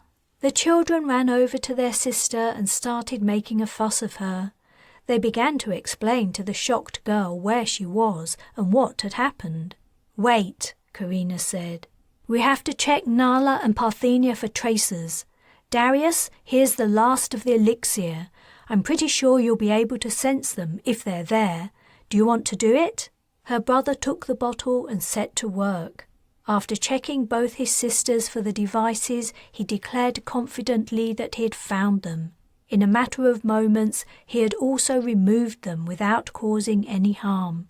Fern set off to scatter the tracers over a wide area before the family moved on. Relieved they were finally free of the Dirksens, Carina walked over to Bryce where he was leaning against the burned remains of a tree. He hugged her and wrapped his arms around her waist. She rested her head on his chest. She was exhausted. 3 mech fights had tired her out, and the emotional turmoil of the night's events had also drained her. "It's strange how things turn out, isn't it?" Bryce said. "This wasn't the plan, but you ended up getting Parthenia back anyway. And now you have another member of your family with you." "Yeah, I hope Parthenia's right about Nala no longer having any loyalty to Castiel. If she has, she could easily betray us." "I don't think she will. She's just a little girl." "Darius is just a little boy, yet he saved me and Parthenia tonight, according to what you say." "He did. He was amazing." Carina watched her youngest brother chatting with Nala, his head of thick tousled hair bobbing around and his arms making expansive gestures. So much mage power in such a little body. She wondered what he would be capable of when he grew up. "So what now?" Bryce asked. "We have to find a way to go off-planet. If the Shurra's attack is successful and they find Castiel, they'll be looking for us too. I want to get everyone as far from both the clans as I can." She was about to tell Bryce about her desire to find Earth when Parthenia walked up to them. "Thank you for rescuing Nala. You won't regret it. She's so happy to be away from him." "I'm glad she's away from him too," Carina said. "I hope she recovers from his maltreatment." "I think she will," said Parthenia. "We're all better since leaving the Shurras, even though things have been hard. But I wanted to ask you, what are we going to do now?" "I was wondering the same," said Bryce. "Because we have to do something to stop Castiel." Carina made a noise of disgust. "Is he really any of our business any longer? Let the Dirksens have him, or the Shurras, or whoever else wants him. But no one else can stop him but us. You should have heard what he was telling me tonight. He plans on taking over the Dirksens, and then the Shurras, and then whoever else may stand in his way until the entire sector is under his control." Can you imagine how things would be if a mage like Castiel were in charge? Carina wanted to disagree with her sister. She wanted nothing more to do with Castiel, but she knew exactly what Parthenia meant, and she knew her sister was right. A heaviness settled over her heart as she realized her work was not over. She couldn't take her sisters and brothers and escape to somewhere safe. She would have to find a way to defeat the son of an evil father. "Okay," she said, "I get it. We have to do something, but I don't know what. The truth is, I don't know what I'm dealing with in Castiel. I don't know why his mage abilities developed so late, the same as I don't know why Darius picks up on everyone's emotions and can throw 30 grown men and women halfway around a planet without breaking a sweat." "But I thought you knew all about mages," Parthenia said. "Not at all. My grandmother died when I was quite young. Though she might have told me a lot, I must have forgotten half of it. I don't even know how Ma and Dad managed to meet when mages are so isolated and secretive." "Oh, I know that. Mother told me she'd been married before and that she'd met her first husband at a festival, somewhere. I can't remember right now, but it'll come back to me if I think about it. She swore me to secrecy, of course, so Father wouldn't find out what I knew." "Really?" said Carina. It was a lead, if only a small one. "Weren't you saying there was some information about mages in that religion's holy book?" "Yes, though I had to read between the lines." "Well, that's a start, isn't it?" "I guess so." Parthenia returned to the group of children who were laughing and chatting as if they hadn't a care in the world. It was hard to believe what they'd each endured recently. If the boys and girls had been at home or in a park, no one could have guessed the trials they had been subjected to over the previous days. Yet they were under the stars in the remains of a forest fire, the sky flashing and booms pulsing from the Shura bombardment in the distance. They had no food or water or anywhere to sleep, and they had a challenging time ahead, striving to prevent their malevolent brother from achieving his bid for ultimate power. Carina hoped with all her heart that whatever happened, her little family would come out the other side unscathed. The end. This has been Dark Mage Rises, Mage Saga Book 2, written and narrated by J.J. Green. The next book in the Mage Saga series is Wildfire and Steel, Mage Saga Book 3. For more J.J. Green books, visit jjgreenauthor.com.